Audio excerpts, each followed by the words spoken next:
difference. Coffee in Tow is an interactive world news podcast, a dynamic and engaging live show that streams across multiple internet radio stations worldwide.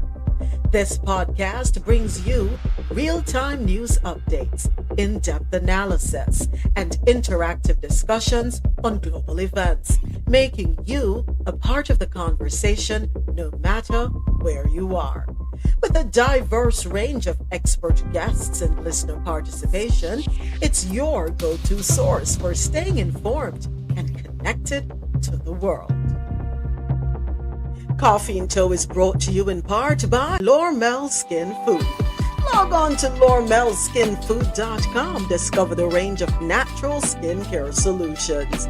Indulge in the radiance of natural and organic beauty with the best natural and organic soap bars, whipped soaps, body butters, and oils. All 100% natural products. Lormel Skin Food for a natural, beautiful you. The world's best coffee from our farms to your cup. It's Grand Coffee House.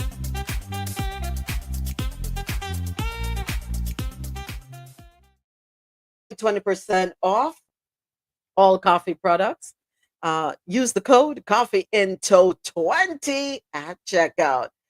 Happy Thursday. Lord of mercy. Thursday's almost Friday. Rosolo, how you doing? How you doing? How you doing? Why am I talking in threes today? I don't know. It's right. Yes, It's it is a almost good Friday. number. Is that a good number? Three is a good number. Good morning, good morning. Amazing. You in the office? You reach office It's the Saturday? dynamic in the number three. You reach the office It's a long Saturday? time. Oh Lord, look at you. Long time. Look at you. Long time. Look at you. And I see you have your I have a AirPods. blessed Thursday. Anyway, I have my AirPods, thank you, Lord. I hallelujah. still have a blessed Thursday. Yes, you Yeah, I too. have my AirPods. I'm listening to music Good. All right, and, well, and coffee and tea. and coffee and go. World news on the go. Yeah. Morning, everybody. Morning, everybody. Well, who's on the call? Morning, everybody. Morning, John. All right, so thank you to Solo. Good to hear your voice. Ja! Rastafari, ever living, ever faithful, ever sure. Morning. So like you just come from under the covers. I'm still under the You covers. still under the covers? Technically, I'm working, but I'm still under the covers. You have one of those sticks and you're just using it to move. just for a few minutes. Just for a few minutes. All right. Okay. Morning, Rosolo. Adesoji in the building. Morning, John. Morning, Sochi. Good morning, Adesoji. Yeah, good morning, Javed. How are you doing? Adesoji, do you need to gargle with some hydrogen peroxide and No, that voice is just for me. Okay, sorry. My apologies. Let me mind my business. Drink my coffee. I think I put too much coffee this morning. A little strong this morning. You put Okay, less hello? coffee and less rum. No rum. You know what? That's what's missing. I need some rum to balance out the thing. And Soji, another good production last night. Yeah, thank you. Miriam Makeba. Yeah, Mama Africa. Mama Africa. Always learning. I love it. I love the learning. You know, it's good to know about the past and, how we got to where we are. And it should help us to propel forward, Yeah, interesting, I must say. South Africa. I don't know why South Africa is calling me, has been calling me for a while now. I think you've heard me say this before. I don't know what is there for me, why it's calling me. Tyler. I don't know. Joburg. I ain't never seen a pretty girl from Joburg. See me now, and that's what they prefer. That's where she's from. That's where Miriam Makeba is from. Joburg, yeah. Learned that last night. What's the other one? Cape. No, oh my gosh, what's the other city? The other big one. Lord of mercy. Cape Town. Cape Town. There we go. Yeah. Cape Town is the ocean, no? Yeah, I think that's the one that.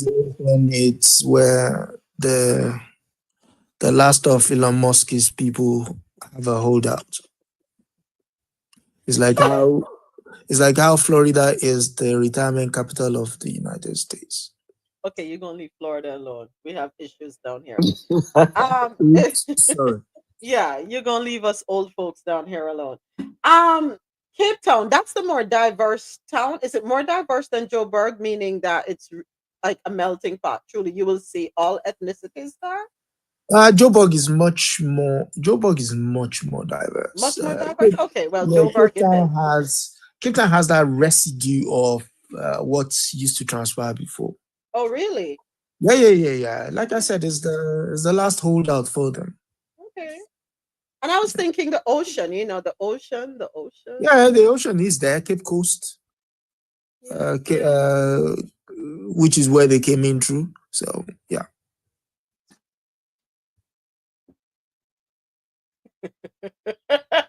You're something else. But no, you have to acknowledge the roadmap. That's how they got into. That's how they got in the country. 1652. It's there. So truth be told. So I'll be making my way there on a ship, and I'll be taking over. How about that? Can I go and take over and say I'm here now? Everybody out. I don't know about taking over. I think money will get you anything. Oh, so I just need the money first. That's the equivalent of a bee slap in my face, Ja. Thank you. Thanks for waking me up. Girl, get it together. You ain't going nowhere.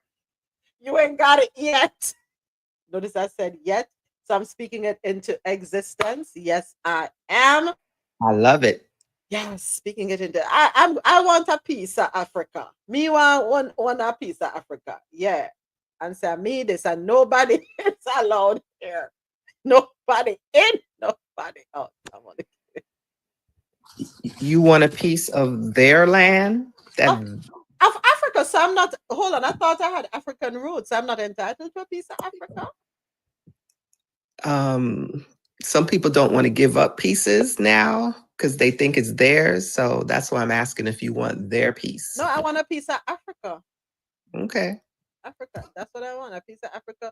I mean, history tells me that we have roots there. So, and we're in, so I'm entitled. I feel that. I feel entitled. I just need to know, what part of Africa I want to plant my feet in. I mean, you could literally go anywhere. The key thing is to take a country and just keep visiting said country. What you find is you either gravitate towards it or it's not your place, and then you move somewhere else. Exactly. Until you find the right vibe. You know what I mean? Like if you gave me the option of retiring to the continent now, I probably won't retire to Nigeria. I don't think I would retire in Nigeria either. Nah. That is wild. No, I'll probably take, probably take one of these much more labor countries like Sierra Leone, like Ivory Coast. That's like living in Paris. No. Okay. Those ones want to be French so much that think, nah, we're not doing that. That's funny. We're not doing that. I might as well go and live in Paris. All right. Let's see. Lesotho. The only thing it's landlocked. That's the only thing. Yeah, Lesotho is landlocked. Is essentially almost the best way to describe Lesotho is like the nose on the face of South Africa. Oh Lord. Okay. No, they're beautiful. Don't get me wrong. And it all depends on your personality. I mean, most of those countries have personalities of their own. So if your personality suits it, then fine. For me, layback would be Tanzania, would be Zambia, would be Zimbabwe, would be no, not Mozambique. Did you say Zambia or Zimbabwe? Zambia or Zimbabwe, both Okay. of them. Okay. Those two. Okay. You don't hear anybody talking about wanting to go to Angola. What's up with that? Angola is very expensive. Angola is like trying to live in California. Get out of here. Yeah, yeah, yeah. Very, very expensive to live in. Why So is Sorry? why is that? It's one of the oil-rich countries of the continent, and majority of the what's it called? The multinationals base their African headquarters there. So what you're doing, you're effectively competing with foreign exchange in order to live within your own country. oh wow. Yeah, so that's why. So of all the countries across the continent of Africa, which one is the most diverse? Which one would you consider a melting pot? Cameroon, Cameroon. Okay. the armpit of Africa. Yeah. And it's yeah. It has Okay, yeah. literally, it South has Atlantic literally, Ocean. Okay. yeah, and it has literally everyone in there. Yeah. I want to be somewhere where there's diversity, where I can experience um different cultures. Yeah, that's what I want. I guess, you know, Jamaican and South Florida, you see a melting pot, so I'm accustomed Mhm. to that. So I want to be where I can see The the world pretty much. Yeah, so the what you have is there are some countries that have close cultures. Hmm. So I mean, once you in, you don't tend to see, what's the word? You don't tend to see a lot, you don't tend to see a whole lot of difference. So Yeah. places like Senegal is beautiful, it's laid back, it's calm, you know, it is what it is. So you see what you see is what you get. There's nothing hidden about it. Okay. Um, places like Morocco, again, what you see is what you get. It's laid back, but it's close cultural. The women are there, but you don't tend to see them a lot. They have to hide their women. Aren't their women beautiful? No, no, no. It's cultural practice. Yeah. It's the women are. Uh, it's a largely conservative society. I mean, it has some tourist spots, Hmm. but even in those tourist spots, you still have to know how you move. Right. Same with Egypt. Yes. Same with Tunisia. Algeria is the only difference because Algeria has a much more liberated feel Okay. because they fought for their independence, and defeated the France. So they're much more outgoing. So if anything is likely to kick off in the north of Africa, it will be in Algeria, and they Oh. don't take and they don't take rubbish from anyone. So Hmm. yeah, All right. So, um, I could live in a conservative society, and I could also live in a liberal yeah, society. yeah. Again, it depends on who you are as a person. Who you are as a person determines how you fit in. Right. If you're party, then you're looking at South Africa, you're looking at Angola if you have the money, Mozambique if you have the money. Which other one is there? You know, if I have the money, I don't have the money, but you're telling me that makes me want to go to those two countries even more to see what's there, Angola and Mozambique. I don't have it, but I want to go there now. That's You you rub you see, shoulders. you will see an example of what transpires in the United States. They have and they have not.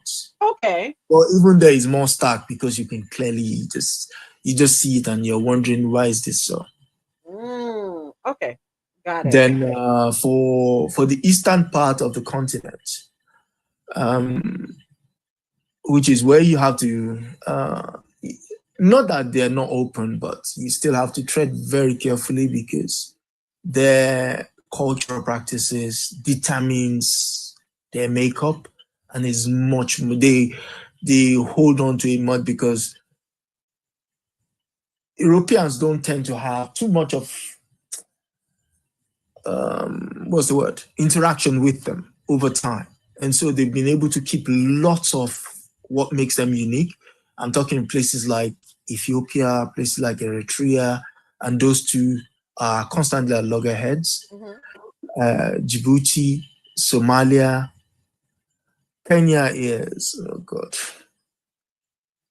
Kenya is like, it pains me to say it. Okay. No, because I want to learn. I want to learn. Kenya is essentially the Uncle Tom of Africa. Kenya. Wow. Yeah. Hey, Niece, good morning. Oh, wow. Because they literally, good morning. They literally, they're like a neo-colonial outpost. That's the best way to describe them. Okay. Yeah. Interesting. I'm learning. Very, very, how do you say it in African lingo? Very licky when it comes to Europeans. Okay.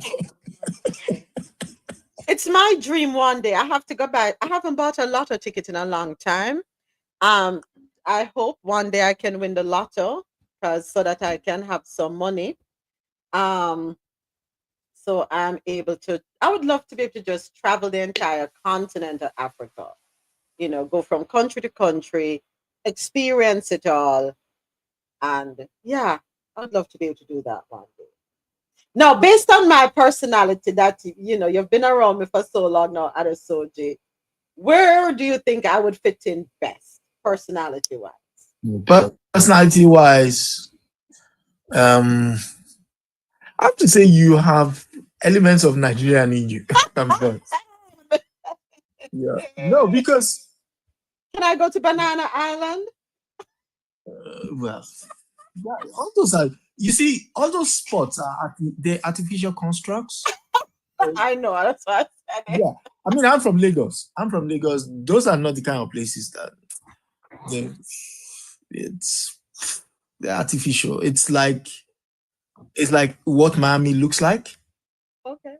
All of that tall skyscraper that lacks soul. If you really want to know Lagos for what it is, you come to Central Lagos, where I am from.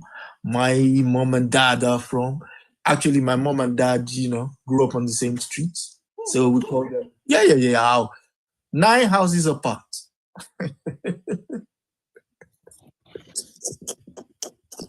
So we used to say, we used to joke with my dad that, you're lucky that my mom gave you play, man. Right, man, it's gonna be out there, man. What are you trying to say? She could have done better? Is that what you're really trying to say? She could have done better? Of course, if you see her picture, the woman is gorgeous, man. Damn. I mean, she's on my WhatsApp picture. If you look at my WhatsApp picture, that's her. I will look. Yeah, so she's, oh my God, yes. Yeah. So what you trying to say to your dad, okay? Or about like he's lucky now. Okay. He's pretty much saying, Daddy, you're lucky, because mommy could have done better. Oh man. I read for my mom any day, man. You lucky, man. You're a lucky guy. I hope he didn't fumble the ball. No. Would I forgot deal with him? No. Basically, she gave him 4 boys. So 4? Oh, like me, I have 4 boys. So your mom and I have something in common. Yeah. So no.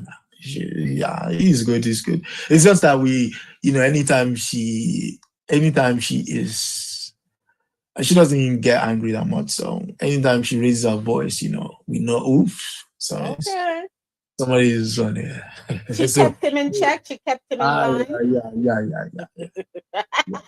And then once you hear him call her by her middle name, that's his white flag. Okay. Okay.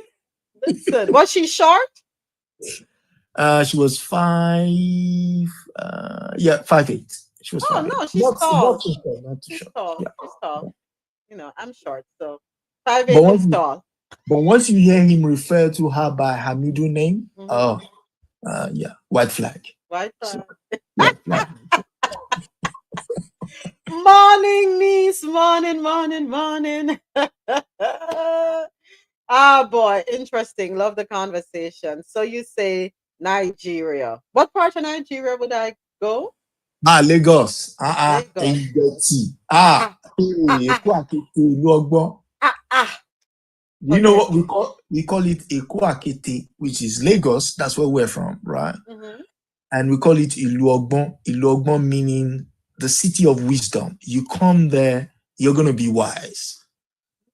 You know, there is no way. And it was one of the last bastions that stood against the British. Actually, my great grandfather, by the way, Obako Soko, Uh-huh. had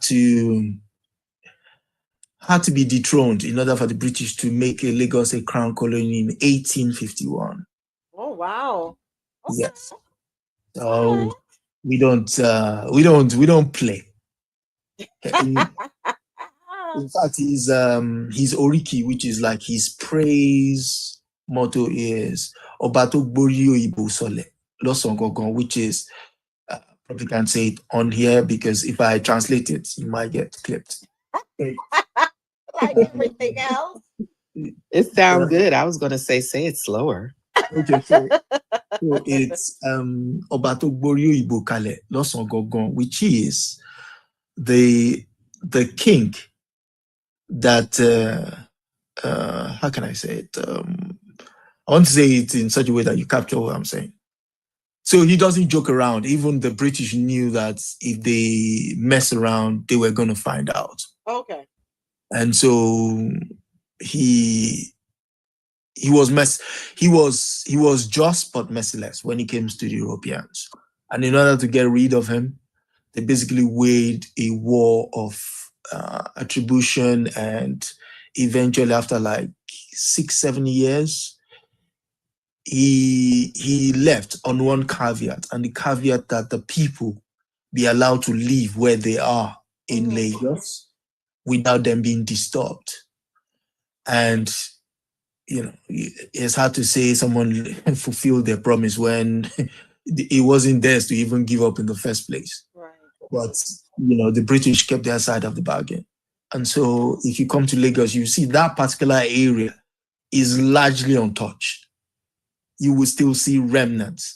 In fact, even when he left, they couldn't control the place. They couldn't pacify the place. They had to ask him back. But he only came back on one condition. And the condition being that they will create a palace for him. So the story of Lagos is one that it reads... keep talking. I'll be right back. Give me one second. Yeah, keep talking. So it reads that it's the only place that has 2 palaces and 2 obas at that time. And funny enough, the person that he was dethroned for, their royal family has never and will never be allowed to produce another king because they effectively sell out. And so it's been written, as they will say, Oshikoni Otimari, which is the way it's been written, is the way it will always be. That's a wonderful story to have in your history. Yes. So then that's my mom's side.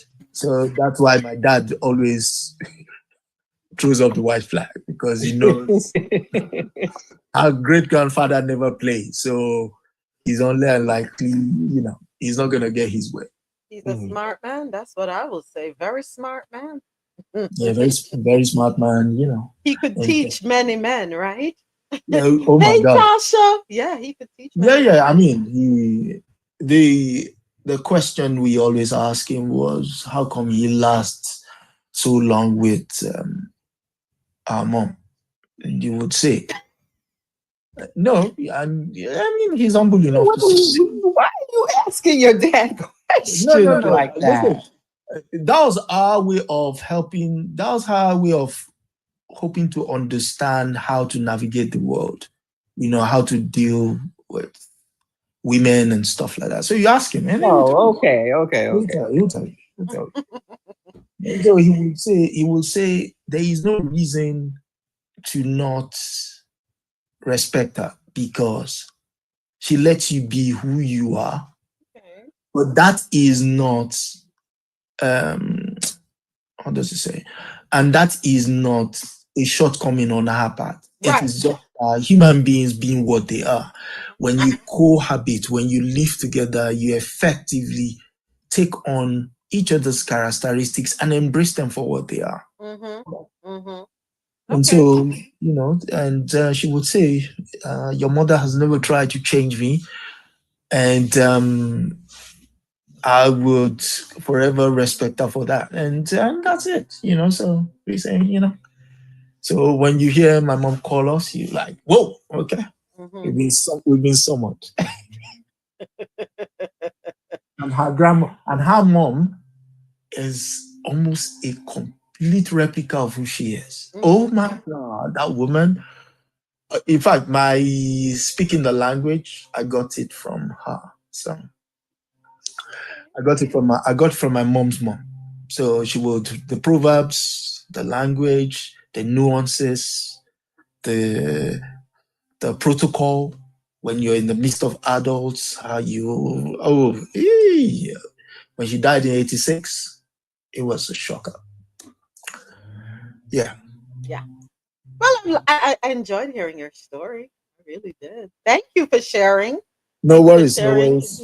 I think I like your parents more than I like you. So Well, you're not the first. Excuse me. I think I like his parents more than I like him. What's wrong with that? Wheeling, come again. Wheeling. I think I like his parents more than I like him. Listening to him talk Oh, about his man. parents. Mm-mm-mm. They seem to have it together. I don't know what happened to him. Oh. Oh. Uh-oh. I just thought you knows I'm messing with him. I was trumped. Oh, let that be the last time we hear that name today.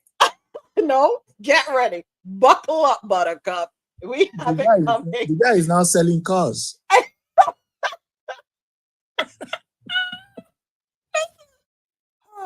James, morning, James. Where you there, James? Where you there? Some requests, James. Let's try again today. And if James can't come on, it's one of three things. Either James don't want to come up, James has been blocked by somebody. Somebody detected that is wanted to James, or James is user error. Pick one. Yeah, Yeah. come in, my youth. Okay. Come true, youth. Come true, James. Yay. What's up, James? It's been a long time. Feels like forever. James, where you there? Your mic open, so talk up the things then. It's not using Nokia, is it? How does it work? Yes. I don't know. Ask one of them. I don't saw you tell him how it works, because I don't know. You just click on the mic when you want to speak. Where's the mic located? I really Where's the don't know. mic? Where's the mic There's the- located? What sort of phone are you using? Depends Yes, on what. are you using an iPhone. iPhone? Okay, you're in the Okay, close so one. iPhone, it's bottom. You will see star the space to type, and then you will see the mic, and then guests. You see it? Yeah, that's it. That's it. I thought we would have to expel you, James, being a droidy. We only do iPhones over here. We in the club over here. So, James, why you sound like you're in a one hole? Because I'm in a hole. Hello. Lord of mercy. Take time with the dolly. My heart kind of weak. Can't manage it. Cannot manage. I'm not ready for that at all. I want to box me down. Talking about car sales. So who is going to buy a Tesla? Somebody put up a video yesterday on TikTok saying, don't be surprised if all Americans are mandated to purchase a Tesla. Have you seen the London? There's adverts pasted over London. Mhm. It takes one of them outside my place. It takes an idiot to own this nonsense. So I saw some signs across Europe being put up at bus stops and so on. From 0 to 19. What's the year of we know what happened over there in Germany? 1939. 1939. Yes, 0 to 1939. It's banned in several states in USA as well as several countries globally. Oh, I believe. another said, how about this for a swastika? Let me tell you something. But listen to this one. This just in, the SpaceX launch scheduled to bring relief to NASA's two stranded astronauts has been canceled under an hour before liftoff. Butch Wilmore and Suni Williams, who have been stuck aboard the International Space Station for 9 months, will have to wait a little longer to come home. With hours to go, engineers detected a problem with the hydraulic system controlling a critical launch pad arm. That arm, which is designed to tilt back just before liftoff, forced SpaceX to scrub the mission with the 4 astronauts already strapped in and ready to go. SpaceX says that the next launch attempt could come as early as Thursday night, but no official date has been set. NASA has hoped the new crew would arrive at the station by Thursday morning, paving the way for the test pilot's long overdue return. We're going to be following this story and so much more, so make sure you're following our... So let me ask that question. Who believes that I'm really out of space at this point? I believe not, Nathan. I'm sorry. I don't know what to believe anymore. And then, anyway, back to this clip. This is the same person, or this is the same company owned by the same person who wants to take over the FAA, have their people.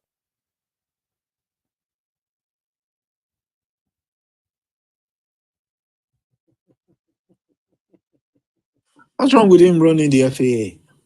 It's not like anything works in the United States anymore, so it's going to be fun. So I came across this video, and then we get into the stories of the Caribbean corner. I came across this. Hold on a second. Let me see if it plays. Hold on. This just in. Okay, so there's no audio. So CBS News on their TikTok account put up this post. Vice President Vance's mother-in-law advanced DEI as provost at her university. He wants to end it nationwide. When he looks at his wife and his mother-in-law, what does he see? Moments. Most of these people know that they have come into their positions under a DEI type of program. Including him? Yes.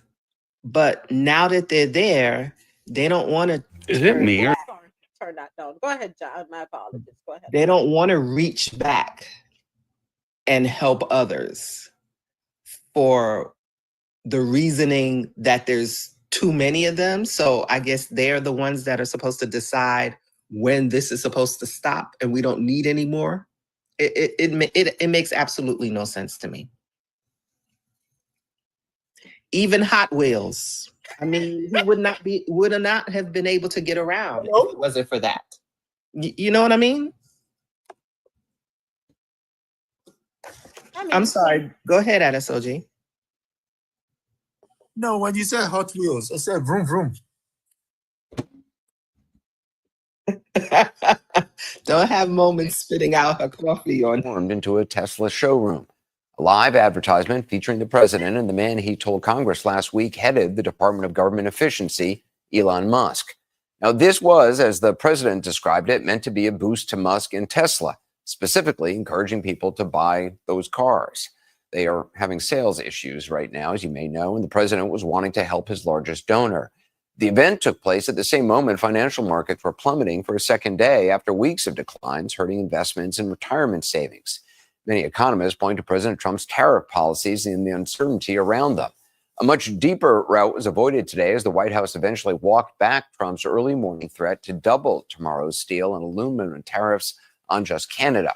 Still, 25% tariffs are scheduled tomorrow for all nations. And there's a highly anticipated inflation report out tomorrow morning. The president spent little time discussing any of that publicly today. He had Teslas to sell. So what is this one, Elon? That's the Model Y. That's a Model Y. So I have a lot of information, including the price. Yeah. I want to make a good deal here. You know, I do notice this. They have one, which is $35,000, which is pretty low. What is that all about? Yeah, what is all that about? Indeed, a photographer for Getty Images captured the shot of the script the president was reading. You may recall this happened a number of times with President Biden as well.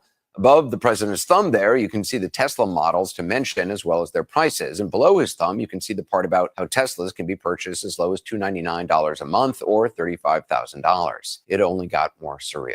It's like driving a golf cart, basically. That's good. Very simple. It's very simple. So it's literally like a golf cart that goes really fast. Now, minutes before he said that, the Dow closed down more than 478 points, or just over 1%. The president did make a few comments about the markets and economy.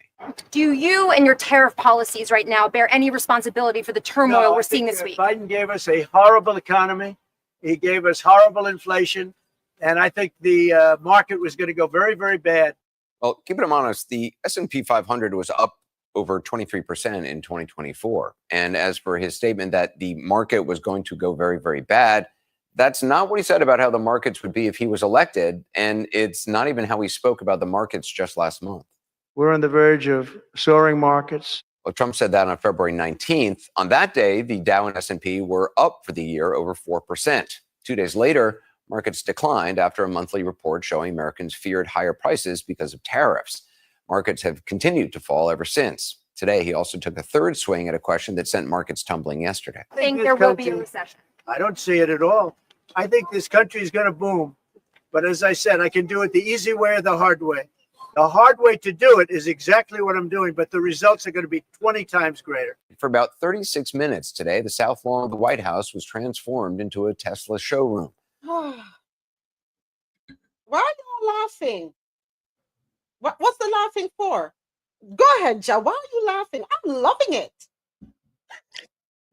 The country is going These cars are very, very, very, very, very good, and it's only $35,000. Some people don't even make that a year. Thank you. What is really, dude?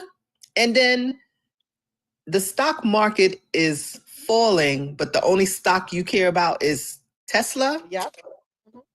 Man, y'all know I don't like the curse, but this doesn't Please even don't. deserve. It doesn't even deserve frackinackle. Knuckle. It doesn't even deserve that.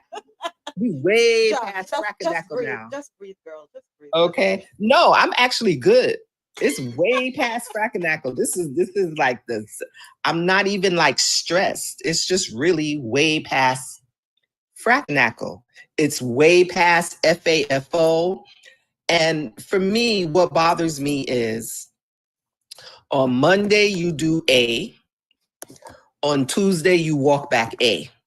On Wednesday you do B, which is a derivative of A. And on Thursday you walk back B. And then you have people or newscasters come out for how many years now showing that what this man says is a crock of stuff, but yet he's sitting where he's sitting. Let him cook. Go ahead, Soji. Soji then James. Yeah, what y'all laughing for? Because both of you are cutting up in the chat, laughing. No, he said, what's that? The car is $35,000. What's that all about? Is it cheap or is it expensive? Okay, so I mean that's an aside. The guy is just basically rewriting protocol. First and foremost, you're not supposed to be doing that sort of thing in the White House. I mean, What if Obama did that? oh, the thing is, his friend is getting a lesson in how no matter how rich you are, you can still be gotten at. Because for one, both of them share one very trait, and that trait is they want to be loved by people. And if they don't get it, they will lose their, SHIT. With him, that is Musk. Some countries in Europe are dumping his stock even in their pension funds. Mhm. And for them to do that, basically saying, listen, we have our value system, and you clearly don't, your company or people like you don't represent it. And you can't force them to buy it. Mhm. That's it. Mhm. Once they've dumped it, they've dumped it. Yeah. So that's it. Now, in the United States, you basically destroy the federal government. Yeah. And the only thing that you could pick on or come out and talk about is Tesla cars. Wow. Wow. Wow. Are you? All right, thank you. Go ahead, James. You are cutting up in the chat. Let's hear it.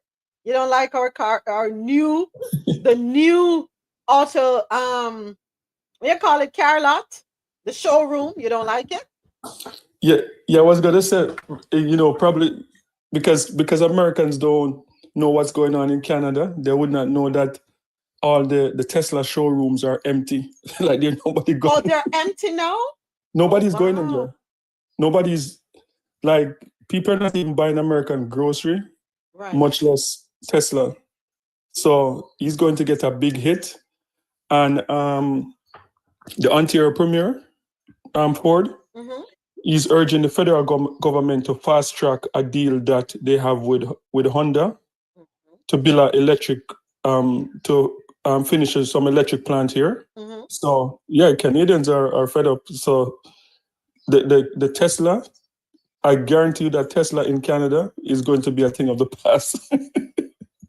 So Sorry, I can't celebrate it because you do know what Trump said, that we can't protest Tesla.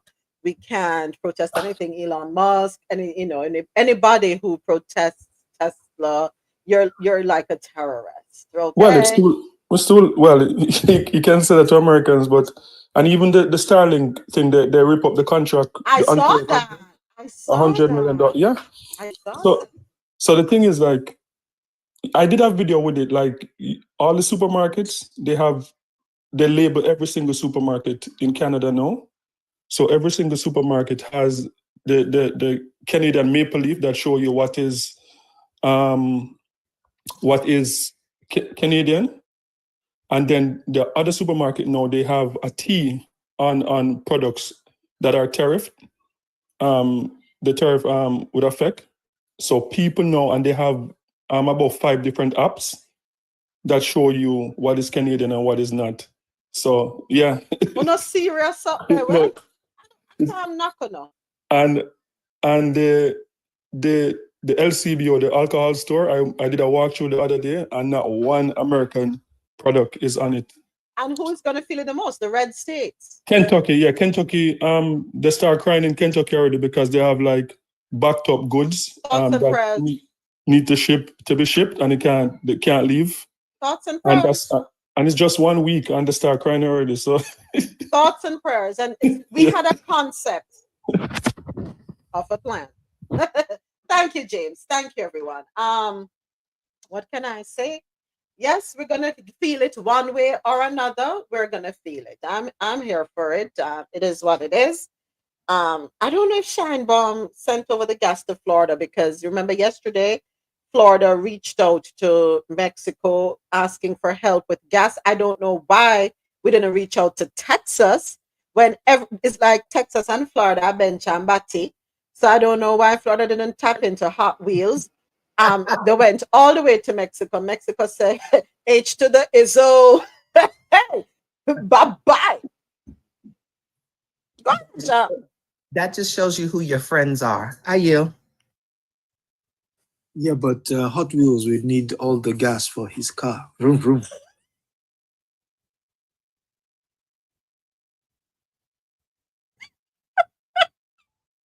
According to NowGrenada.com, the reported consideration by Donald Trump to impose sanctions on Caribbean nations like Jamaica, Barbados, and Trinidad over their closer ties with the African Investment Bank is a concerning development for the entire region. When did this come about? So hold on a second. You really want to threaten Caribbean nations like Jamaica, Barbados, and Trinidad? over their closer ties with the African Investment Bank. And it's a concerning development for the entire region. Of course, this move, if implemented, could have far reaching consequences for smaller Caribbean nations like Grenada that are also engaging with African financial institutions and businesses. In fact, Trump's previous actions towards Cuba, including reimposing terrorism designations and sanctions, now suggest a potential pattern of aggressive policy towards Caribbean nations during his second term in office. This approach could significantly impact the economic strategies of these countries, which have been actively seeking to diversify their international partnerships, economies, and investment sources. What the heck? For example, the African Development Bank and the Caribbean Development Bank have recently strengthened their cooperation, signing a memorandum of understanding to promote trade between Africa and the Caribbean.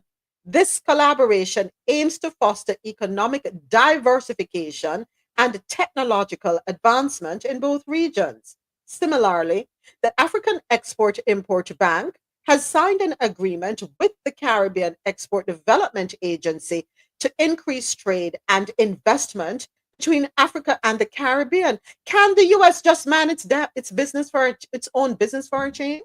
For small nations like Grenada, engaging with African financial institutions and businesses, such as the Dangote Group, represents an opportunity for economic growth and diversification.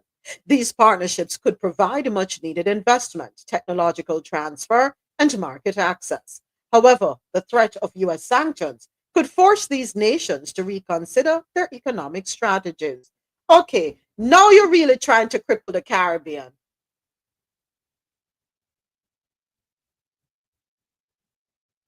Thank you for the follow. Now you're trying to cripple the Caribbean. Yeah, you have to do as we say. We're the United States. You are in our sphere of influence. You have to behave. So you're cutting off access to medical help, or you want to cut off access to medical help as it relates to Cuba and the Caribbean. And now you want to cut off trade between the Caribbean and Africa? What are you trying to do to the Caribbean?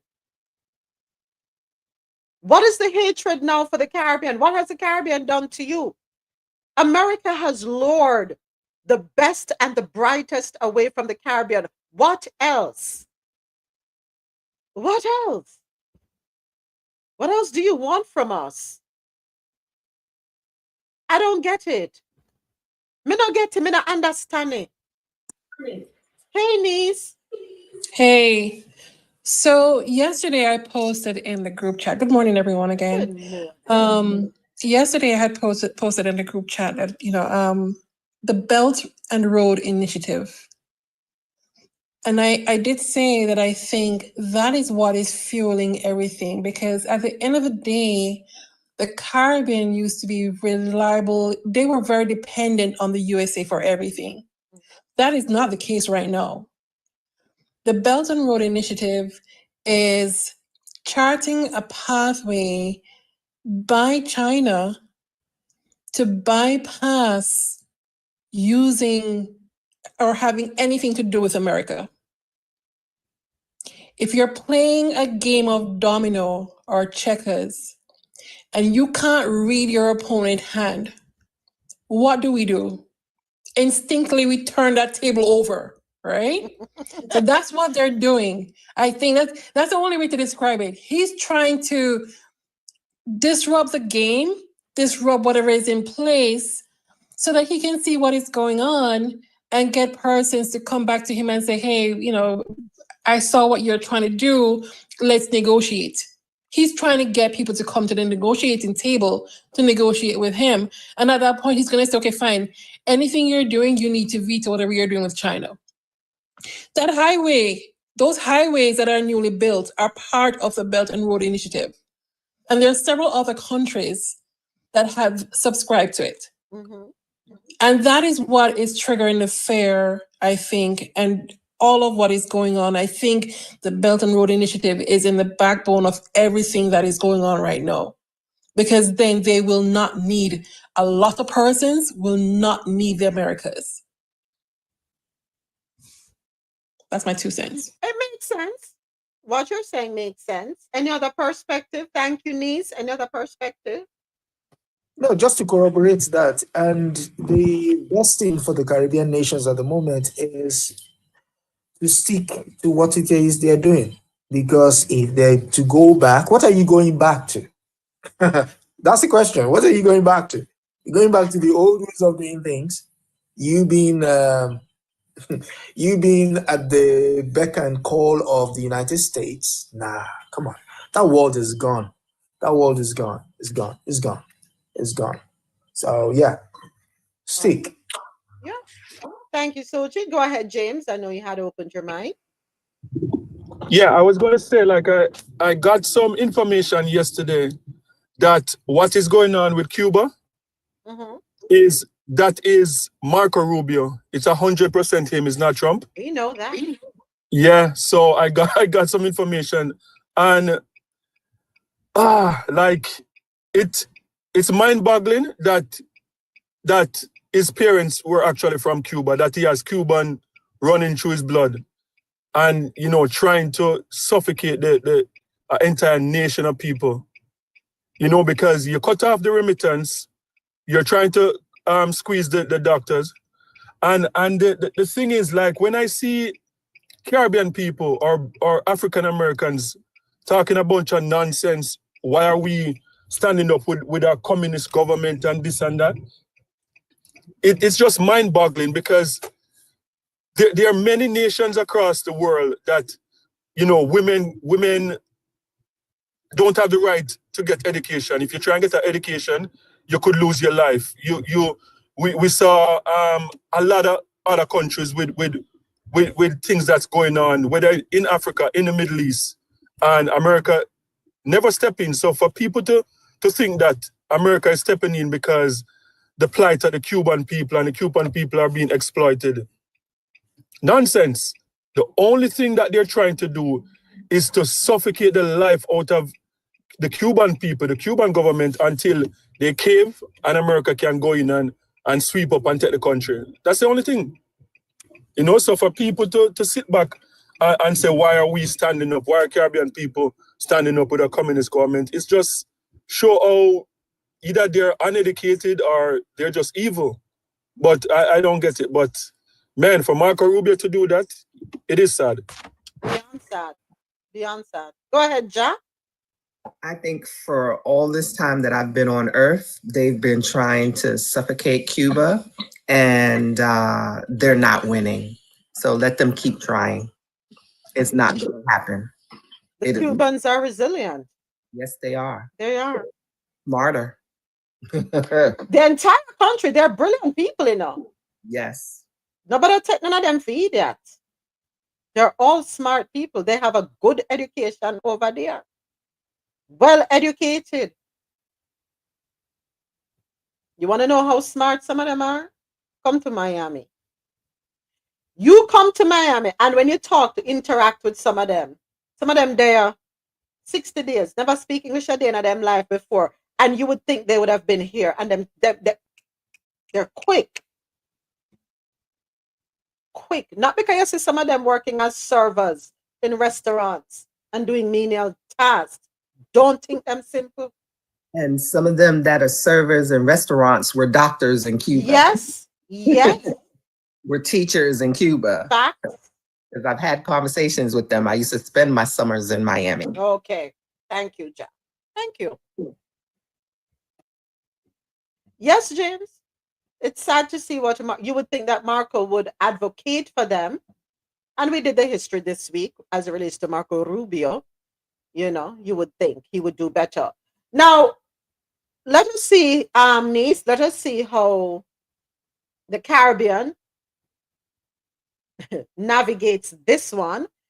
When we spoke about the situation with the Cuban doctors or the Cuban medical personnel and the penalizing of Caribbean leaders and officials if they engage. Um, the choice so far, we've heard from Rowley out of Trinidad. We've heard from Gonsalves out of the SVG. We've heard from Deacon Mitchell. Who else have we heard from so far? And their stance. Let us see who else is going to join forces with them. Do I expect Jamaica to join forces? Not no. Sir, Mia Motley released a statement yesterday. Someone sent me her state. Well, she addressed it in Parliament. And honestly, if the Prime Minister, I know, what's her name, addressed it, the Foreign Affairs Minister, Jamaica Foreign Affairs Minister. Kamina Johnson Smith. She addressed it in not in a conference, but she addressed it, I think, through the Gleaner or something like that. But I think the Prime Minister have to come out and address it, and the Health Minister, not put her out there to do that.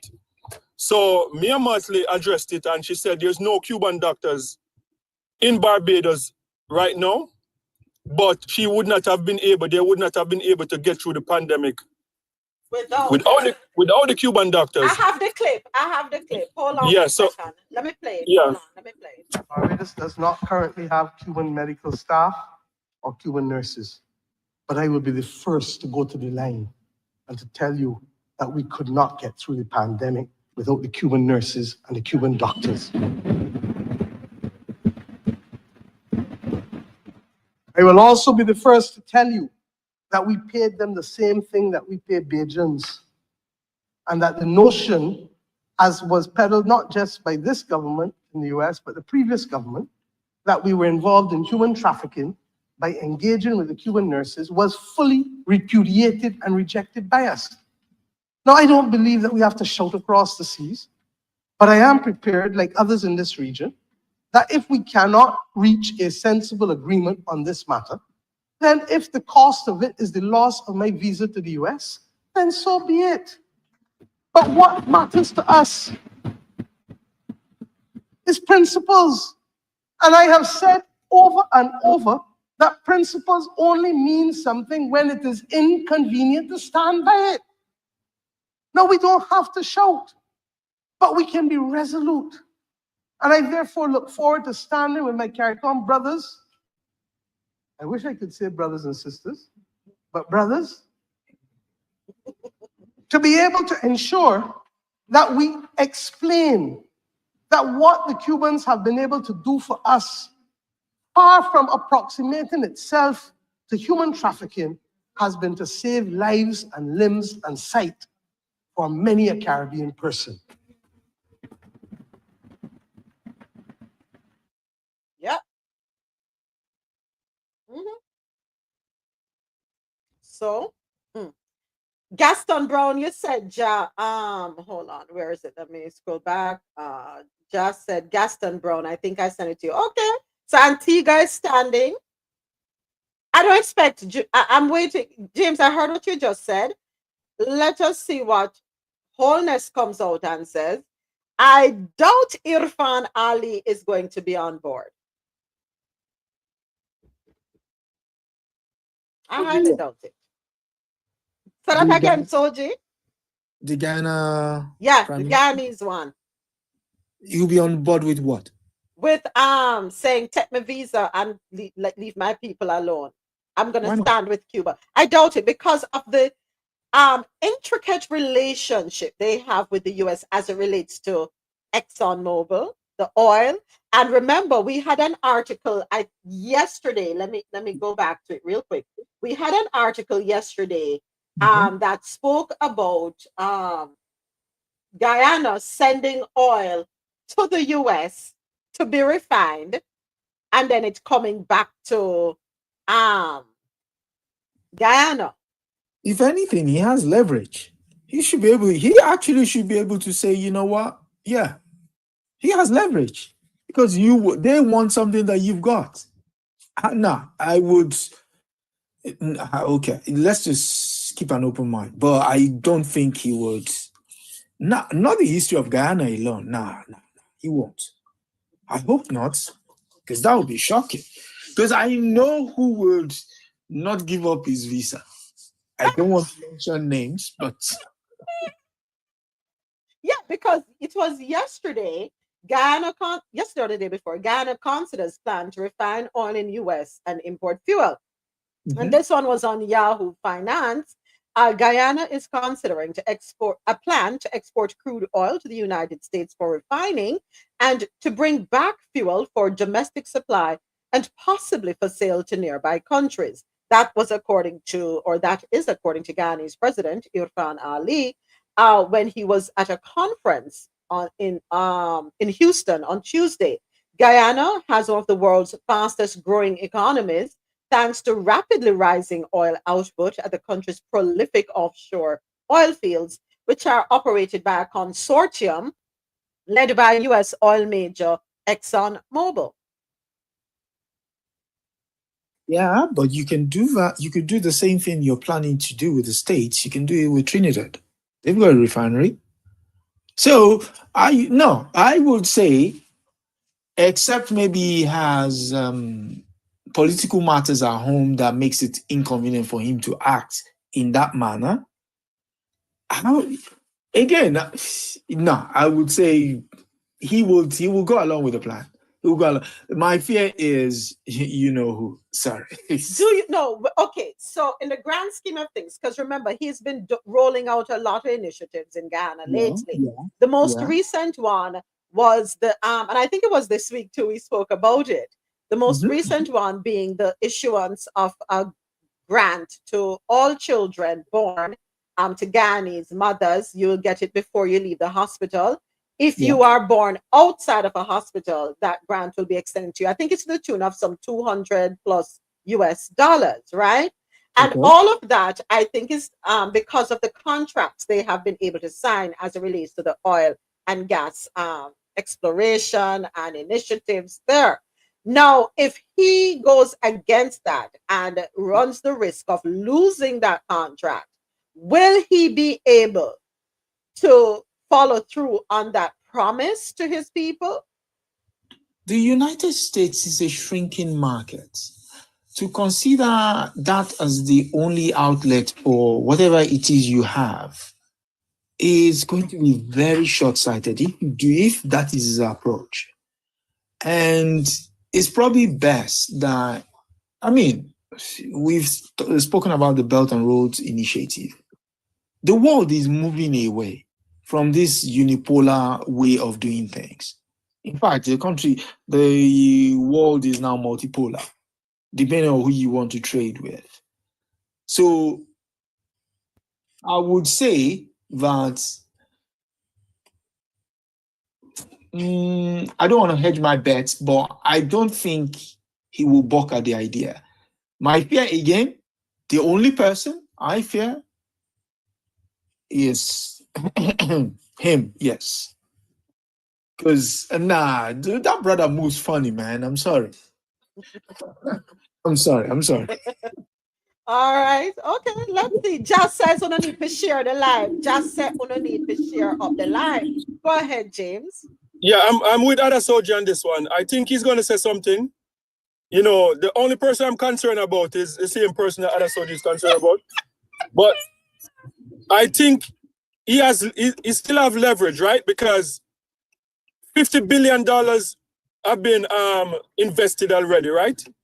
The $50 billion that was invested in the exploration, it's expected to, because the way how the contract is broken down, they're taking 75% of sales, yearly sales now to go back to pay down that debt. And that will take about 20 years, right?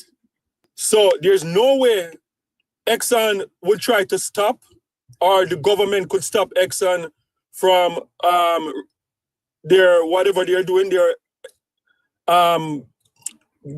the oil, because if they interrupt that, that's going to lead to like a longer time to pay off the $50 billion.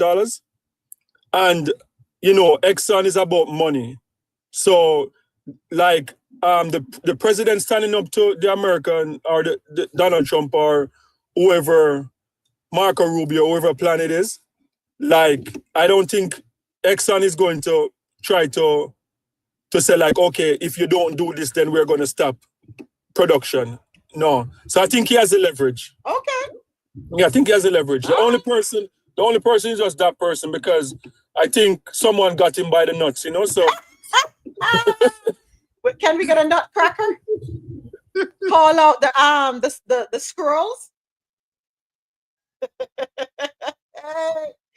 Oh, thank you everyone for your input on that article. Lord of mercy. Is very silent. Who is silent? That chappie is very silent. He's not said anything. He has to be careful. What he's playing is a diplomatic tango, right? Geographically speaking, we are, located at a very crucial point in the Caribbean. We might not agree with a lot of what is going on, but at the same time, we have to be careful how we articulate our differences of opinion. We have to take time, draw a hand out a lion mouth. You see, oh damn, I can't say what I want to say. We have to be careful. We just have to be careful. He has to be careful. Did you watch Ralph Gonzalez's speech at the PMP conference? No, I did not, but I know he was there, and I know he's standing 10 toes down on when he says, "I'm gonna can't take my visa, but I'm not giving up my people and my people's health." So I watch the full thing, and I think he threw some he threw some punches over that side. Okay. Yeah, because the reality is that a lot of Jamaicans will talk about the history with Cuba. We talk about the South Africa with the apartheid. I know Jamaicans were known for standing up for, Africa going through the struggle and Cuba. Mm-hmm.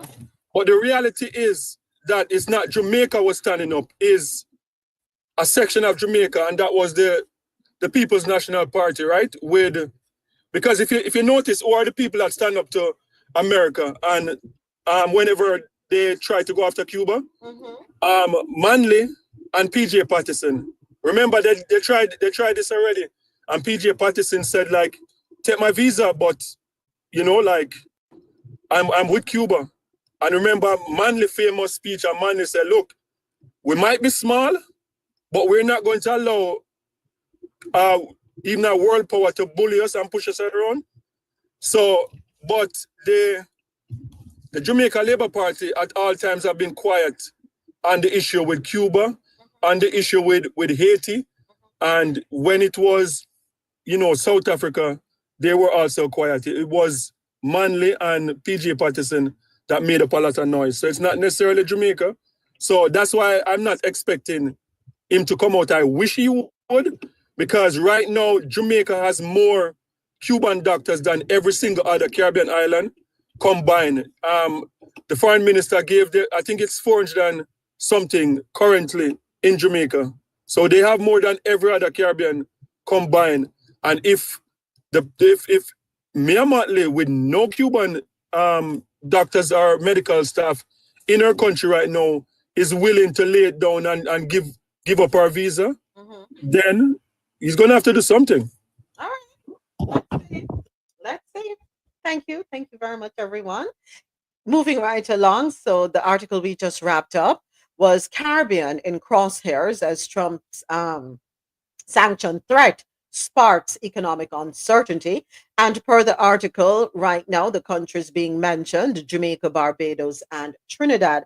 And this is in relation to their close ties with the African Investment Bank. And according to the Trump administration, it's of grave concern that there is this relationship, right? And if implemented, it could have far-reaching consequences for smaller Caribbean nations like Grenada. And of course, we know that Dangote was recently in Grenada, And it is all about boosting the economy of Grenada and the Caribbean at large. So let us see how this one plays out. We look forward to more details. Next up, U.S. Secretary of State Marco Rubio to visit the Caribbean before the end of March. Make we see how this a go. Which part him a go touch down? Just touch down in a bit. All right, so let me go ahead. Let me behave myself. Get yourself together. Conduct yourself with some decorum, young lady. According to CaribbeanNationalWeekly.com, the United States Secretary of State Marco Rubio is expected to visit the Caribbean before the end of March to engage in discussions on several issues impacting U.S. Caribbean community CARICOM relations. This is according to information which has been shared with CARICOM foreign ministers. The anticipated visit was disclosed during a meeting in Washington last Sunday between U.S. Special Envoy for Latin America and the Caribbean, Mauricio Claver Caroni, and representatives from several CARICOM nations, including Barbados, the Bahamas, Belize, Dominica, Guyana, Haiti, Jamaica, St. Kitts, Nevis, St. Lucia, St. Vincent and the Grenadines, Suriname, and Trinidad and Tobago. Sources informed the Caribbean Media Corporation, CMC, that while regional representatives were briefed on Rubio's upcoming trip, specific dates and destinations within the Caribbean remain undisclosed. The meeting covered a broad spectrum of topics, including the U.S.'s recent stance on the Cuban medical missions, energy cooperation, economic development, and Haiti's ongoing security crisis. CARICOM nations have been vocal in their support of the Cuban medical missions, citing its significant contributions to regional healthcare. However, Marco Rubio recently announced an expansion of Washington's visa restriction policy, targeting individuals linked to Cuba's overseas medical missions, which the U.S. claims involve forced labor. We have a saying in Jamaica, we have to learn to take the beam out of our eyes before we start picking the beam out of the eyes of others. Just say. So should we hold our breath? Should we be anxious? No, just hear what the man have to say. Hear what I have to say. Let's see how it's gonna go. We just need the Caribbean, the CARICOM community to come together as a single unit. Choose the best spokesperson. Me a stand up for me, please, my girl. Lead the pack. The queen. You know it takes a queen. The queen rules. And all let's just fall in line. I think I want to give her the mic first, or should we have her close out the debate, because sometimes the last speaker of the 3 rounds is the most effective one, right? Yeah. Come together as a unit. I hope you're all having a meeting. And I think someone had put in the chat here, they need to have a meeting. I think it was Nisu. Yes, Nee said it. The CARICOM leaders need to have a meeting and provide a unified platform. Absolutely. And they have to move as one. We know who the weakest link is. We know who the backdoor dealer is. We know who the one who will, after it all said and done, will say, listen, hold on. I know I'm saying that, but I never that me really mean. And we not call no name, we not call no name, so nobody can say me say or we say. I think what's his name should do it. What's it, Deacon? Mitchell? Yeah. He should be the first speaker. Yeah, I think Okay. me I should just sit back up, because my fear is me and Motley might box Marco Rubio. No, she will box him with words. She'll box him with words. Definitely with words. Yeah. So speaker number 1, Deacon Mitchell. Who will be speaker number 2? Will it be Gaston or Gonsalves? Speaker number 1 will have 3 minutes to make their point. Speaker number 2 will have 2 minutes. Speaker number 3 will have 1 minute. And then they have to decide who will be the one to do the rebuttals, right? I'll go with the the guy who said he was going to give up his visa, he will go last. Gonsalves last, okay. Yes, because usually when you have that kind of passion, you want it to reverberate. After everybody has sat down, people are still remembering what was said last. So he should go last. Jai is saying give Gaston a minute, but that means Gaston will be the last speaker because the last speaker gets the least amount of time, but can be the most effective. So I just thought, go ahead, Ja, go ahead. Sorry. I'm leery about Gatson. I mean, sometimes he good, sometimes he not. I don't know. I don't want him to mess up things. Okay, I really don't. So I can sit on one side and he'll be a backup. You know, when you have a debate team, you have the 3 speakers, and then you also have a backup team, just like in basketball. So Yeah, put him on the bench. Yeah, put him on the bench. Okay. All right. You heard it. Get ready to rumble. Let's see how the Caribbean represents us, who reside in the Caribbean as well as across the diaspora. We want to see how you all deliver, and please do not disappoint us.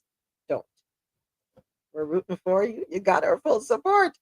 All right, next up, we are in Barbados. No, what's this new tax on salted snacks? Barbados. Let's get into this one. This article, courtesy of BarbadosToday.bb.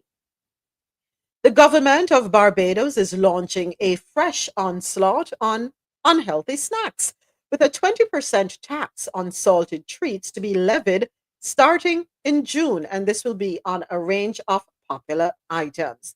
Admonishing citizens to live longer and live better, Minister in the Ministry of Finance and Economic Affairs, Ryan Strawn, on Monday gave notice of the new excise tax as he delivered his first budgetary proposals in the lower chamber of the House of Assembly.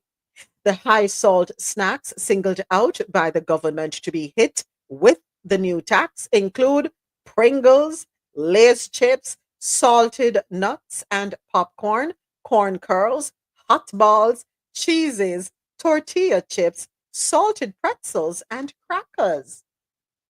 The minister told the House that non-communicable diseases are wreaking havoc on the health of the country's citizens, with Barbados confronting a chronic epidemic, with 2 out of every 3 falling into the category of obese or overweight and cardiovascular diseases, diabetes, and some cancers, accounting for over 80% of all deaths. Touting the use of deterrent taxation to offset the expenditures incurred because of unhealthy behaviors, Strawn said. It is recognized by this government that in some instances we need strong public education to change behavior and not taxes alone. So, in this regard, he said government will spend $1 million annually in public education over the next 2 years to support its healthier lifestyle push. What are your thoughts on that? You agree with him?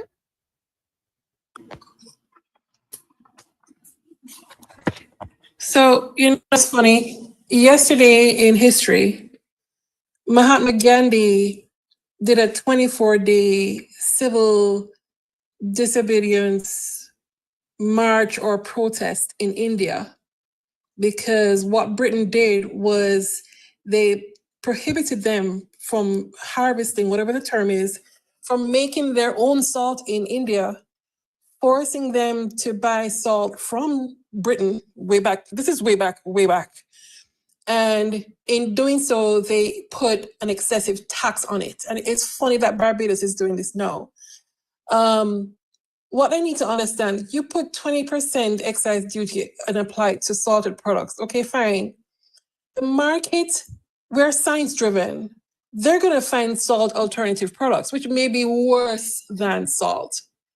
And I remember we were speaking about nutrition in schools, and I remember, I don't know, 80s or 90s in the grill, there was a corner that I would go to where there was this Rasta man who he made freshly squeezed or freshly processed juices and sold them in quart bottles.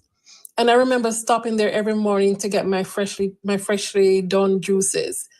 Funny enough, when I was in Barbados, on every corner well, not every corner, but most corners, you could find carts, or you find trucks dropping off jelly coconut, and you could stand there and get your 1 gallon coconut water freshly done every single day, any day of the week.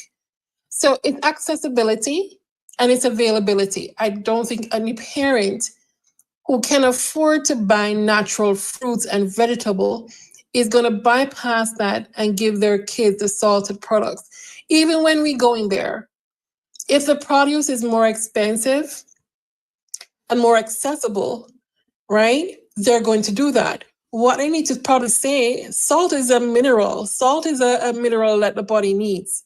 What I need to say is the product, whatever salted product must have. Okay, so most products, if you look on their thing right now, it says 30% sodium per pack. So what they need to do is, okay, fine, reduce the sodium content. Yeah? We know that sodium salt has its benefits to the body. There are other types of salt. Okay, fine, kosher salt is more expensive, right? Solar salt is the cheapest one. Or maybe they need to redo where they get the salt from. Salt is in abundance in Bahamas, so maybe the salt needs to come from within CARICOM to say, okay, fine. Any salted products, it must originate within CARICOM. If the salt must be coming from CARICOM or something. But to slap this on it like that, it's kind of broad-based, and I hope they refine it as they go along, before they implement it. So, niece, thank you for that. So, was it last year or the year before? There was an article with regard to Mexico. Mexico had banned U.S. cereal because of the high sugar content, and they had concerns about obesity, especially with their children. And it was welcomed. It was a welcomed move. The US didn't like it, of course. The owners of the big, you know which company, the same one where the people them talk about, so we forgot eat cereal for within our night time. They didn't like it, and I thought it was a good move. So I pulled up here this article, which is available on ncdalliance.org. Let me run through it really quickly. What's so bad about junk food? Over several decades, there has been a dramatic shift in the way the world eats, drinks, and moves. Globalization and urbanization have paved the way for a rise in convenience food and drink products, junk food, and eating out, with fewer people growing or making their food from scratch. At the same time, the global prevalence of diet-related non-communicable diseases such as type 2 diabetes, overweight and obesity, cardiovascular diseases, heart disease and stroke, and hypertension, high blood pressure, and some cancers are increasing. This is not surprising. As people move less and diets become dominated by processed foods, and beverages that are high in fats, sugar, and salt, the number of people living with diet-related NCDs will continue to rise. For example, diabetes is one of the top 10 causes of death globally. There are 537 million adults living with diabetes. That's 1 in 10 people. This number is predicted to rise to 643 million by 2030 and 784 million by 2045. But a person's ability to maintain a healthy diet is often not within their control. It is influenced by the food environment where they live, early life nutrition, income, and accessibility of healthy foods. Ultra processed goods have a long shelf life, making them appealing to both supermarkets and consumers, especially among lower income families. They are also basically backed by intensive marketing by the industry, and especially to children. That in Mexico, while countries have committed to a globally agreed target to halt the rise in diabetes and obesity by 2025, the diabetes epidemic continues to worsen. This is especially true of low and middle income countries, where over 80% of all deaths from diabetes take place, but this chronic disease is prevalent in every country. Mexico has one of the highest burdens of diet-related NCDs and obesity in the world. Around three-quarters of people in Mexico live with overweight or obesity, including one-third of all children. This is compared to just 20% of the adult population in 1996. Diabetes prevalence has risen in parallel, which propelled the government to act. This has been driven by cultural shifts in diet from healthier and perishable goods to consumption of more ultra processed and packaged goods, which are normally high in added sugars, salts, fats, and lower in nutrients. Well, Mexico has been taking big steps to improve health by reducing the high prevalence of largely preventable chronic, but the government and health civil society have faced fierce challenges from the big businesses behind the products that are making people sick. So, during the summer of 2020, in the southern state of Oaxaca, some indigenous communities physically blocked roads to trucks, delivering processed foods and beverages so that people could return to healthy traditional diets. Shortly after, the government passed legislation banning the sale of junk food to minors. Tabasco quickly followed suit, and many other states are now preparing to do the same. Encouraged, Mexico's federal Senate recently passed a nationwide law that will prohibit junk food from being included in school meals and make it illegal to sell junk food in the vicinity of school facilities.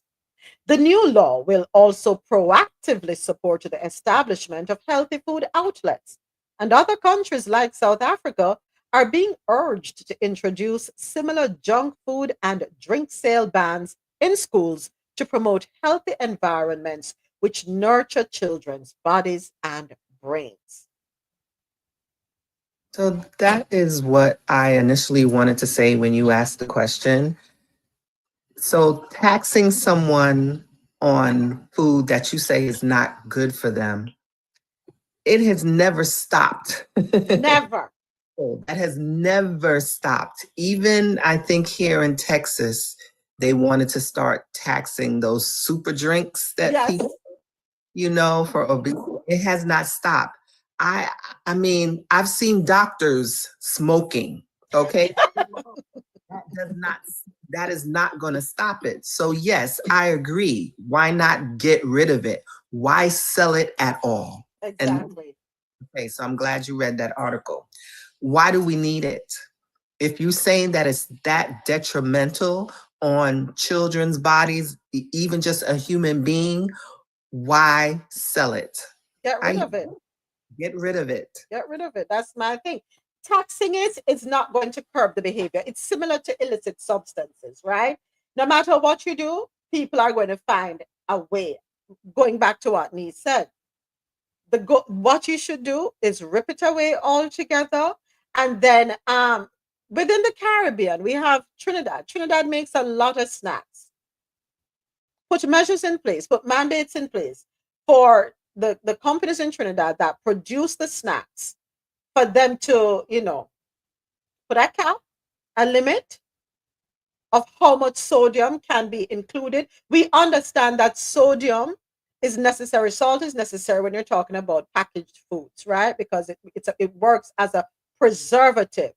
But there should in no way, shape, or form be any amounts that are harmful, unhealthy. Salt and sugar we're addicted to those two things. Salt and sugar. We love us some salty snacks, but there has to be some measures put in place to limit how much is put in them so that we can go back to being a healthier society. Go ahead, Jack. And why are these same snacks produced differently overseas? Remember when we compared Doritos in the States to Doritos in the UK, and it was so different? Come on now. Yep. We have to do better. Agreed. Thank you, Jack. Go ahead, James. Yeah. What I was going to say, I think what they're doing is more like a tariff, because when you go to Barbados, right? So in Barbados, because the ones that you named out, they're all American and they're all super salted, right?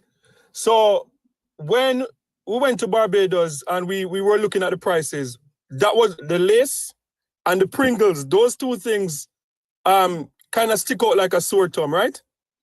Because just imagine what you pay for like a Pringles in America. In Barbados, it's times 3 or 2.5. It's expensive, very expensive. And right beside it is a no-name brand that comes from Canada with half the amount of salt in it. So I think what they're trying to do is more like a tariff that it's already expensive. So adding a 20% to it is going to make it even more expensive so that you're going to pick up the other option beside it. And I think why they have to do it this way is because with Donald Trump in office now and the CBI, right? That is one of the things that I'm worried about the most. The Caribbean Basement Initiative, that the entire Caribbean, I've seen like millions of dollars worth of Caribbean produce going into America duty free. So I believe that is one of the things that Donald Trump might go after. So I think if they try to not bring in certain American products into the Caribbean, then that could be even more incentivize Donald Trump more to say, okay, you guys are treating us unfairly. Let's get rid of the CBI, right?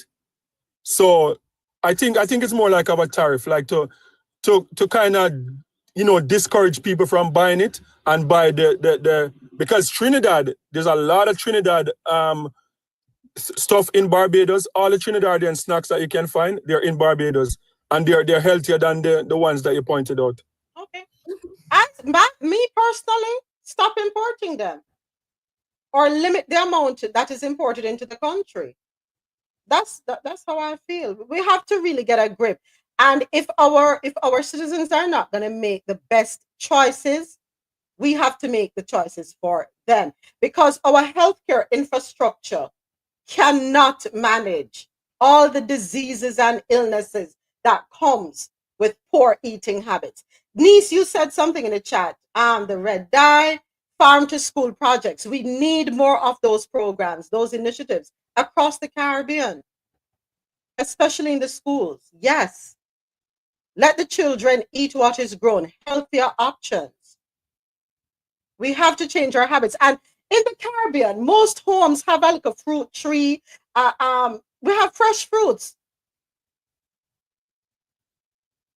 I remember as a child going home from school, especially when the orange them, or tonics or tangerines, whatever. You put on your bag, you wash your hands, change your clothes, and outside. If the cherry, we had cherry tree, guava tree, mango, June plum. There was always something, and I would go outside, and that me I eat. You have to let me let me give you a little reality check here. Yes, wait. We were very blessed where we live. I've lived in other parts of Jamaica, and that backyard was a luxury. Yeah, it's a concrete jungle in most places. But yeah, back in the days, we had a program where, I don't know which one of the governments implemented it. Every birthday, you plant a tree. Every time a child was born, you plant a tree. So there was always fruit trees in every yard. But what you're finding now, the population is growing, persons can't afford to buy additional land. So they're cutting away whatever forestation is on their land, and they're building more structures. And so you find that the land for planting is diminishing with each generation because they're removing them and putting up structures for accommodation. But yeah, I mean, and let me give credit where credit is due. I was not the one who named it farm to school. Somebody mentioned it yesterday. I think it was. Yeah, somebody did mention it. Somebody else mentioned it. Yeah, I tell you, I love that idea. I love the name of that. It's a nice tagline. Yeah. That's it. Yeah. Thank you for the reminder, niece. Yeah, I forgot. We come from a special place.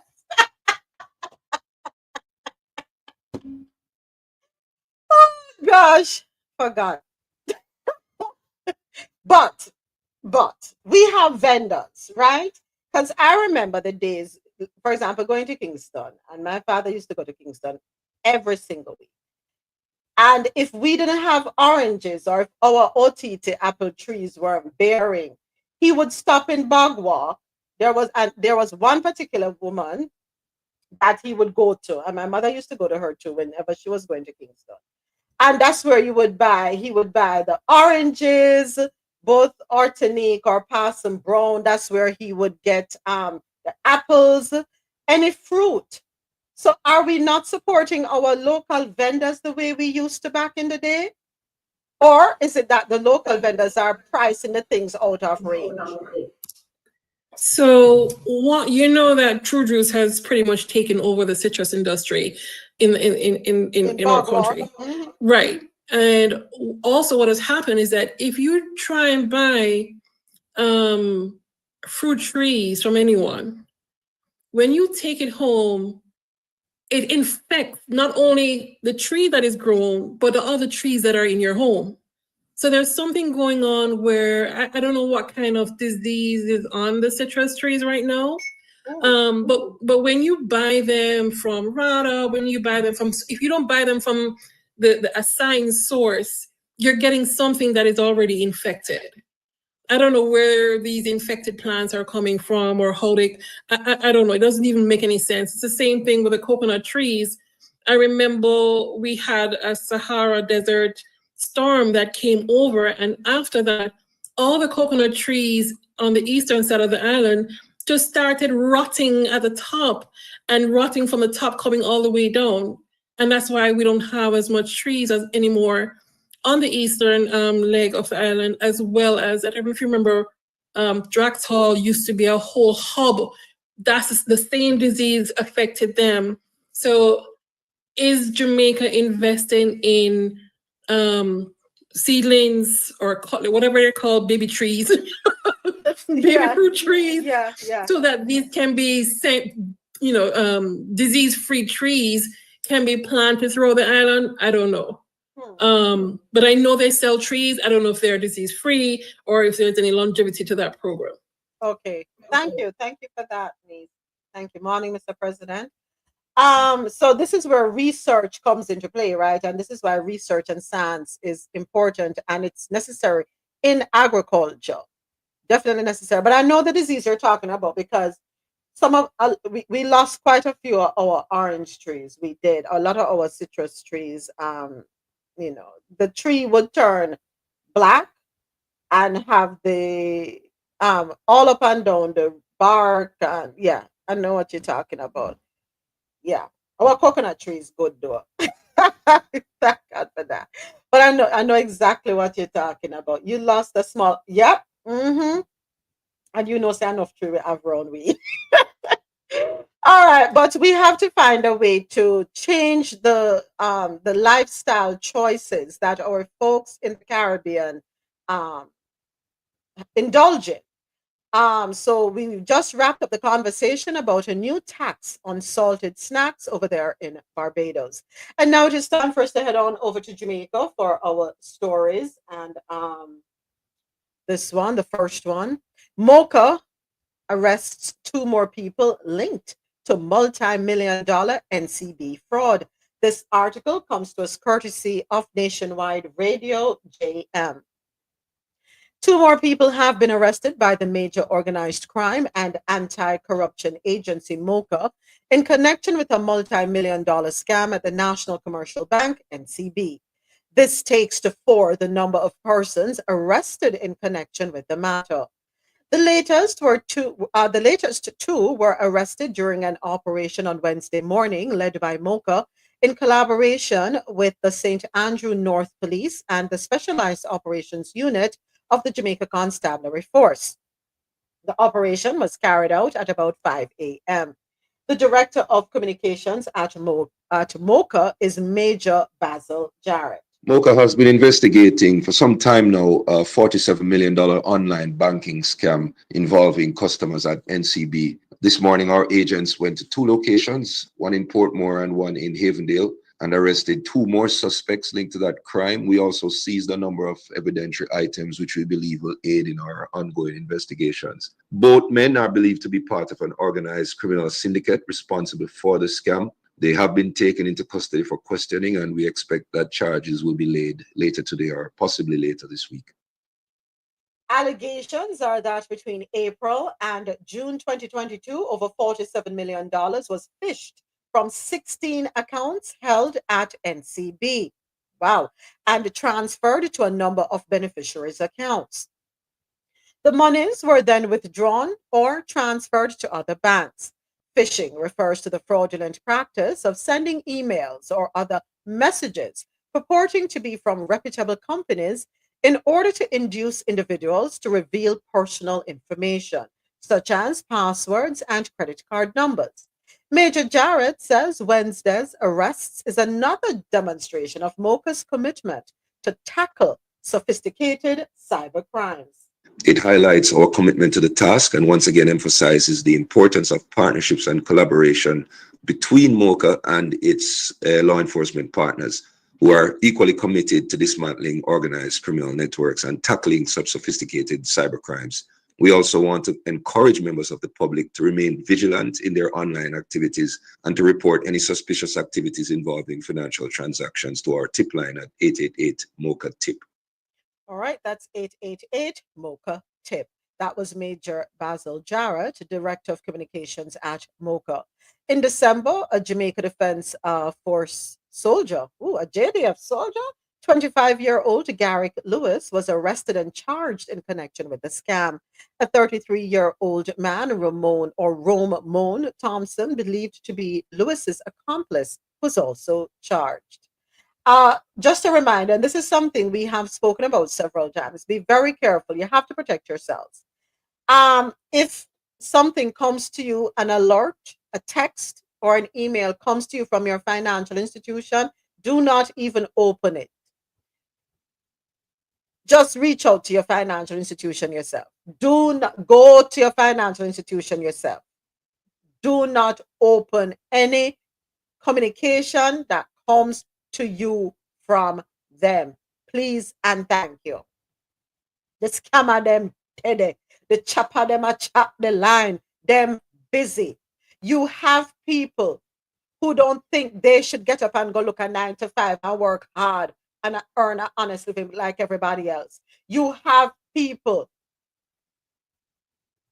who are like ticks and maggots and only there to prey upon people. Young folks, protect your parents, protect your grandparents. Look out for the elderly. Elderly, be vigilant, please, as much as you can. When you're not sure, reach out to somebody. Go right ahead. Hey, Georgia. Listen, nobody can tell me that all NCB, if no other bank, is all inside jobs. And it is for that reason that the fact that, what kind of me off is the fact that the government, with all these cases, if you notice, Scotiabank is not going through this drama. If you notice, Jamaica National Bank is not going through this drama, right? There is something going on with NCB, and I promise you, people who are just starting working there, unless they're told to do certain things, why or how would they know how to do it? Is it that they're hiring scammers now? It's an inside job, and for that reason, I don't think I would, do banking with a bank in Jamaica unless it's a CARICOM bank, because the government is too silent, or the Bank of Jamaica that regulates these banks is too silent on protecting the rights of the persons who have accounts there. Bleep, bleep. Bleep, bleep. You're not the first person who has echoed those sentiments, niece. Not at all. A lot of people are feeling that way. A lot of people feel that way. I know what them say, where there is no one they flag me on the TikTok. I'll touch later. No, they flag me. But not to go off on a tangent too much. You see the video with the old lady that was scammed out of how much money by the Jamaicans, and she end up at Jamaica, so she, or wanted to go to Jamaica, go pick up our money. Come on, people. Come on, sense. Protect on us. Anyway, it's always NCB.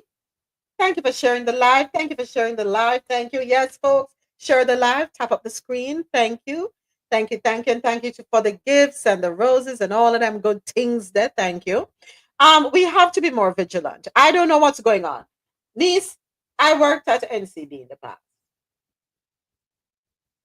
And it was not easy. But then again, whenever we weren't as dependent on computers or on tech, so to speak. When you have to do certain transactions, you need 2 officers to sign off. I remember being in fixed deposits. I walk with this hell of a binder. You have the letter, you have signature card, you have this, that, and the other. When correspondence comes, I have to take that to your B signer and then take it to your A signer. And then I ask you one bag of question. Although you have the heap of information in front of them. I've worked in the foreign exchange department. I work in the accounting department. I have, so I don't understand how is it so easy now, but then again,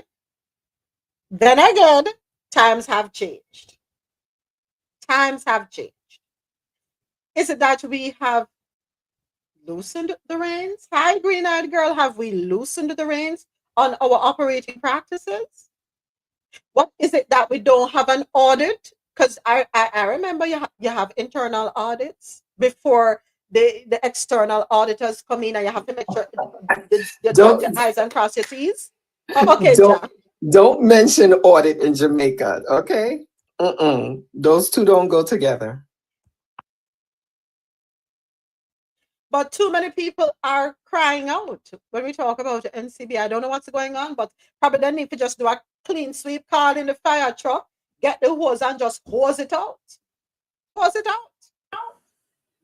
It goes back to what you also said earlier about campaign donations, that they need to put a cap on it, and they need to identify who the donors are and where they're donating to.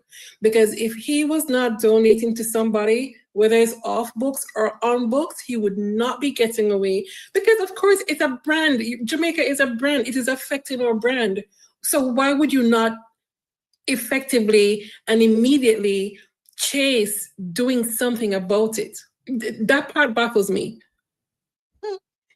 Oh, niece, thank you for the heart, green-eyed girl. Welcome, simple morning. Yeah. So let's see what happens here. If there are going to be more arrests, right? Yes, Mr. President, James finally make it. Thank you, green-eyed girl. Thank you. All right, moving right along. Nearly $500 billion allocated for public sector salaries. This article comes to us courtesy of Nationwide Radio JM. So let's go ahead and jump on over to that one. The government plans to spend nearly $500 billion? Lord of mercy, make a mistake. $500 billion for public sector compensation in the upcoming financial year. Minister of Finance, Favour Williams, says the sum also facilitates a critical expansion of the public sector. Compensation for government employees is in the budget at $495.8 billion, and it includes new rates of pay for medical consultants, dental surgeons, parish court judges, and probation aftercare officers, back pay for medical consultants and parish court judges, an allocation to support the employment of agricultural wardens, $1 billion to support continuation of the Jamaica National Service Corps, and a compensation contingency provision of $33 billion to meet the cost of public sector wage settlement, including. Hold on, slow down, Auntie Favor. I never hear you talk so fast yet. How did the devil Minister of Education? But drop asleep when you attack. So slow down or you can't go rapid fire with me, so. Hold on, let me hear again. Compensation for government employees is in the budget at $495.8 billion, and it includes new rates of pay for medical consultants, dental surgeons, parish court judges, and probation aftercare officers, back pay for medical consultants and parish court judges, an allocation to support the employment of agricultural wardens, $1 billion to support continuation of the Jamaica National Service Corps, and a compensation contingency provision of $33 billion to meet the costs of public sector wage settlement, including a provision of $3 billion to support the filling of vacant technical positions in regional health authorities. The minister made the announcement as she opened the 2025 to 2026 budget debate in the House of Reps on Tuesday. She says the figure represents a 20% increase in the country's public sector wage bill compared to the $414 billion for the current fiscal year. The continued increase in the cost of public sector. Hold on a second. So nationwide, is it half a trillion? Lord have mercy, Lord have mercy. You know, some me done. Me fully done today. Me fully done half a trillion. Yes. What am I thinking? Sorry, she says the figure represents a 20% increase in the country's public sector wage bill compared to the $414 billion for the current fiscal year. The continued increase in the cost of public sector compensation and its impact on revenues remains one of the top concerns for the country's fiscal monitors. They have called for a capping of public sector wages as a percentage of GDP. However, the minister is reminding the country that this mechanism was designed in a period when the country was significantly worse off. At the time of implementation of the wage to GDP cap of each year, our national debt stood at 147% of GDP, and inflation was 9.1%. Contrast this, Madam Speaker, to a debt to GDP of 68.7% that we expect to see when we close this fiscal year, as opposed to that 147% debt to GDP when the rule was put in place. Following all of that, in 2022, this administration abolished the wage to GDP cap in order to address retention issues, wage freezes, and historical underpayment in the public sector. That was Favour Williams, Minister of Finance and the Public Service. She says other fiscal rules currently exist that ensure government spending is sustainable. Thank you for the subscription on YouTube, Green Eyed Girl. Thank you so much. All right, so who want to take it away?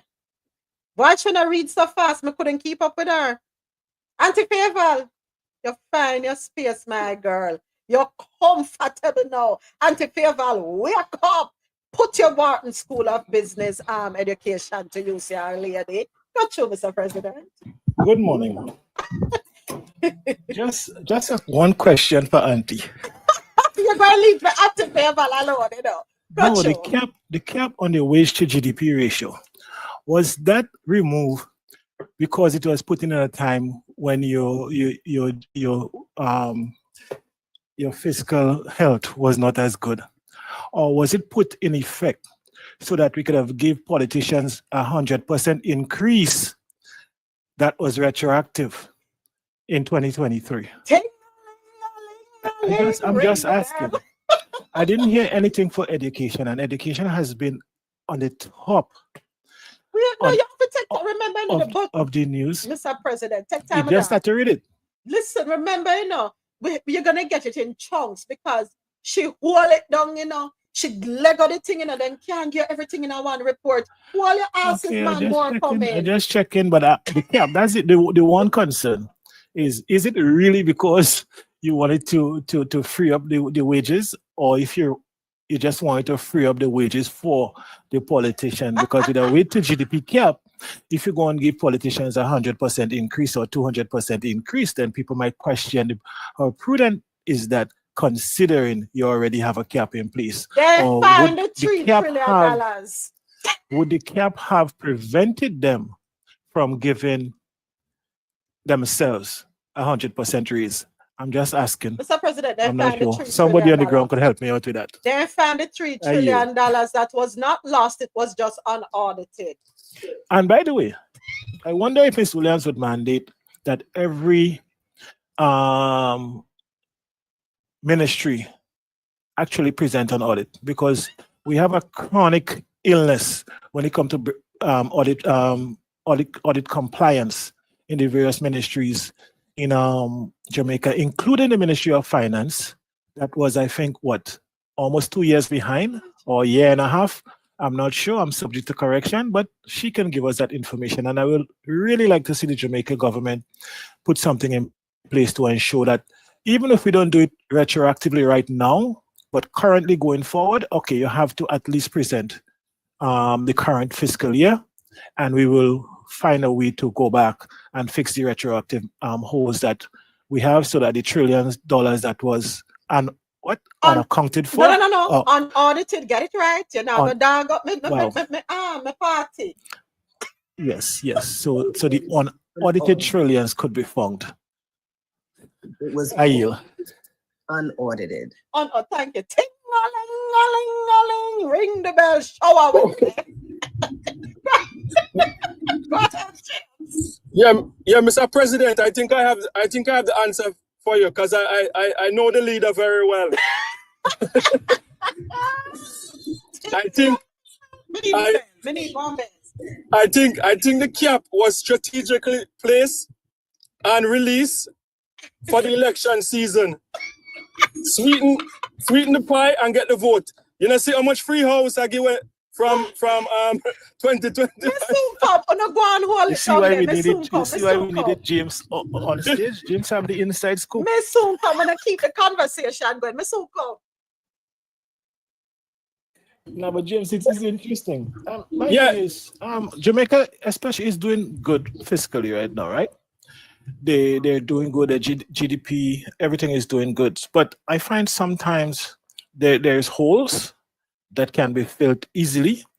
Let's say there are low-hanging fruits, and sometimes we don't address it. And I would like to see them addressing some of those low-hanging fruits in light that Jamaica, the economic health of Jamaica is looking good on the report. Yeah, go ahead, James. Yeah, no, I was saying, like, knowing Andrew, like, one thing I can say about him, like, he's smart. I think he's probably going to go down as one of the smartest politicians ever in Jamaica, probably next to PJ, right?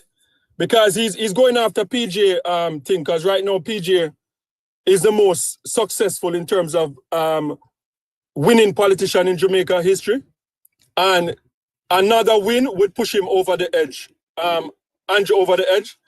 And this is a political move, because I follow the GIS YouTube channel, and this man has been every day for 2025 that there's a camera following him, and they're giving away houses. They are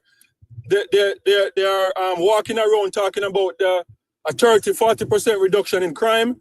You know, so it's I think it's political season, and you know it's not unique to Jamaica. You hold off on certain things, and then you just release the faucet and make the water run election time and make everybody happy. So, you know, I think that's what's happening. But James, what are they winning? Just the election? Are they doing anything for the country? No, they're not doing. They're winning the election, but it's like the new white rice and curry goat. But instead, you know, they hold back certain things and make sure that people feel sweet during election time. You know, gone are the days when you could use curry goat and white rice. You know, people are more sophisticated in Jamaica now. So, you know, when you go out there and they see you're giving away free houses and you're walking around with the chief of police and saying that a reduction of crime in 30% and whatever. And Bro God he's like Vibes Cartel. He known for market himself. And I think that's what he's doing right now, because the election coming up, right? So it's just a marketing thing. Well, so we'll get the new clocks, the daddy. Hold on. At the same time, one moment. At the same time, if they're addressing the crime, and if they're giving out houses and addressing some of the situations that we have accused them of not doing it, even if they're doing it to prepare for an election cycle, as long as it's done properly, we have to applaud it, because we know politics will be politics. And if they're addressing it, if crime is down 30% in true and they're working on it, we still have to commend them, even if it's a political move. Yes. So we have to give credit, because we bash them a lot. If they're doing it, we have to commend them. We have to. Yeah. So ring the bell. Show how we stand up power around here. you so much for the roses. Thank you for the roses. Thank you, Green Eyed Girl. Hey, let me tell you something. I like Jamaica and I love Jamaica and I love politics of Jamaica. But I have to agree. At least something is being done to benefit the people. James, we get any word? Do we have any update with regard to the social housing project? Remember, we had that conversation a couple of weeks ago. As it relates to persons who have land but don't have the money to build a house, and the government is building the house. But Desmond McKenzie said that when you're dead, you have to come out of your family have to come out of the house because the house go back to the municipality. And we had serious concerns as it relates to the land and who retains ownership of the land. You remember? We never forget that, you know. Yeah, Lisa now return my call. Not return the call, Jay. No. So I spoke to someone that work with the government and she was saying that it's because there's like 3-4 different programs. I think it's some miscommunication, but she said that the programs that they're billing your house on, it's a separate one. It's not, the government cannot take away your land. So she said there's some misunderstanding, miscommunication. All right. So now I have to go in my hat and my Rolodex and okay, don't worry. Okay. All right. So we're going to find out more about it. We're going to find out more. We're going to get to the bottom of it because it is important that we have the right information. And if we cannot rely on Desmond McKenzie, who was bold and I don't know if it's not a shame because me wouldn't come out and talk about say Edward Siaga used to beat me with stick. Me wouldn't come out and tell nobody that. But if Desmond McKenzie is not able to relay how the program works, if he's lacking communication skills, I don't know. It is incumbent upon us to get the accurate information and disseminate accordingly. No, so right. Next. Well, go on do your thing, anti Fairval. Go on do your thing. But Ja, you know, like how she's spruce, you know, and you know, like how she full of she vibrant and yeah, all them things that when I drop asleep, when I catch me, yeah, if matches. He's been listening. You see how you had to stop and adjust your ears? Okay. She chew me off. Yeah. Dolly, wake up. Go on, chew Auntie Fairval. Do your thing. It's probably what you said. She's found what she's good at, yeah. Or you know what I mean, what she loves. Yeah, yeah. And I think it's important. That being said, Ja, whenever a leader is going to assign roles or designate persons to different ministries, it is important that their skills, their experience, their qualifications align with the ministries that they're being positioned in. That's how I think. Go ahead. I have to say, sometimes you don't know until you get into a position as well, what you may or may not be good at. True. But what if her background is finance though? Why wasn't she put in the Ministry of Finance as a shadow minister and work alongside Nigel Clark versus making her Minister of Education at the time? Did you hear what you said? Work alongside. Yeah, moments. If you win your seat and you have a certain amount of power in the party, there's no way you're going to be no shadow minister to nobody. I don't care if who it is. You want a ministry, whether it's your best ministry or not. But yeah. Okay. I like that. I agree with what you're saying, but I don't like it. I don't like it because how long was she in the Ministry of Education? And I think valuable time was lost there. Quite frankly, I think someone else should have been at the helm, and probably we would be in a better position as it relates to our children. Go ahead, Ja. I kind of, again, this is another thing that I'm kind of iffy about because we really don't know what's being said, you know, outside of the media. Okay. Maybe she tried to adjust, Mhm. and maybe she couldn't at the time. And Mhm. sometimes you just have to wait for that right moment in order to get what's going to be best for you. Okay. But I just like Mr. President just said, there's no way Nigel Clark would have allowed her to shadow. You don't think so? Both brilliant people. Mm-mm. They're both brilliant. It's just a matter of their leader listening and taking counsel and guidance. But anyway, next up, go ahead before I move on. Somebody's mic was open. You have to remember moments. What's good for the country and what's good for politics sometimes conflict. So you have to find a balance. And sometimes what you hear in public is not always what happened behind the doors. You see it in the ministries and stuff like that. You see ministers want to push for certain policies and they're shut down. Mhm. They're not given the budget and stuff. Yeah. So we highlighting it is just to keep putting it out there and bringing it to their attention. It doesn't mean that some of the same people does not try to get the same thing we're talking for. Yeah. And by us sometimes raising these points, it sometimes give them more leverage to implement some of the stuff they would like to implement. Yeah. Sometimes their hands are tied because politics is a tricky game. Tricky indeed. That's why them call it politricks. Next up. Thank you, everyone. All right. Next up, commentator says budget initiatives in line with plight of ordinary Jamaicans.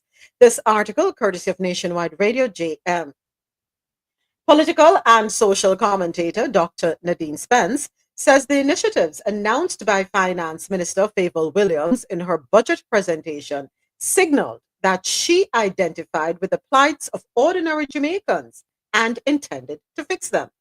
Dr. Spence also singled out Minister Williams' announcement about the $10 billion in support to the National Water Commission.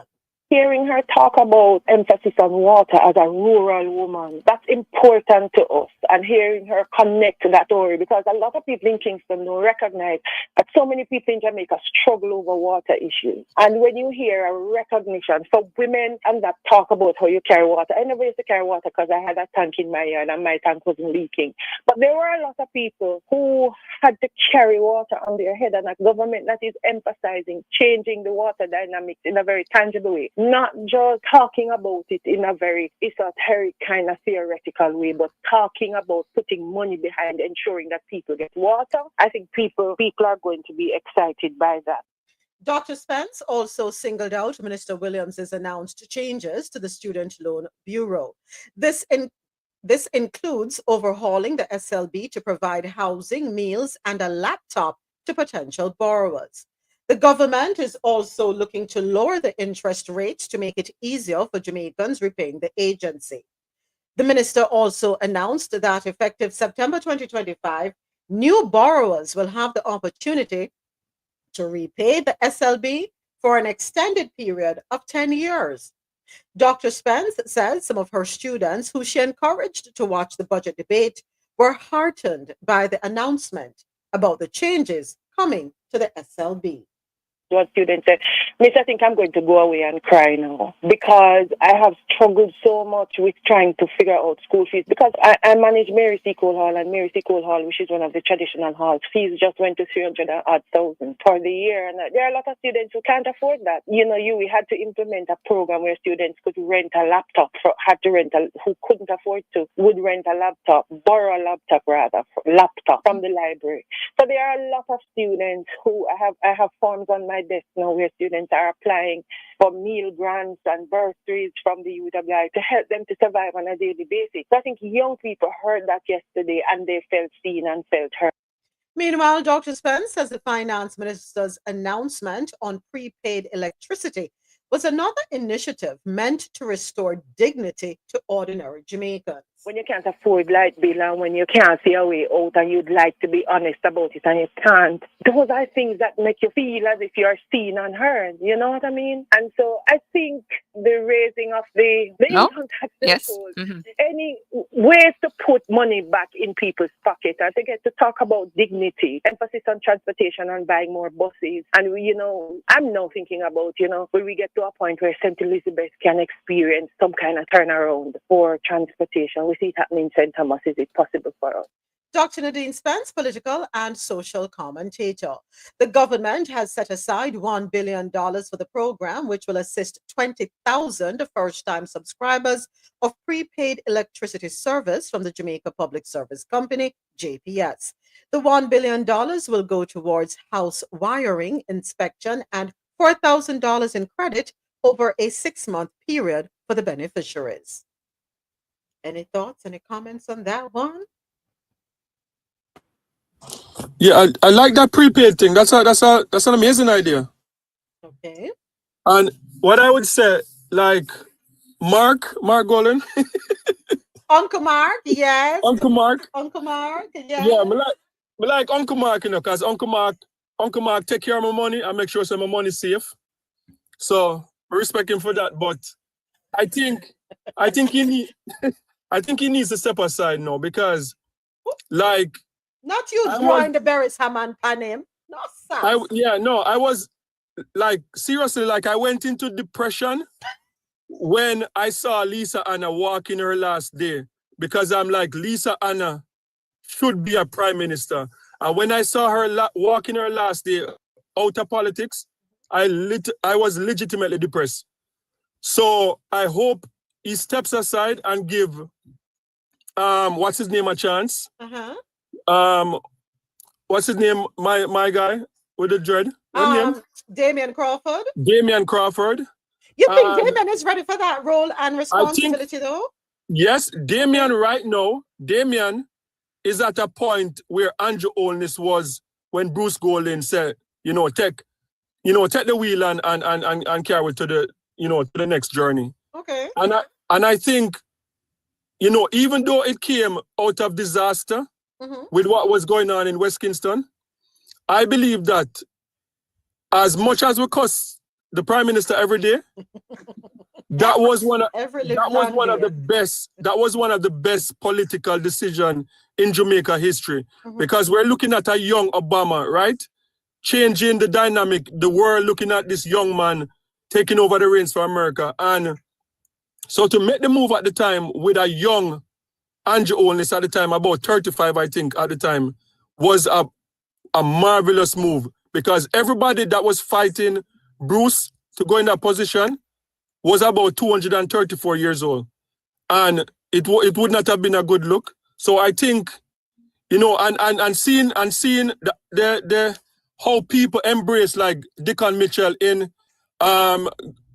Grenada, I look at him and I see a Damian Crawford that have the same type of likability. People really like Damian Crawford. Gravitate towards him. They gravitate towards him. So yeah, I think he should bow out. I know it's early, but nobody waste the people money around the election. Bro, God win already.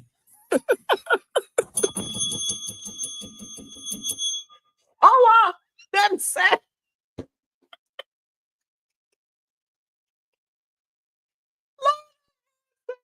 Hey, that year you got nice, September. What the exact date for the election in Jamaica again? September what? I think that's to be September something. I don't know. We have to look it up again. But in Jamaica got turn up. String up the sound system, them. It's got nice. But Jamaica has improved, right? Jamaica, I would say Jamaica. I'm proud of the Caribbean, because now we see like America like kind of regress in terms of name calling, demonizing each other, and like immaturity in their election. But I see like the Caribbean has improved, where for the past 5 elections in Jamaica, nobody questioned the legitimacy of it. Everybody just take them win, and everybody take them beaten, and them congratulate each other and then move on. So I think that's a great improvement coming from what Jamaica used to be, right? So I'm proud of us where that is concerned, our political maturity. Okay.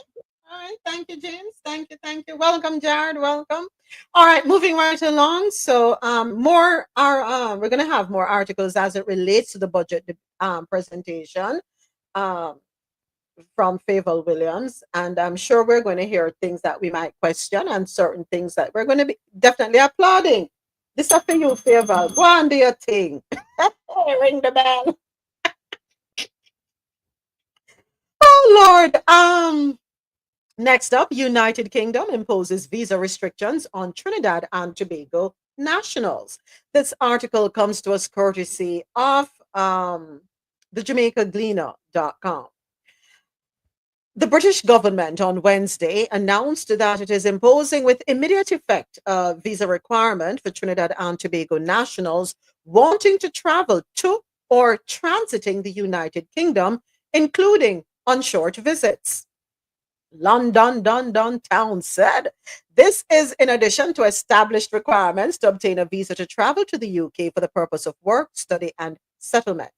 There will be a 6-week transition period until April 23, 2025, during which time visitors who booked their travel and obtained an electronic travel authorization, ETA, before the changes can still enter the UK without a visa.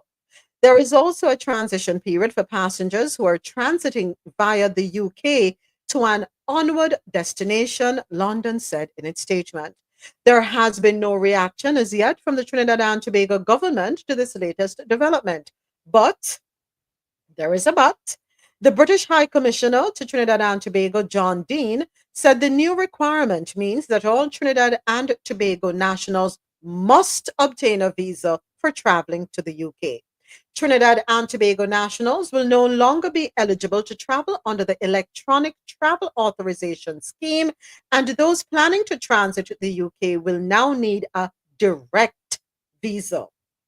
In any country, including the UK, security, including border security, has to be our priority, he said. So, there you have it. TNT, getting a visa. The people them son have to get a visa. Getting a visa. I saw the thing go. We're not going to argue with it. All right. Next up, it is time for us to go down pan the ball field. Messi has been confirmed to make a trip to Jamaica. We'll get into this one, courtesy of the JamaicaGleaner.com. Inter Miami head coach Javier Mascherano has confirmed that Argentine icon Lionel Messi will travel to Jamaica for the second leg of Inter Miami's CONCACAF Champions Cup tie against Jamaican champions Cavalier at the National Stadium, and that should be happening. He should be there today, yeah. Messi was notably absent in the first leg as the forward watched from stands as Inter Miami downed Cavalier 2-0 at the Chase Stadium. Speaking in a pre-game press conference, Mascherano said Messi will make the trip and the club will make a game day decision on whether he takes to the field. Leo is in the squad. He's going to travel, and tomorrow we will decide on the day of the game what is best, whether he starts, whether he waits and comes on later. We'll see how it goes. Messi has not featured in Inter Miami's last 3 games as the club rested the player due to load management concerns. The second leg is set to kick off at 7 p.m. So, wanna think. Public holiday when Messi reached Jamaica, mash up. Ring the bell.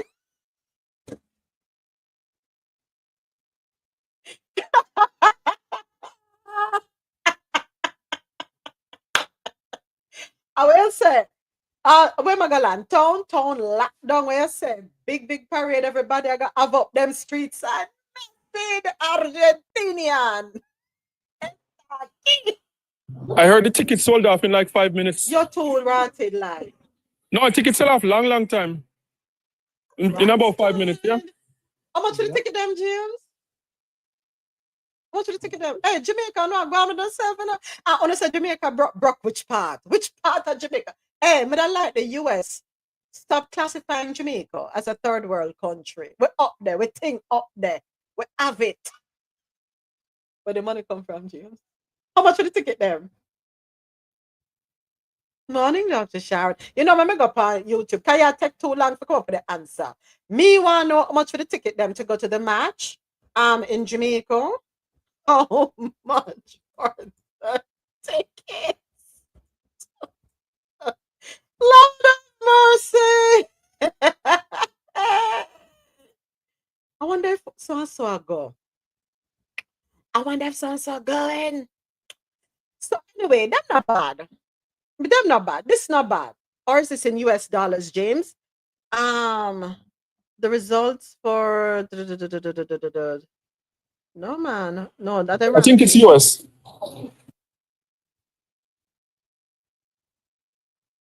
Well, miss me, I try to look here. So what is 3 tickets? Somebody said they bought 3 tickets for $100 US. That's not bad. That's not bad. That's not bad at all. That's about $15,800 roughly. To see an international superstar, in better touch your feel. Me know say if me pay $100 US for one ticket to go watch Messi, he have to touch your feel. Me no business what go on with him. He better get up and touch that field. I hope they know what they're doing in there because Jamaicans are nothing to play with. They will tear up the stadium. Yes, after them pay them good money, James. Problem, and they don't want problems in Jamaica. But on a serious note, that's not bad. That's not bad at all. But sell out quick. Like, you know. I think they might put him on for 3 minutes. As long as he touch the field, that's all. I have to tell the people themselves, make sure and touch the field. All right. Moving right along. We're still in the Caribbean corner. We have 2 more articles to run through. Next up, it's time for us to go down in the islands. Our features travel and lifestyle segment. Grenada up front and center. Grenada has been named Best Caribbean Island for Foodies by the UK Consumer Survey. Should we trust the Brits or the United Kingdom because them palate is quite bland over there, you know? What them know about good up food. Remember, Adam Stewart said, which island again, James? Have the best food in the Caribbean, hands down. I think Martinique or one of them islands. No. Get it right. It's the Dutch Antilles. It was Curacao. You fail your first test, James. You've been out of class for too long. Come back to the front of the stage. All right. So Grenada has been named Best Caribbean Island for Foodies by UK Consumer Survey. Article courtesy of CaribbeanNationalWeekly.com. Grenada has been ranked the top overall Caribbean island and the best destination for foodies in a prestigious survey, which was conducted by Which Travel, the UK's most trusted consumer advocacy organization. With an outstanding customer satisfaction score of 82%, Grenada outperformed popular destinations such as Barbados, Jamaica, and St. Lucia, reaffirming its status as one of the Caribbean's most sought-after travel spots.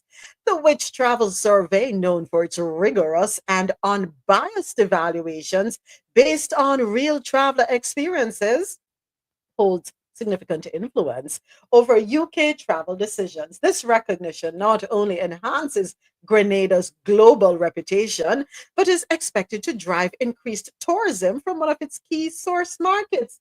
So, when Mr. President there, what am I going to say? Just the aisle down? I'm troubling Mr. President this morning.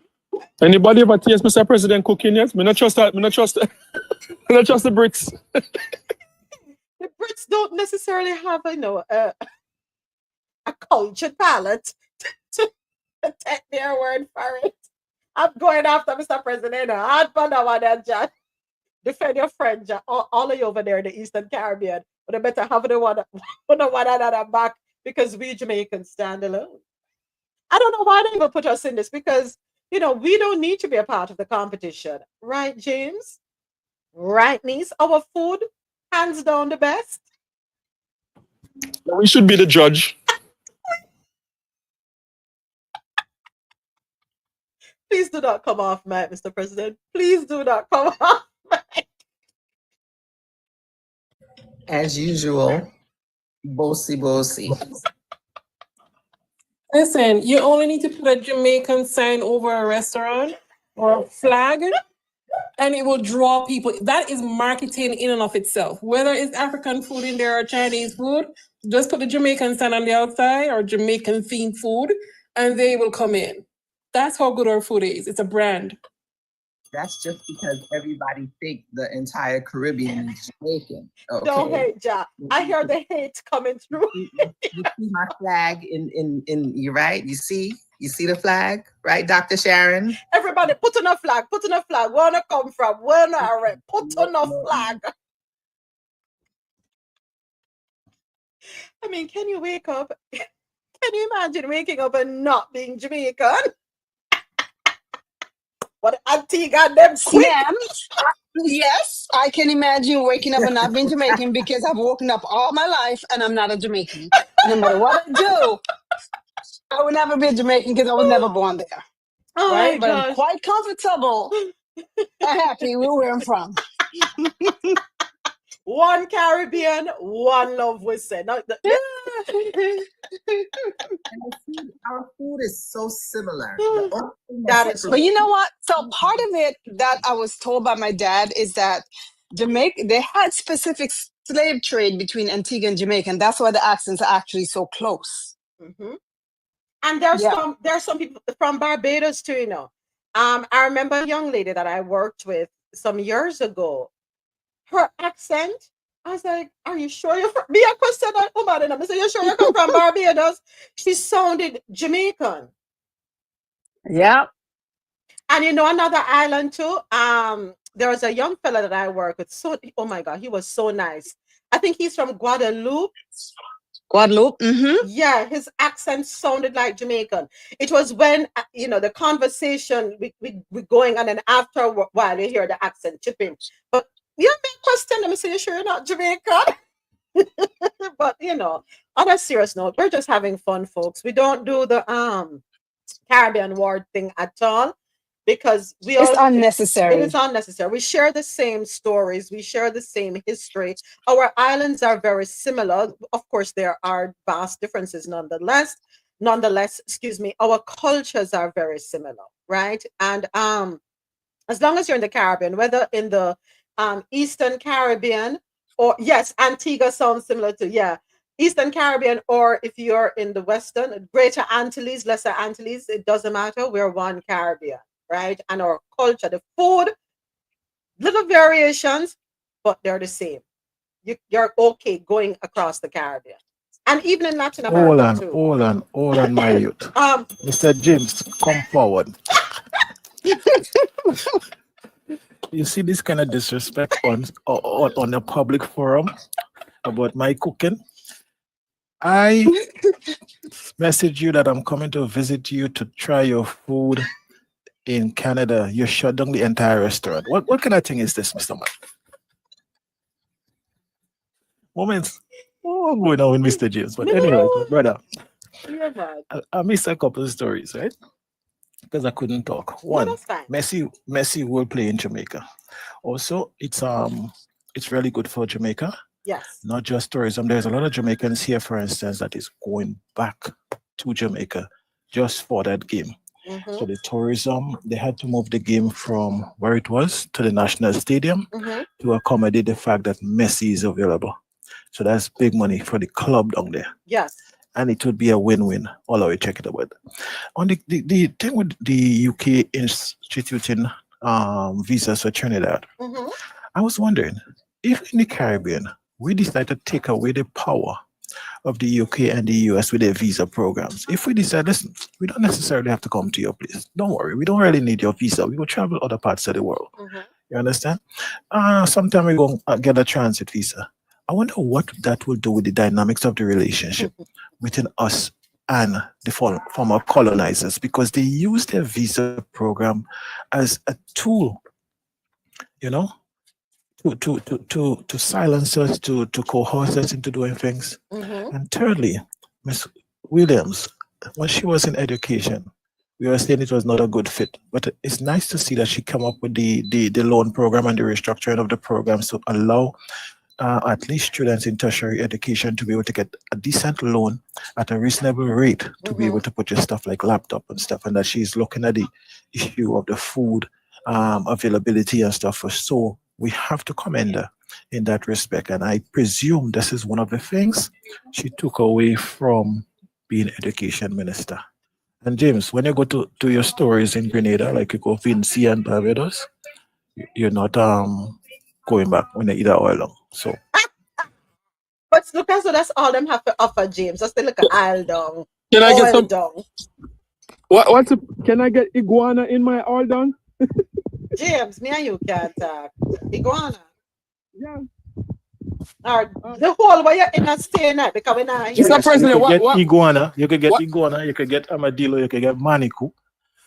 I want You could put in your corn pork and everything like that, salt free, smokering, anything you want. That's the good thing with oil long. You could put in any meat and multiple meats. As a matter of fact, most oil long usually have multiple meats. Outside of all the range of vegetables, the breadfruit, the caldo, you know, the turmeric, you must have turmeric. Curry oil and turmeric oil long is two different oil long. You have to stick to the basics. But yeah, when you go along there, just choose what you want and we will make your oil long. But I'll make sure I talk to Mr. Deacon Mitchell and tell him, keep an eye on you because I don't know, you might stow away. You might leave. Just sell him a residency or a citizenship.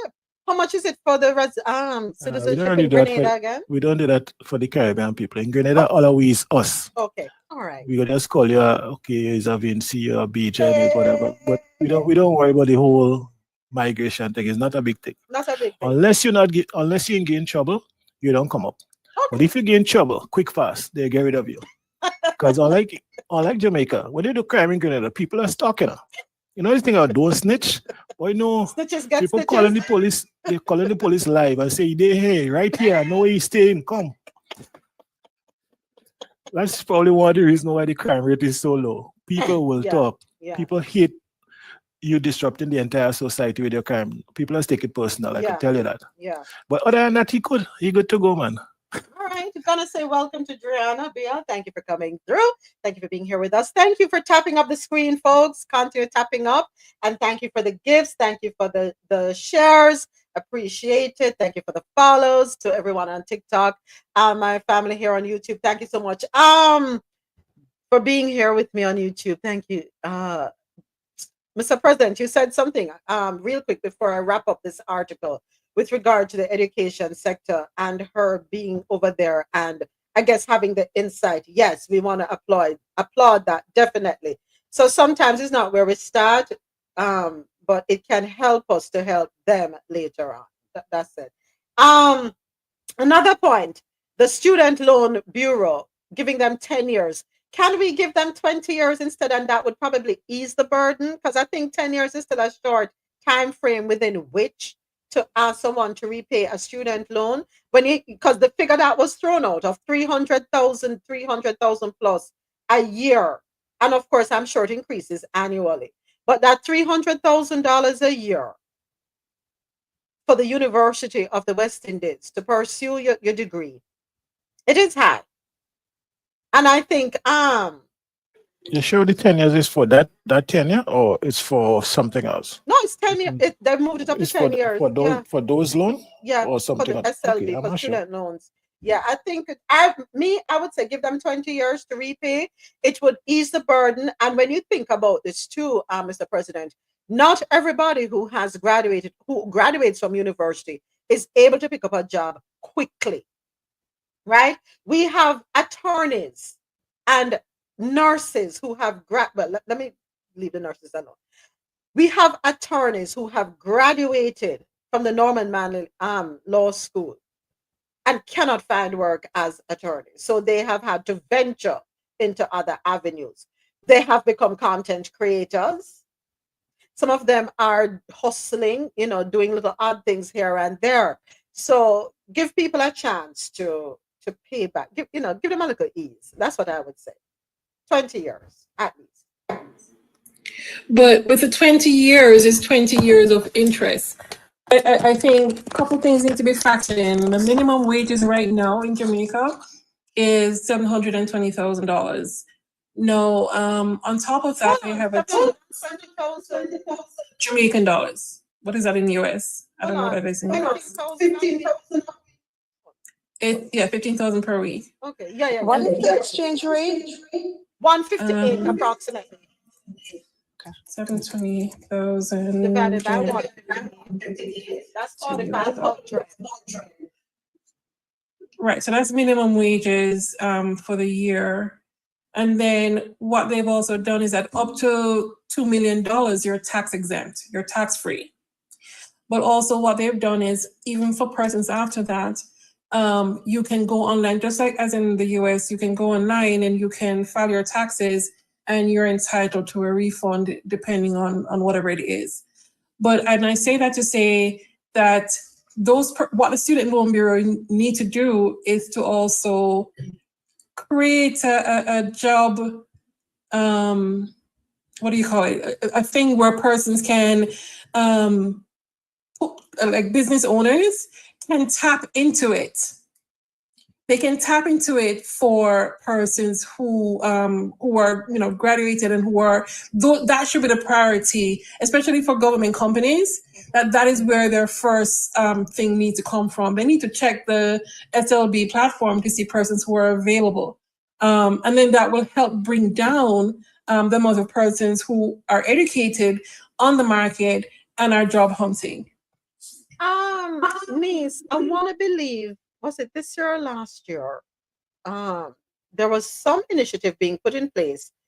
I think it's a part of the Aspire program, if I'm not mistaken, that Andrew Holness and Fable Williams spoke about. I want to believe it's last year.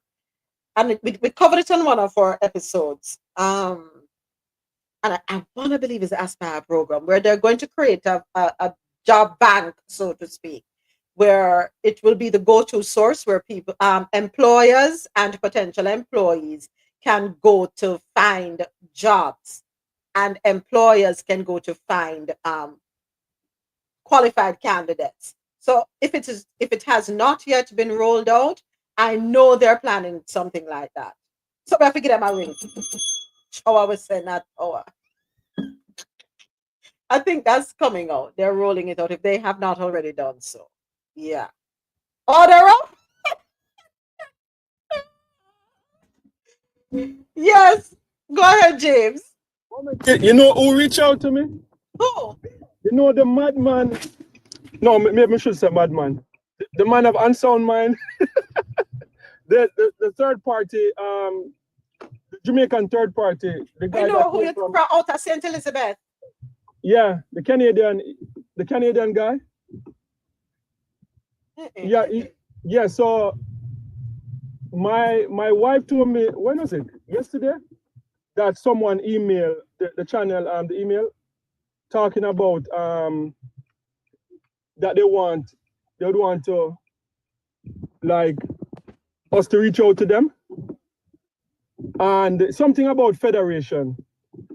And I said, okay, that sounds good. And when I look at, she give me the email, it's him. Run him. And I'm like, you know what? Sorry, Yeah. I shouldn't say that. I shouldn't say that. Lord forgive me. Here's the thing. He has said some things, and I can't remember everything in detail now, but he has said some things that make sense. But ultimately, his goal is he wants to get in to be prime minister forever and ever in perpetuity. Amen. Not Augusta. Where am I come from? Where am I come from? There are some things that move up France with that, and the way he positioned himself and the way he moves through, how a snake move. Yeah, them way there. I'm sorry. I'm sorry. That's just my humble opinion. I question a lot of what he says. I question his intentions. Yeah. And I'll just leave it right there, James. But you know something, James, probably it's not a bad idea. Hear what he has to say. Hear what he has to say and see if he has changed his tone, to see if he has pivoted, because people can change, no so? People can change. So hearing what he has to say does not mean that you're endorsing him, not at all, but you want, people, you want to be objective in the situation, so to speak. So probably, what I'm going to say, give him 5 minutes of your time and tell him to make it quick. I was trying to stay away from the politics, because what I notice, I get attacked a lot, especially from Brogard people. And, when I go to Jamaica, I don't want to Listen. Get no bodyguard. Yeah, a bro god person left a comment on a post I put up. Yes, was it yesterday? A clip that I put up yesterday, and I laughed to myself because I said, well, the comment the person, but I said, yeah, we really need to up our educational system. Okay. Enough said. No more about them, but what you're doing is, I don't think anything is wrong because just as you would speak to a representative of the PNP, you would speak to a representative of the JLP. It doesn't mean you are declaring any affiliation with anyone. You are coming from a point of, just an outsider. That's how I look at it. I don't know. I may be wrong. For what it's worth. All right. Oh, before go ahead, niece. Go right ahead. Let me say this. I mean, I'm loyal to JLP by family, and I would never discourage or to say, okay, I'm not going to talk to somebody because they're a PMP. We have to learn to live together. We have to learn to live civil. And it is okay that you are a PMP and I am JLP. There's nothing wrong with that. Because a lot of what, is it James? A lot of what James said earlier in defending his PMP, he said a lot of things that were very honest, were very brutally honest in defense of his party. But also what he said to me, it resonates with how most loyal PMP elders may think as well. They love their party. They're not too keen on the existing opposition leader, and whispering to the fly on the wall, he needs to step down. And there's nothing wrong with, hearing each other's view and just agreeing to disagree and just moving on. It's a civil society. Facts, niece. Facts. Yeah. So, to wrap up, Mr. President, country with him sure said, Mr. President feeling himself.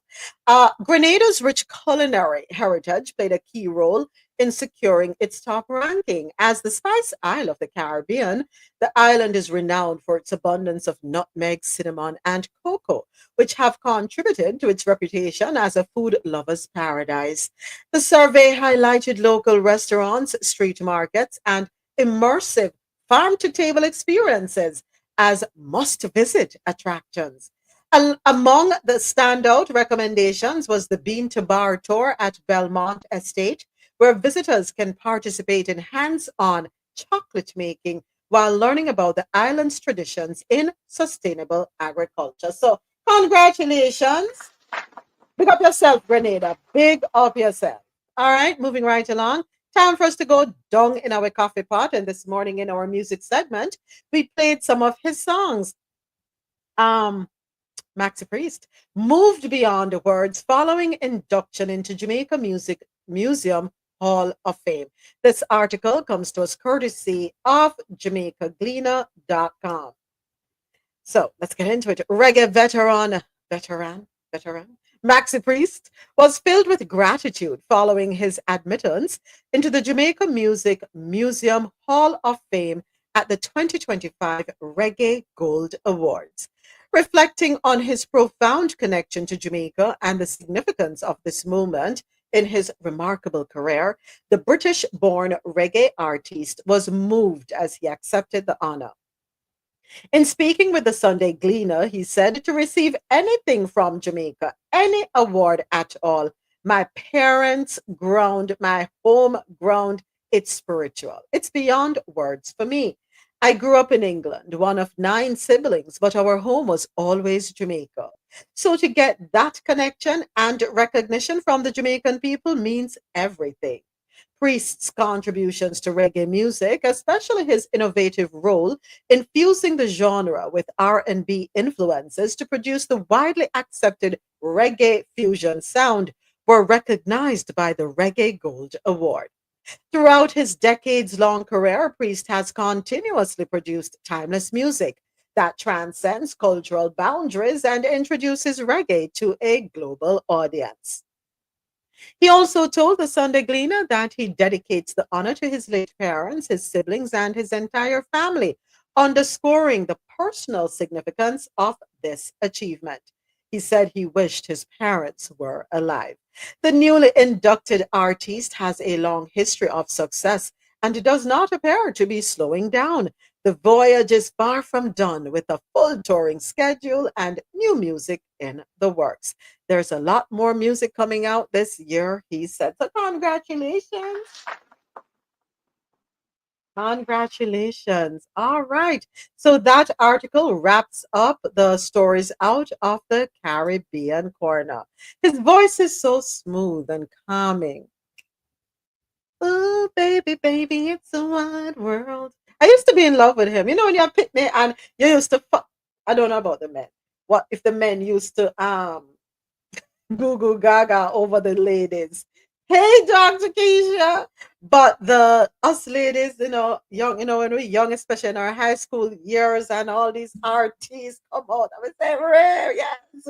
And you dream of growing up to marry them one day. Lord of mercy, we did really fool when we did young. But anyway. Yes.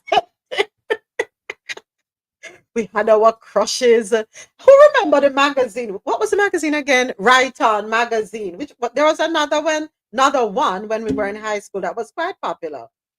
But the Right On magazine and the pictures with LL Cool J, and he had tear them out and put them up by a while and all these things. We did really fool enough. New edition, Kill Me, Dead Me, when I go grow up and married to Ralph Tresvant.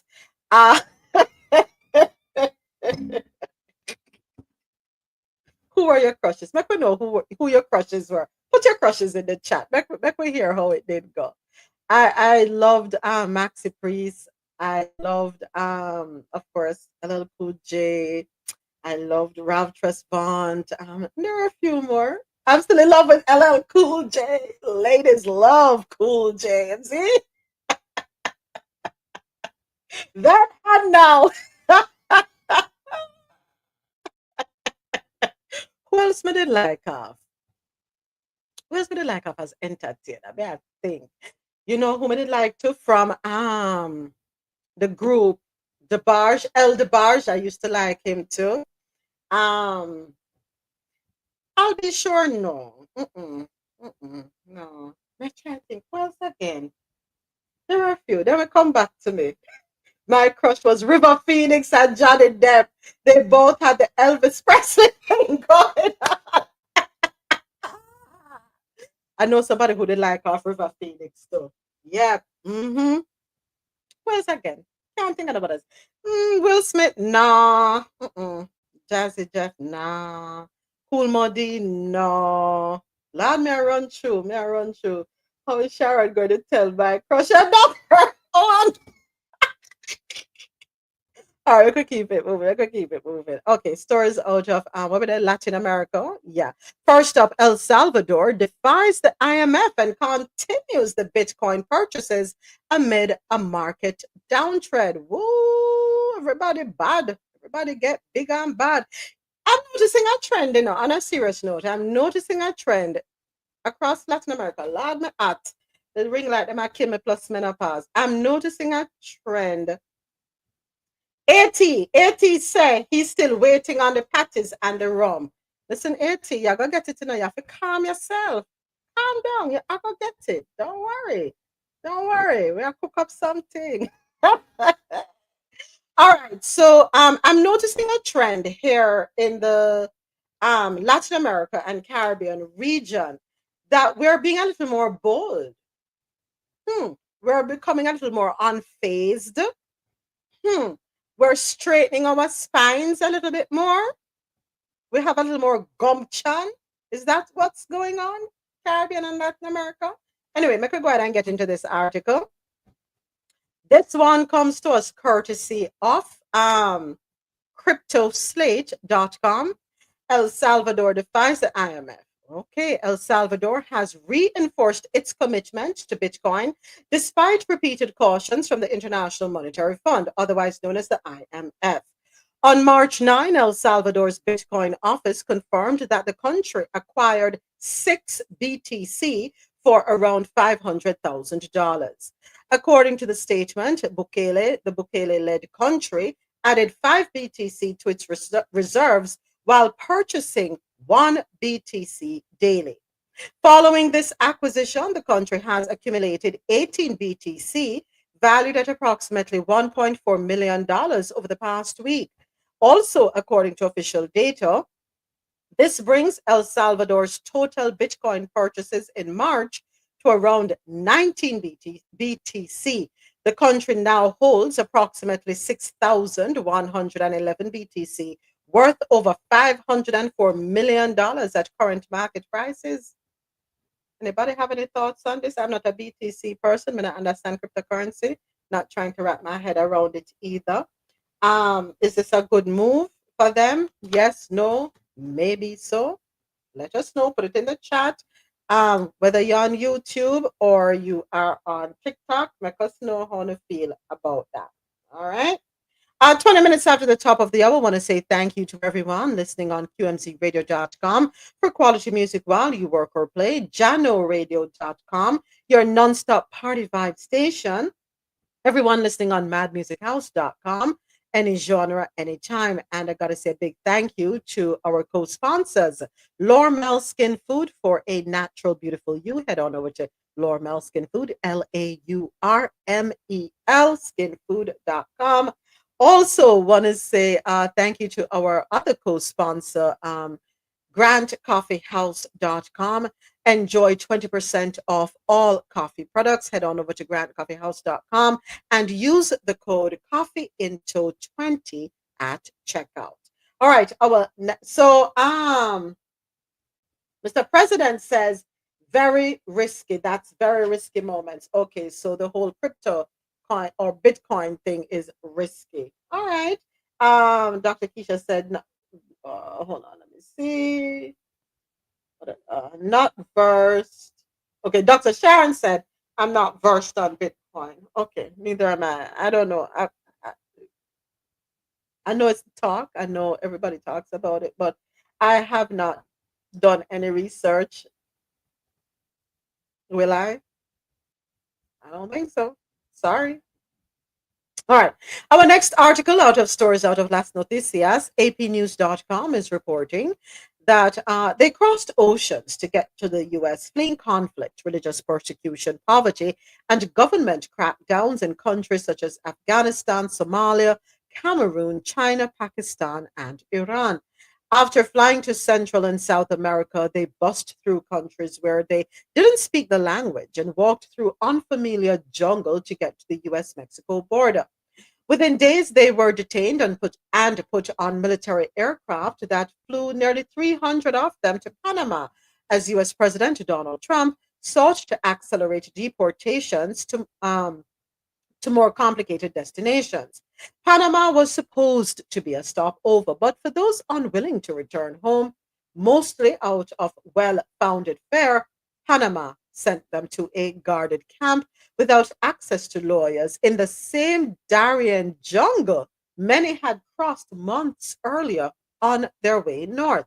Over the past week, under legal pressure, the Panamanian government dropped them off at a bus station in the capital with 30 days to figure out where they will go next. It feels like the whole world is crushing down on me, and it's like everything is stopping. That's according to a young woman, who is 29 years old from Cameroon.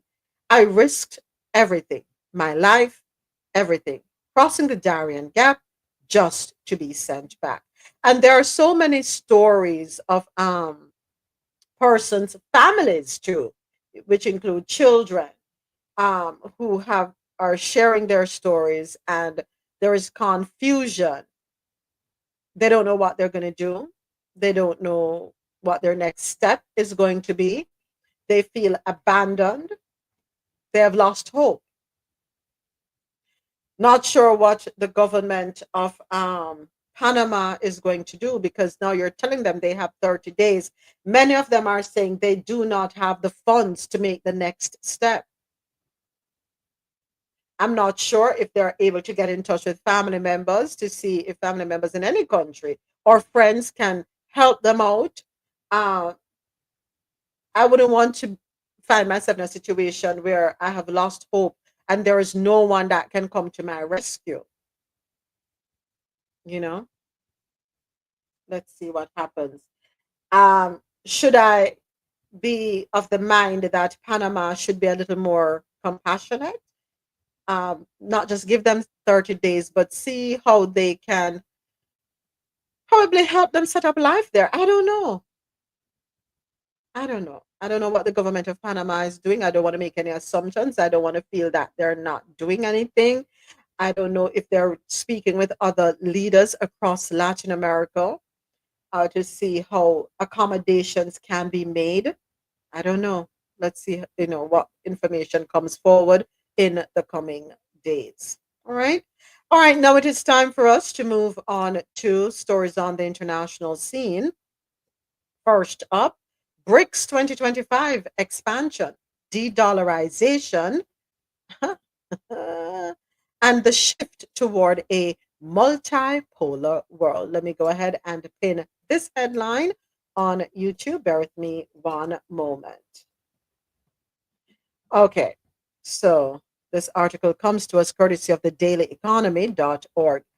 The BRICS bloc, originally comprising Brazil, Russia, India, China, and South Africa, has undergone significant transformation over the last 12 months.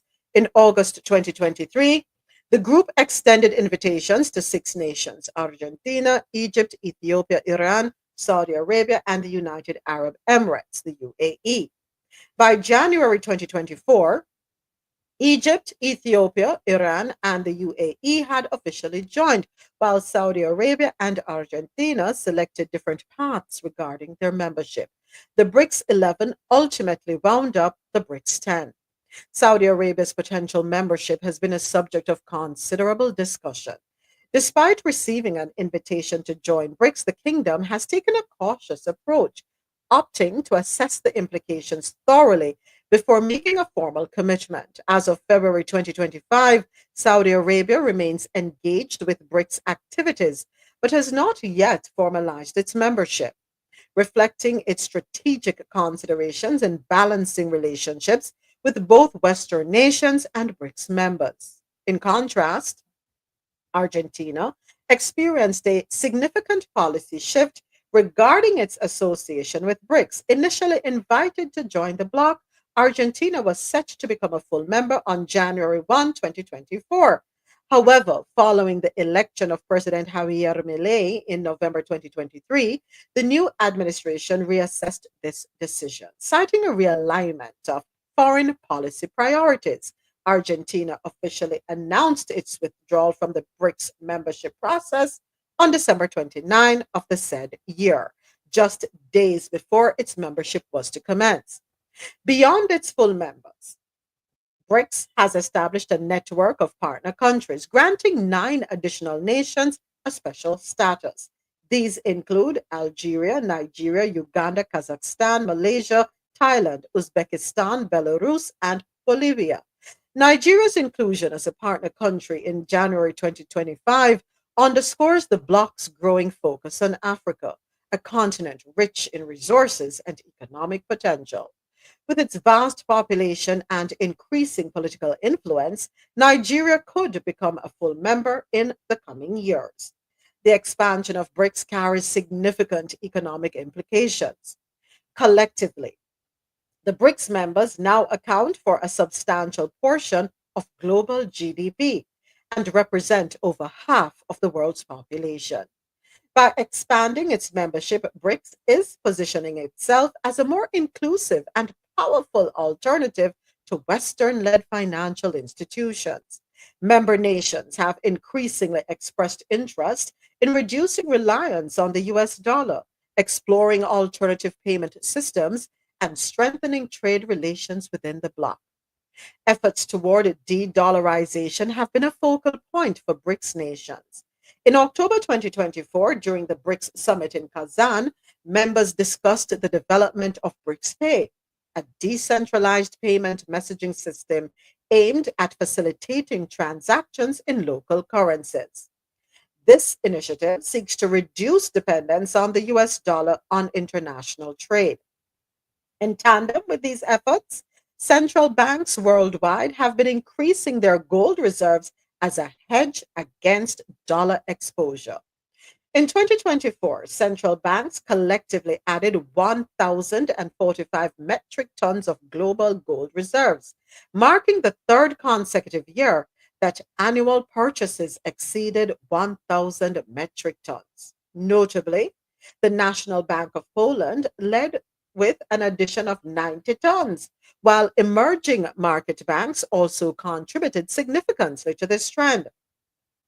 This surge in gold accumulation aligns with BRICS' strategy to diversify reserves and reduce reliance on the US dollar. These developments lend credence to the Bretton Woods III scenario, which envisions a new global financial order centered around commodity based currencies and reduced dollar dominance.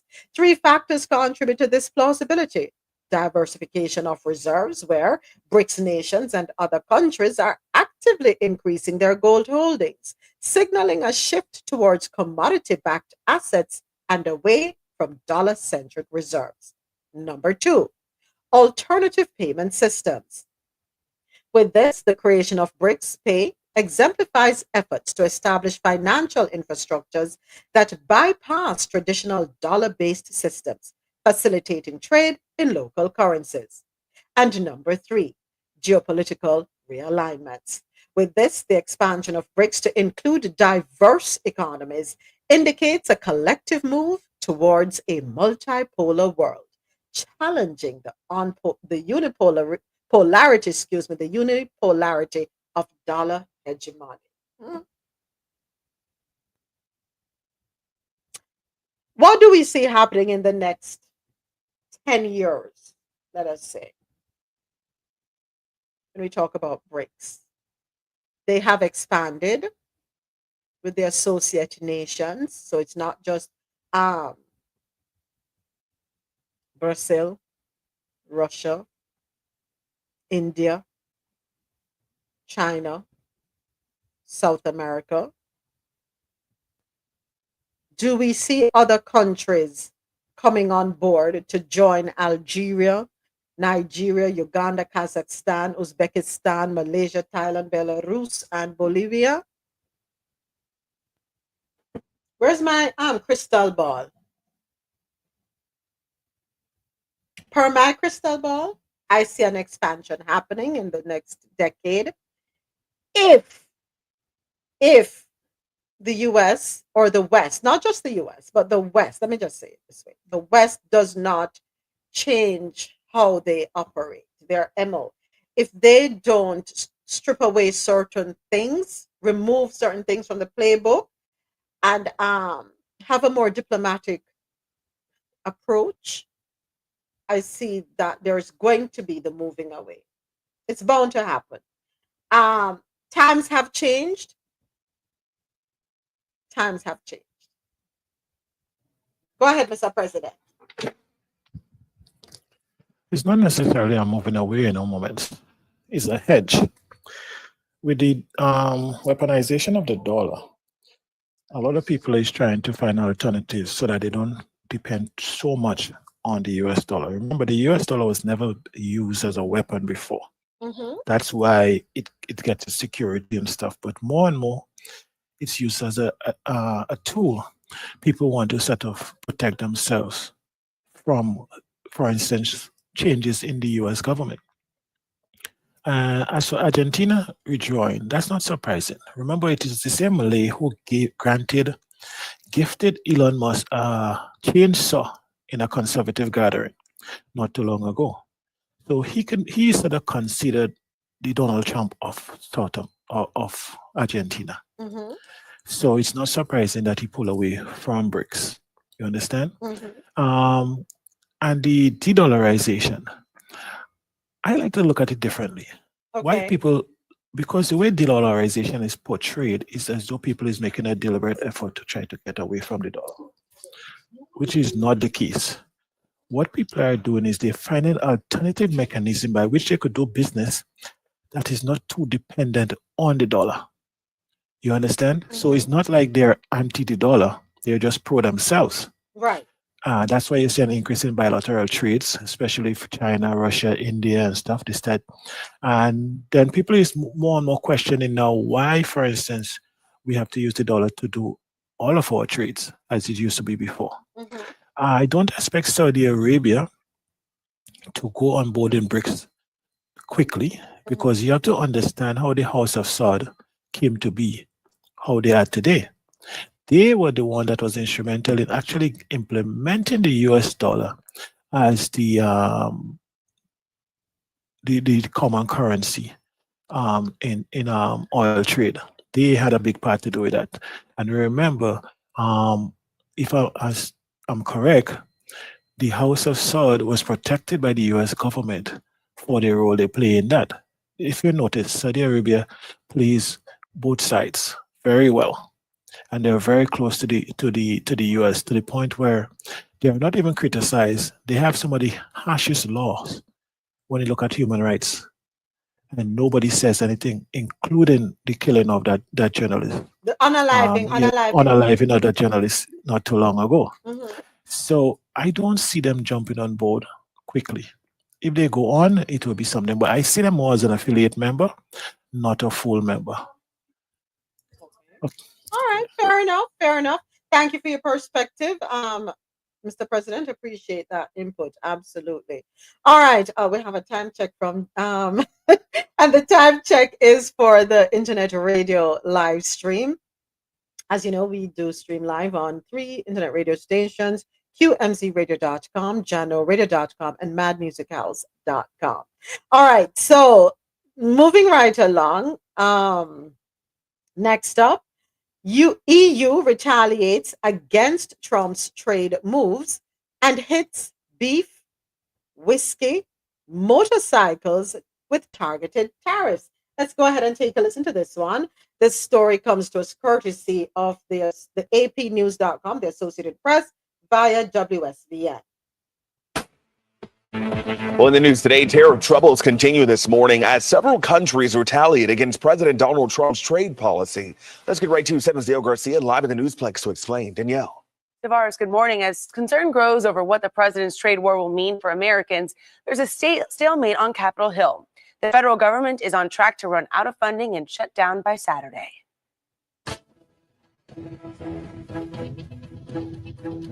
If you shut it down, you will impact and hurt millions and millions and millions of Americans. Congress is edging closer to a potential government shutdown tomorrow night as the blame game continues. I hope our Republican colleagues will join us to avoid a shutdown on Friday. We are on the brink of a government shutdown, which will be entirely of the Democrats making. A continuing resolution House Republicans passed needs Democratic support to clear the Senate. Majority Leader John Thur is setting up a vote on the plan, but Democrats are holding out for concessions aimed at reining in DOJ's spending cuts. When we cut, we want to cut, but we want to cut the people that aren't working or not doing a good job. We're keeping the best people. Which includes, most recently, closing an office that helped minority veterans with disparities in how the government provides benefits, laying off hundreds of people who work for the National Oceanic and Atmospheric Administration, and the U.S. Department of Education cutting nearly 50% of its workforce, bringing it a step closer to eliminating the agency altogether. That was the president's mandate, this directive to me. Clearly is to shut down the Department of Education. And trade war fears have consumers and businesses caught in the crosshairs. Who could blame them putting reciprocal tariffs on us? You know, it's just a match, you know, and nobody's going to win. Wednesday's U.S. tariffs were met with swift retaliation from Canada and Europe. Canada announced a series of measures. So what we did is we matched dollar for dollar the American tariffs at the same percentage. The European Union also swiftly retaliated, imposing tariffs on up to $28 billion worth of exports. The markets were mixed at close Wednesday, but some economists warned that the odds of a recession are rising. The economy is strong. Came into the year doing very well, but it can't digest the kind of tariffs that we're talking about here. The 25% toll on all U.S. imported steel and aluminum threatens to drive up prices on a broad range of consumer and industrial goods for Americans. Donald Trump and House Republicans are crashing the American economy in real time. And Canada's new prime minister says he is ready to meet with President Trump but not without conditions, including respecting Canada as its own country instead of referring to it as a 51st state. In the Newsplex, I'm Danielle Garcia, today in Florida. All right. Whew, a lot to go through here. I can't blame EU for taking the stance that they're taking. They're well within their right to do so, and no one wants to feel attacked. But interesting, when I heard him say being more efficient, I have a video that I want to play. Very interesting. Came across this video, and it was on TikTok, and I did save the video. And I was like, hold on a second. Let's just take a listen here. It looks just like any other influencer video. A young woman posing in front of a camera over and over and over again, showing off her trendy but timeless professional fashion. But she's no ordinary influencer, and that's no ordinary office. Her name is McLaurin Pinover, and she's the Trump administration's new director of communications for the Office of Personnel Management, or OPM, which manages federal employees. All of these videos were shot in her government office, right here at OPM headquarters in Washington, D.C., ground zero for Trump's plan to cut thousands of workers from the federal government in the name of efficiency. Inside her office, Pinover captures video at her desk, putting on makeup, modeling new outfits to her 800 followers. Pinover markets clothes on her account. Using what's called affiliate links, she could get a portion of any item sold through her Instagram page, like this $475 skirt or $300 dress, but it's unclear whether she's made any money. On February 13th, the day 20 people on her communications team lost their jobs, she posted a moment for mixed patterns. And the week when her agency demanded all federal employees list 5 things they did that week, she posted the Businesswoman Special. As OPM spokeswoman, she defended the memo at the time as a commitment to an efficient and accountable federal workforce. She's a Trump official. She has only been on the job since January with the new administration. And some of this does appear to have happened on the clock. We were actually looking at her account this morning, Erin. She posted a couple of Instagram stories during normal business hours. You can also see the time on her watch in at least one of the videos she filmed, all during work hours. Now, about 15 minutes after CNN reached out to her requesting comment, her Instagram account was deleted. She declined to comment officially to CNN, but we did comment from former OPM workers who told us, quote, "Are you kidding me? That's my office." Another called it absurd and ridiculous to post fashion videos as people are being laid off. I wish it was a prank, and I wish it was a joke. It is not a joke. It was done by CNN. That report is from CNN. Video footage showing her. So who is going to be the spokesperson to do damage control? And there was a report, I think it was last week or the week before last week, that said they are making over $100,000 a pop, each Doge worker. $100,000, yeah, or 150,000, something like. If I'm not mistaken, it's $159,000. Yeah.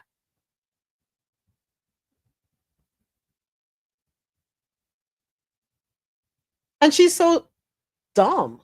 Sorry. Why would you're doing that? Clearly, you're not reading the room. Clearly, you're detached. Clearly, you lack sensitivity. Clearly, you lack empathy. Clearly, you're delulu. Because if you had an ounce of common sense, young lady, you would not have been putting out those videos on social media. You have to understand, you know, social media people are very savvy, you know.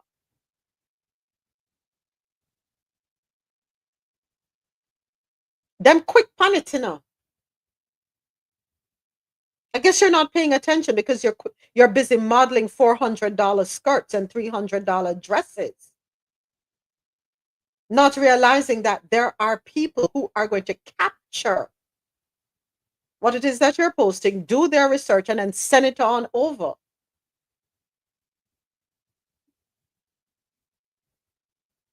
In the words of Major Hype, are you dumb? Or is that Petian who says, are you dumb?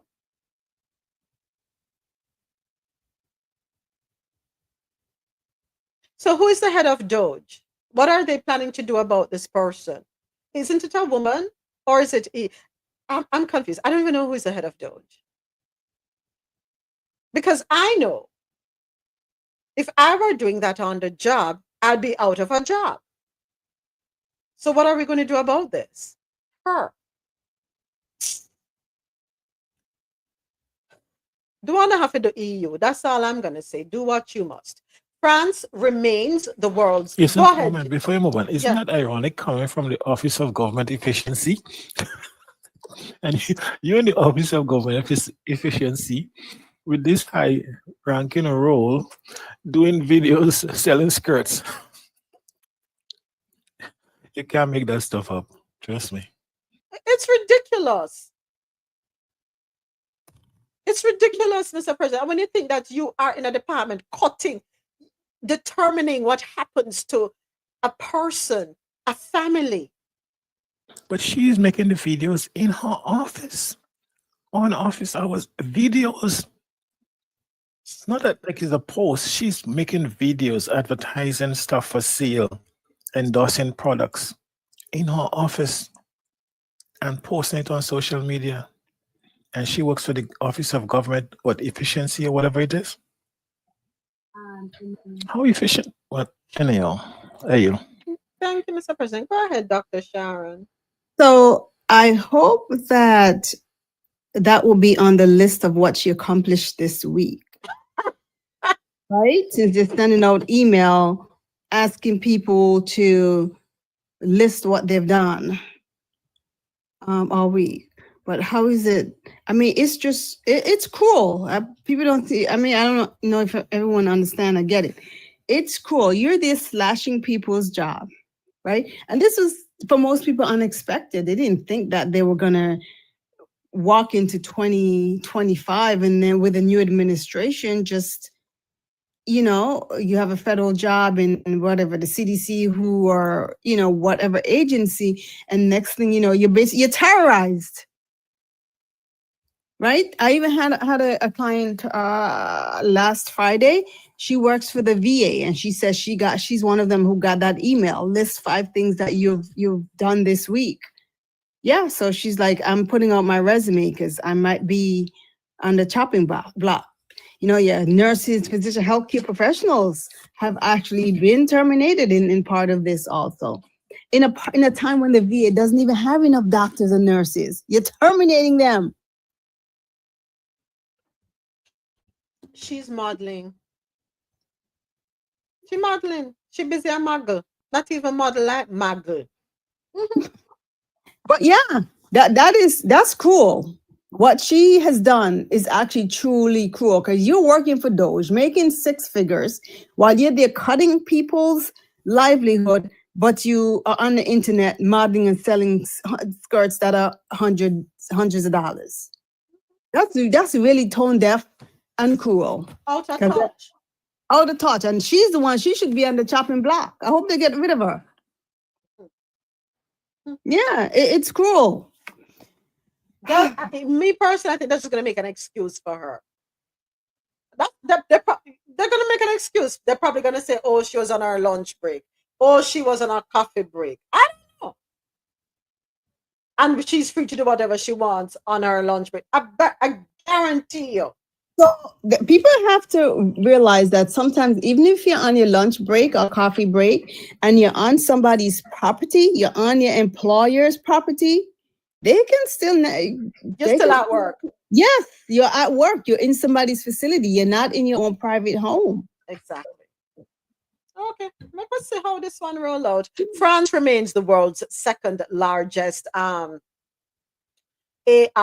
exporter behind the US. Boy, they really said we go back to school so that we don't get flagged. According to RFI.fr,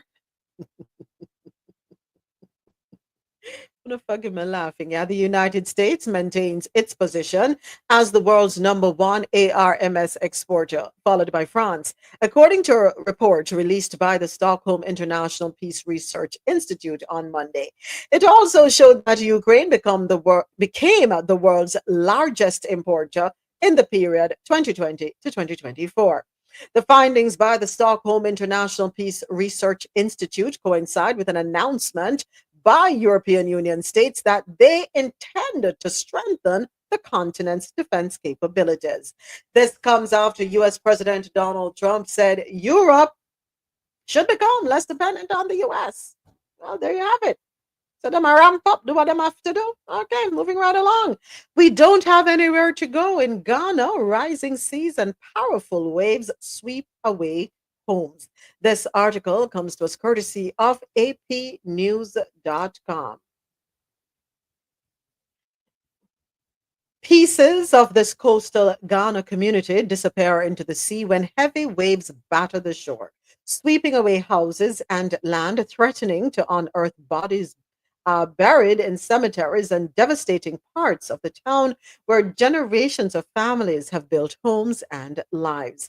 Rising seas and stronger tidal waves, made worse by climate change, have eroded miles of coastline, chewing inland at an alarming rate, says residents who have pleaded with government officials for sea barriers. The latest blows came in recent weeks, with waves destroying another 51 houses and displacing about 300 people in nearby communities. Ghana, please attend to the people them. I know we can sit here and say, why them not pack up and go somewhere else? Easier said than done, right? I think you need to get involved, definitely need to get involved and help your citizens. Yeah, because the images are not looking good at all. Let us hop on over to Nigeria, where Nigeria strikes a $200 million deal to power rural areas with renewable mini grids. This article comes to us courtesy of MSN.com. So, according to Reuters, Nigeria has agreed to a $200 million deal with Welight, a Pan-African distributed renewable energy company, to deploy hundreds of renewable mini-grids aimed at bringing reliable electricity to millions in rural communities and those surrounding urban centers. Africa's most populous country is seeking to increase its renewable energy share of its electricity mix from 22% to 50% and securing financing from private investments for this purpose. It sees this deal as an important step in this regard.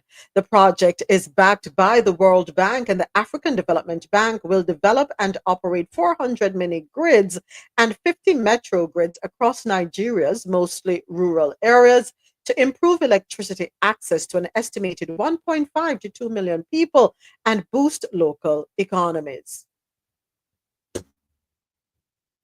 Even my keyboard confused. Hold on a second. Did they say this project was backed by the World Bank and the African Development Bank working together to develop and operate the mini grids?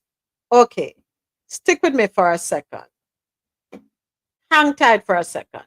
Caribbean corner, where are you? Let me scroll back up. Ah, boy, may I tell you something? So, we had an article, the first article this morning, right? The very first article, the Caribbean in crosshairs, and this one is courtesy of nowgrenada.com, as Trump's sanction threat, Trump's sanction threat sparks economic uncertainty. Let me go down. The reported consideration by Donald Trump to impose sanctions on Caribbean nations like Jamaica, Barbados, and Trinidad over their closer ties with the African Investment Bank is a concerning development for the entire region.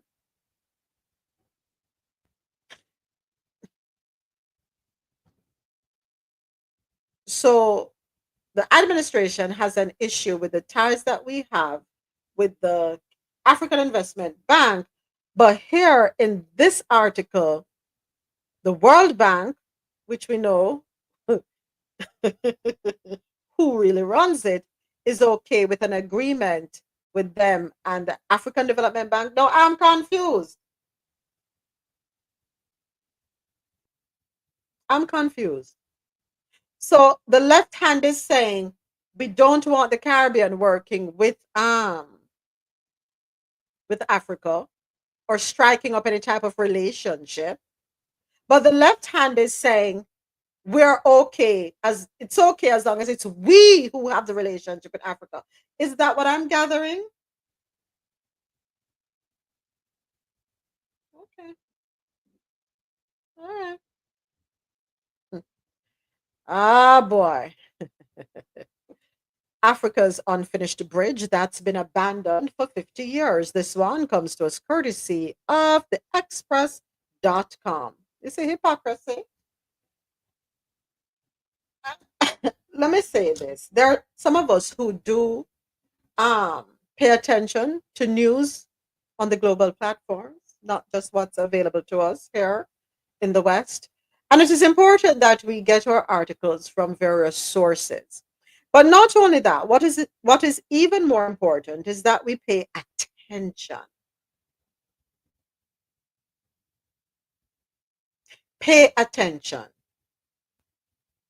And when you pay attention, it will encourage you to listen, to reason, to think, to put one and one together and realize that 1 + 1 don't equal 2.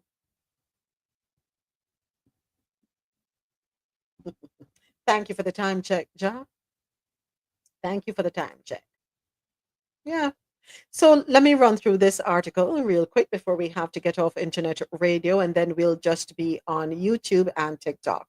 Africa boasts jaw-dropping landmarks, but one particular structure in Cape Town often leaves first-timers scratching their heads. Imagine stumbling upon an odd bridge located in South Africa's legislative capital, dangling unfinished for almost half a century. It's not something locals have to imagine because there stands the Foreshore Freeway Bridge, dubbed the Unfinished Bridge, an ambitious plan once aimed at solving urban traffic nightmares, according to a report from the Daily Express out of the UK. Cape Town isn't just a picturesque postcard locale, it's also the nation's second largest city, trailing behind Johannesburg. The incomplete edifice has fueled many tales, whispers of grave engineering missteps that led to a gap between ends, rumors of stubborn business owner barricading process, and even dramatic accounts of corruption nixed plans. The construction began during the 1970s boom, a time of rapid economic growth, but came to an abrupt halt in 1977. The reality, though admittedly less thrilling than the urban theories, points to plain economic shortfall coupled with lesser traffic needs than anticipated, thus leading to the project's indefinite pause. Yet, this urban skeleton isn't just a relic of unfulfilled urban planning. It has morphed into an iconic silhouette against Cape Town's skyline, serving as an unexpected muse for filmmakers, advertisers, and fashion photographers. When I saw the image of it, I was like, okay, interesting. You just have an unfinished. It's an overpass, actually. It's an overpass that just caught right this up. All right, and that article wraps up our stories on the international scene. And what about good timing? QMZradio.com, JanoRadio.com, and MadMusicHouse.com. Unfortunately, this is where the internet radio live stream comes to an end. We will be back with you tomorrow morning, 9 a.m. Eastern, for another episode of Coffee Into World News on the Go.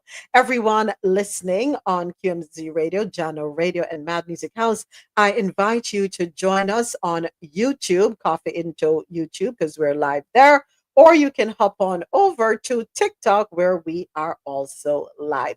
Thank you for following. Thank you for engaging. Thank you for the comments and everything that you do.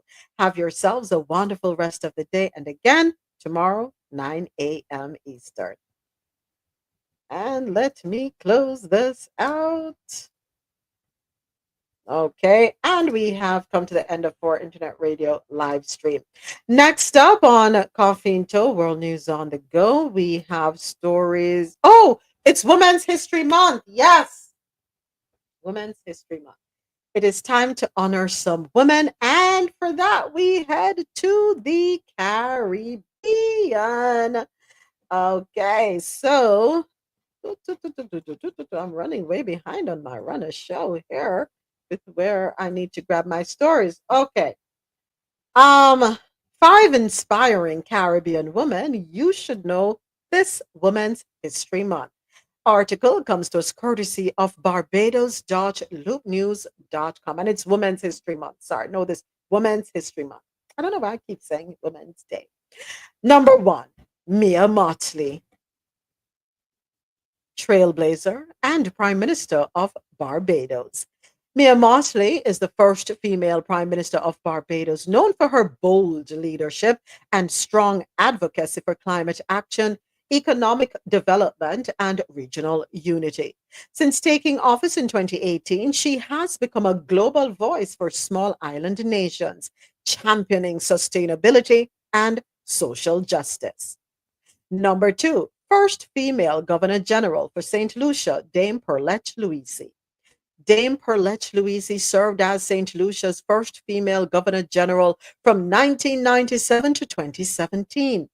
She is the first woman to hold the vice-regal office and the longest-serving Governor General in the history of St. Lucia, a respected educator and advocate for youth development. She played a key role in promoting literacy and higher education in the region. Poet and cultural icon from Jamaica, Louise Bennett Coverley, affectionately known as Miss Lou. Louise Bennett Coverley was a poet, folklorist, and cultural ambassador who elevated Jamaican patois and Caribbean storytelling. Her work celebrated the vibrancy of Caribbean identity and remains a cornerstone of regional literature. Then we have the first female prime minister in the Caribbean, coming from Dominica, Eugenia Charles. Dame Mary Eugenia Charles made history as the first female prime minister in the Caribbean. She served Dominica from 1980 to 1995. She was also the first female lawyer in Dominica and the country's first and, to date, only female prime minister. A strong-willed leader, she was instrumental in strengthening democracy in the region and advocating for women in politics. Let's hop on over to Belize for number 5, the first female CARICOM Secretary General, Dr. Carla Barnett. Dr. Barnett has made significant strides in academia and public service. As the first female Secretary General of the Caribbean Community, CARICOM, she advocates for regional development, economic growth, and gender equality. These remarkable women have shaped the Caribbean and beyond, paving the way for future generations. Who else should be added to this list? Let us know. We like to see and celebrate the women who make the way, or lead the way, open the doors, kick down the doors, build the tables, or sit at the tables. Yes. Be motivated, be inspired, be encouraged. Women, young girls, as we recognize these women who went before us and some of whom are still with us. All right. So thank you, ladies. We celebrate you. 3 minutes after the top of the hour, it is now time for stories out of North America. I want to live in America. Our first order of business in stories out of North America. Canada announces $21 billion in new U.S. tariffs as the trade war escalates. This one comes to us courtesy of www.yahoo.com. Canada now ramp with we, Canada say, "Una talk to it." I'm afraid I am. So let's get into the article. Canada announced $21 billion in additional tariffs against the U.S. on Wednesday after President Donald Trump's new 25% tariffs on steel and aluminum went into effect. Well, Canada is the biggest foreign supplier of steel and aluminum to the U.S. And if I'm not mistaken, we have an update, right? I think he retracted. Am I not mistaken? Or am I mistaken? I think he retracted on this. And I remember saying, I think they knocked on the doors of the Oval Office, you know who, because they were not having it because it would cause a huge problem. Yeah, huge problem here when we talk about the housing industry, and then as we talk about anything, everything, every single thing from a pin to an anchor would be affected, and us, the consumers, would be significantly impacted with the 50% tariffs he wanted to put on steel. Yeah, so I think that we can move away from that one because there's an update to it. Sorry, Yahoo. DOJ demands New York migrant shelter hotel give up names of people living there. This article, courtesy of The Guardian. Oh no, not liking the sound of this one at all. Let me pin the headline on YouTube. Just a second, folks. Not cute at all. Not at all. Not at all. Not at all. So, according to TheGuardian.com, federal prosecutors have sent a criminal subpoena to a Manhattan hotel housing where undocumented immigrants reside through a New York City program providing shelter to asylum, folks, asylum seekers. This is according to a copy of the filing obtained by The Guardian. The subpoena was issued on Wednesday, and it asks the hotel to provide a list of full names of aliens, a list of the names of undocumented immigrants is what I'm going to use. Please and thank you. Currently residing there at the site, as well as any corresponding identifying information, including dates of birth, nationality, and identification numbers. Come on, people. The subpoena also asks the hotel to give evidence about an alleged violation of federal immigration law. A source shared the document on the condition that The Guardian not share the name of their employer because the hotel is now part of a federal criminal investigation. The subpoena marks the latest escalation in the Trump administration's crackdown on undocumented immigrants. New York City is currently seeing a flurry of protests and demonstrations in defense of the Columbia student Mahmoud Khalil, who is being targeted by the administration for deportation over his participation in pro-Palestinian campus demonstrations. The federal subpoena sent to the hotel on Wednesday by prosecutors for the Southern District of New York also appears to seek information about New York City government officials. It asks the hotel to provide the names of the entities and or individuals that are responsible for the funding of the undocumented immigrant or migrant shelter programs. Officials for the mayor, Eric Adams, declined to comment. Is this because Adams went Uno reverse after he got his pardon, so to speak, from Trump? Is this a tit for tat? Is this a display of pettiness? Because remember, at one point, we were all alarmed that New York, being known as a sanctuary, right? We were all alarmed when Mr. Adams said he was going to be working with the Trump administration as it relates to giving up the undocumented community. We were like, whoa. And then he got his pardon. Remember, they had to drop the case against him because they were instructed to do so. And we said, hold on a second here. What's going on? And then shortly after him receiving that, what happened? Him said, whoa, I'm 80. Is it 80 billion or $80 million? We need it back because I think Doge went in and took the money out of their account. That money was designated for the undocumented community to take care of them. And Doge going and take out the money. And after Adams get him reprieve, him say, "Boy, give me back my money. I want back my money. Put back my money. Don't play with me." All right. Let's see how this plays out. New Yorkers, you can keep me up to speed. Bring me up to speed. So now, is there a way for them to stop this in the courts? Because if they are asylum seekers and if they're protected and there are things in place, let's see. Let us see how this plays out. New York, do what you must. Handle your business, New York. Okay, next up, ICE has so far. I mean, the way I see this happening, Go ahead. the same Mr. Adams take all the money and put up every immigrant and the mother in the hotels at exorbitant prices and cost to the city, when they even refuse to help a lot of people within the city. So lots of New Yorkers are not fond of it.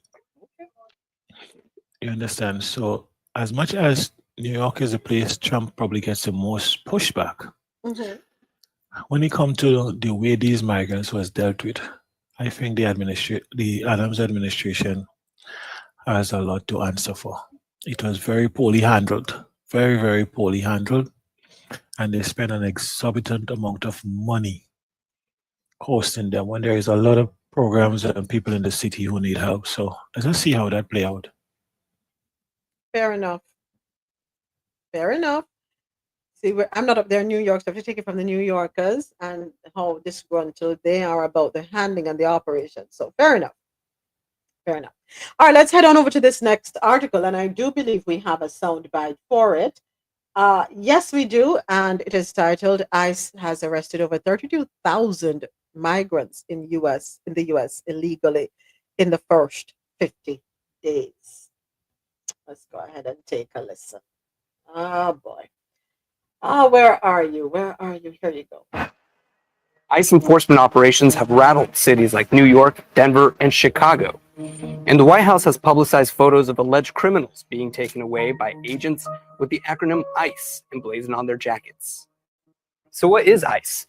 ICE, or the U.S. Immigration and Customs Enforcement, is the agency responsible for arresting, detaining, and removing non-citizens accused of violating immigration laws. They also investigate the illegal trafficking of humans and goods into the United States. The organization has over 20,000 employees across 400 offices in the U.S. and 46 other countries, according to the agency. Created in 2003, the organization focuses on homeland security and public safety. Unlike U.S. Customs and Border Protection, which mostly operates within 100 miles of our nation's borders, ICE makes arrests in the interior. ICE has an annual budget of approximately $8 billion and is used to fund different components, including homeland security investigations and enforcement and removal operations. While ICE has maintained the same function throughout both Democrat and Republican administrations, the Trump administration has sought to expand its authority. On day one, I will launch the largest deportation program in American history to get the criminals out. Within hours of being sworn in, President Trump revoked policies that restricted agents from arresting migrants at sensitive locations like schools and churches, all with the goal of making good on his campaign promise to carry out mass deportations. You're illegal here in the United States, correct, sir? In the wake of recent ICE raids and arrests, hundreds of immigrant families and community members have marched in protest, calling for statewide protection of immigrant rights. And regardless of who's in the White House, it's not going to be a determinant of whether or not we're going to hold up to our values. We are a welcoming city. We're proud of that work, and we'll continue to make sure that we're protecting the interests of all working people in the city. As the Trump administration increases deportation efforts, immigrant rights groups have vowed to monitor how this crucial law enforcement agency is used. Well, in other news related to ICE and what's going on, Hialeah police in Miami, Florida, to assist ICE under new Florida immigration law. This article courtesy of CaribbeanNationalWeekly.com.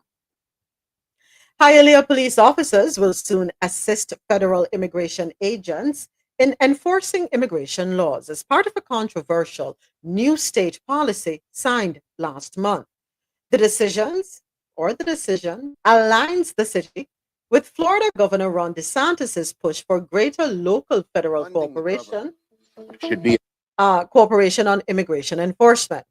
The agreement, known as 287G, allows local law enforcement officers to receive training from Immigration and Customs Enforcement, ICE, and access a database of undocumented individuals flagged for detention. While participation in the program is technically optional, many South Florida police departments are signing on, with the potential consequences of opting out remaining unclear. On Tuesday, Hialeah City Council members defended their decision to approve the agreement, dismissing concerns from immigration advocates about potential overreach. Many might want to go out and put fear mongering out there so that everyone gets nervous. But tomorrow morning, it will be business as usual in the city of Hialeah. That was according to Hialeah Mayor Esteban Bovo. Council Vice President Luis Rodriguez echoed similar sentiments, arguing against accusations that the policy would break up families. The misinformation will be that now we will be actively separating families. Babies will be crying as we tear their parents out of their arms, Rodriguez said. Nothing of the sort. Hialeah Police Chief George Puente emphasized that officers will be trained to understand ICE protocols and the legal limitations of their role.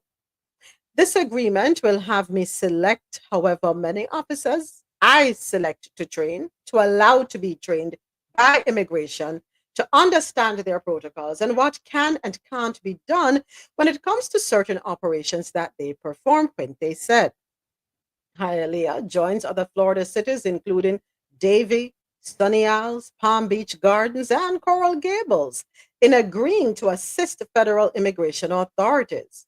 Florida now leads the nation in the number of law enforcement agencies participating in the program, with all 67 sheriff's departments across the state signing on. However, not all law enforcement leaders support the initiative.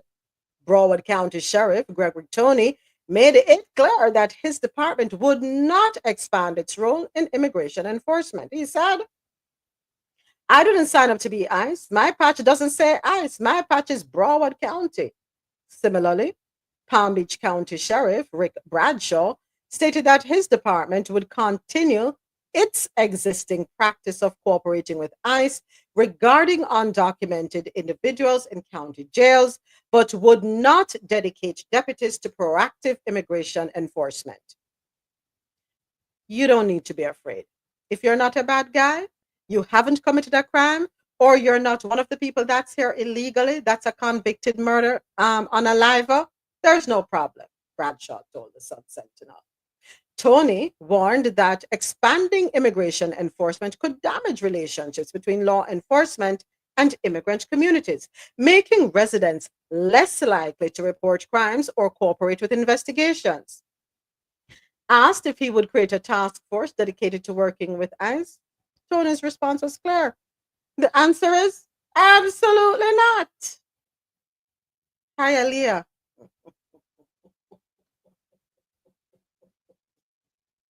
Anybody, hold on there. Just say, I am free. Joy, you have to send the request. Okay, there we go. I don't know why I'm not seeing, when I touch on the guest thing, why I'm not seeing. So let me ask a question. Want to know about Hialeah? Want to know about Hialeah? Tell me what you know about Hialeah. Let me tell you about Hialeah. If you not pick up on it, you cannot. I had to send it. Oh, hold on, let me mute you, Ja. Hold on. If you not pick up on it, do not go to Hialeah, my friend. Stay out of Hialeah, please. Hialeah, little Miami, little Cuba. So are we gonna empty out Hialeah? Is that the plan? The goal is to empty out Hialeah, no?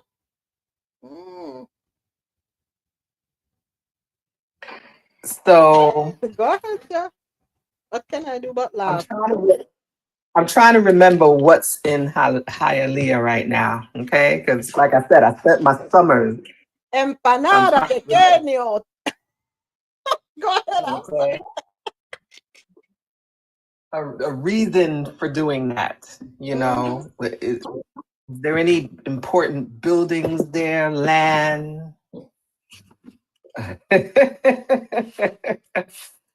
Yeah. Okay.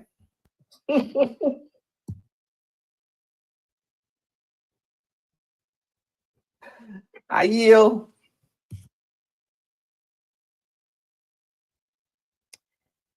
If you want a taste of Latin America, if you want a taste of Cuba without having to go to Cuba, just come on down to Hialeah. You will hear, it's a lot of Latin music. That's all you're going to hear. When you walk into any of the cafes, or you pull up to a cafecito, all you're going to hear is Espanol. You're not going to hear any English, and they're going to talk to you in Spanish. And if you tell them that, lo siento, pero yo no comprendo nada, I do not speak in Spanish, they ignore you. They're going to talk to you in Spanish anyway. It is a heavy Cuban American city, right? I find it interesting because I know there are officers who are from Hialeah. So now you're turning on your own people, mi gente.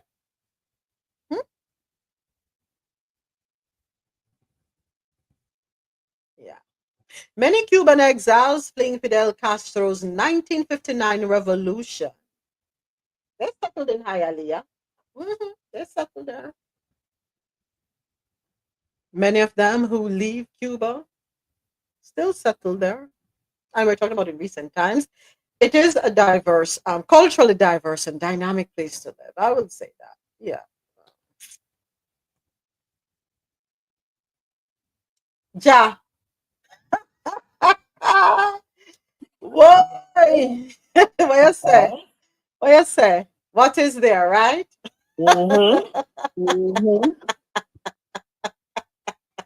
Great food. That's what's there, right? Yeah, that's what I can say. Great food. Pastelitos, café, cortaditos, pequeños, croquetas. You like sandwiches? Medianoche.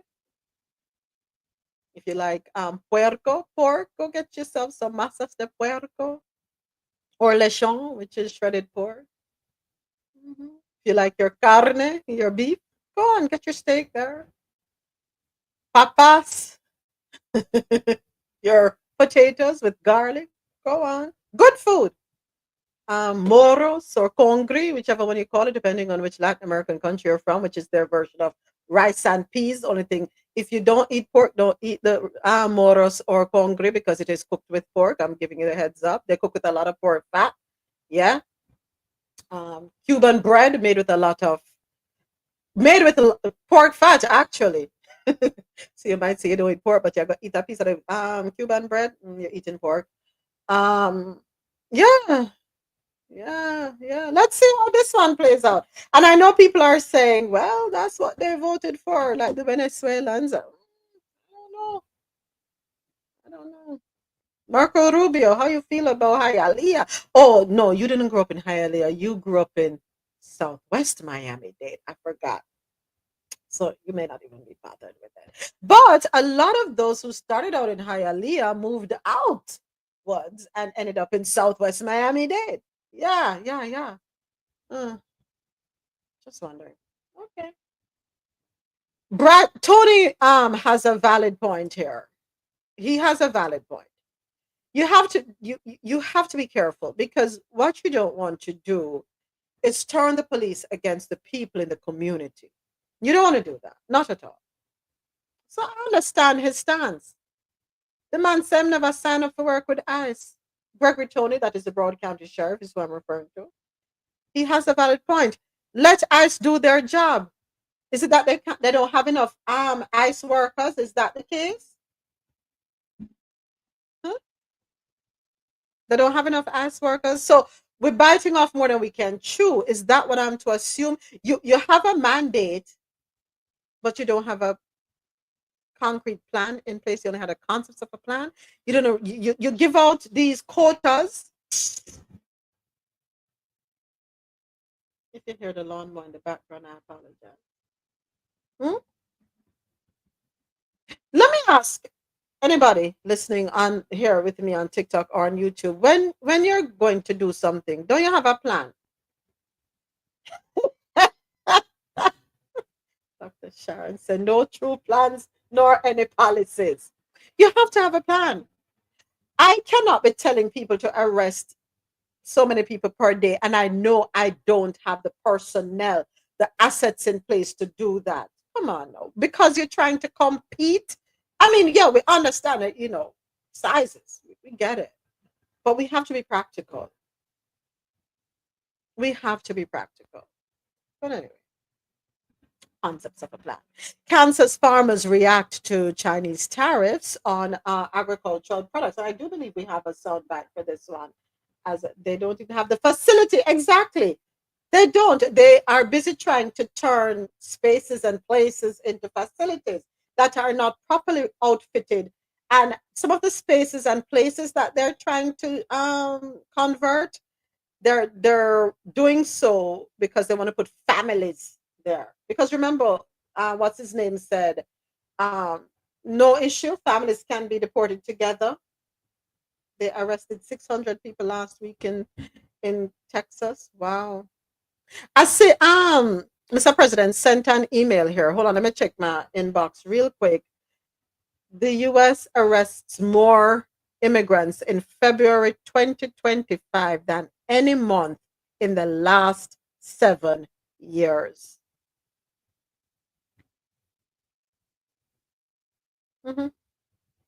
According to The Guardian, U.S. immigration enforcement officials arrested more people in the first 22 days of February 2025 than in any month over the last 7 years. And that's according to a Guardian review of the Department of Homeland Security data. The Guardian review, which analyzed DHS data from the first month of Donald Trump's presidency, in addition to interviews with immigration lawyers, advocates, and former ICE officials, show how the administration has transformed immigration enforcement in the U.S.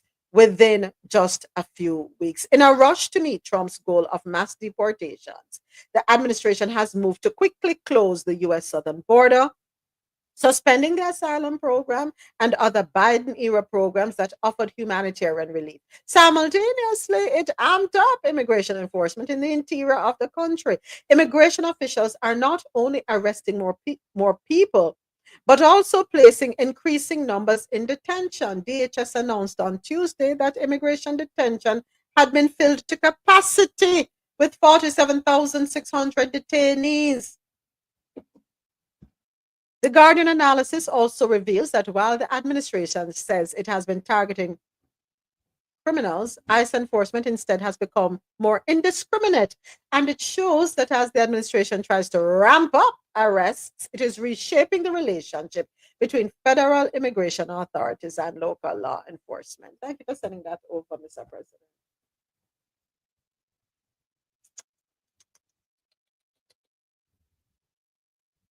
So it was never about the criminals. Is that what I'm supposed to assume? It was never about the criminals. It was just about immigrants, period.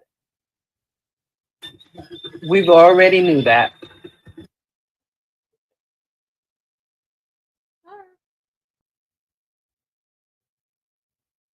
Okay. We already knew indeed. Next article. Hold on one second. Let me pull it up here. Let's just keep it moving. Kansas farmers react to Chinese tariffs on agriculture products. Kansas farmers export a lot of agricultural products to China, and tonight they're worried. Starting today, China imposed retaliatory tariffs on many products that U.S. farmers export to China. The measures include an extra 15% duty on chicken, wheat, corn, and cotton, and a 10% tariff on items including beef and soybeans. Some American farmers say they're worried that the escalating trade tension could make it more difficult to sell their products abroad. Commerce Secretary Howard Lutnick says tariffs on steel and aluminum imports are set to start on Wednesday. He acknowledges some prices might rise in the U.S., but the president insists the higher prices and the economic pain would be short term. Farmers in Cakeland also rely heavily on exports to China. Yeah, that's for sure. With the new trade barriers, one local farmer says he could face shrinking profits. Cake's Lily O'Brien has the story. It's almost planting season for Kansas, but for local farmers, uncertainty is growing faster than their crops. China put retaliatory tariffs on U.S. agriculture products starting Monday after the U.S. placed a 10% tariff on all Chinese exports to the U.S. Everything that we try to sell China, and we want to sell them a lot of corn and a lot of soybeans and some wheat. We just had 3 carloads of soybeans turned down that they had bought.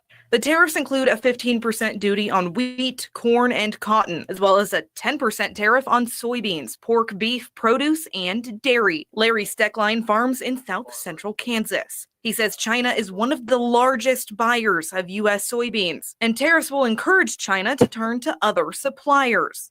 Anytime you raise prices on some product that they can get somewhere else, and China can buy from Brazil, Argentina, other people, they don't need the United States. The Kansas Department of Commerce says Kansas is the #1 producer of wheat in the United States and #3 for beef and cattle. I just wish we could get politics out of our business. We have enough problems selling our products because we can't price it on the farm. We have to ask, what will you give me? Instead of, this is what I want. And he says the tariffs will likely mean higher prices at the grocery store. Yeah, I think the tariffs would raise food prices in America as well. This deal's a wreck waiting to happen if it would continue. Steckline says farmers have been speaking with the new Secretary of Agriculture, Brooke Rollins, and hopes she'll find success in passing along their concerns to the president. In Wichita, Lily O'Brien, Cake News on your side. Thoughts and prayers. Thoughts and prayers. I'm laughing so much, I got a pain in my stomach, okay? Where was all this concern? Let me be quiet. I would like to ask, but Jack, I would like to ask Uncle Larry how he voted.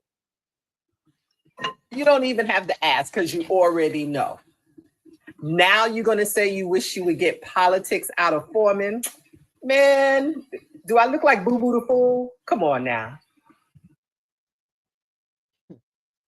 You see, they didn't think about how it was going to affect them. They thought China was a pushover. China said, baby, we play chess, not checkers over here. As a matter of fact, we also play mahjong, and we move pretty quickly with that. Gotta be fast.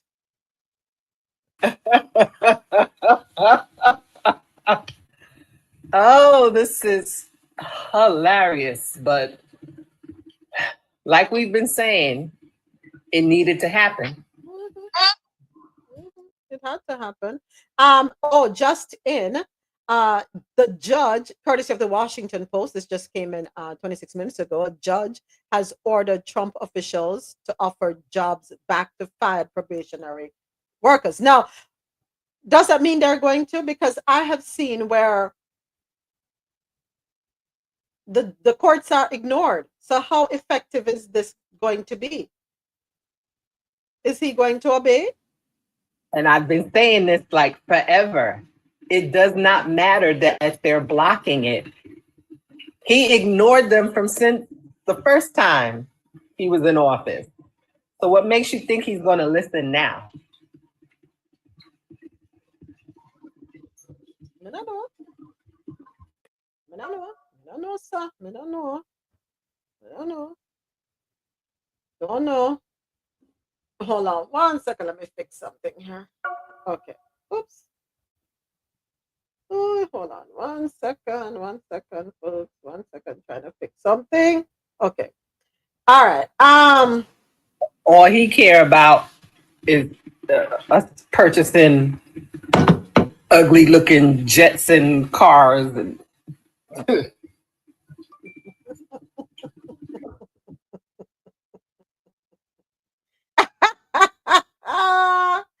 Lord have mercy.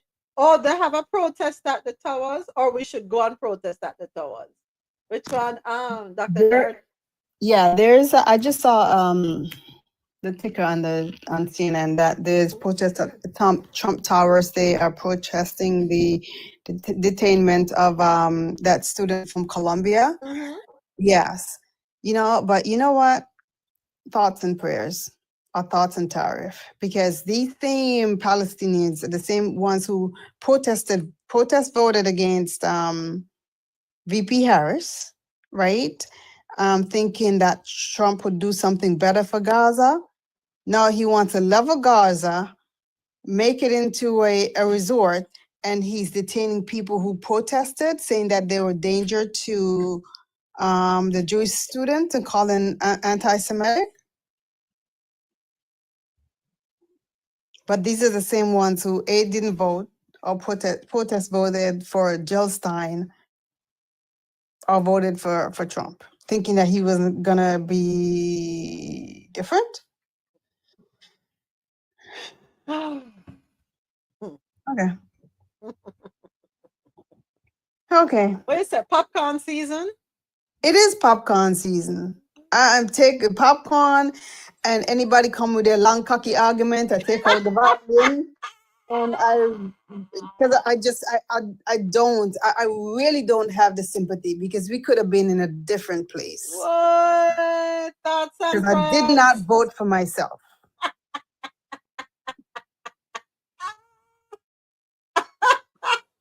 You need more than popcorn. I need a steak, seafood. I need a surf and turf dinner with dessert, some Chianti.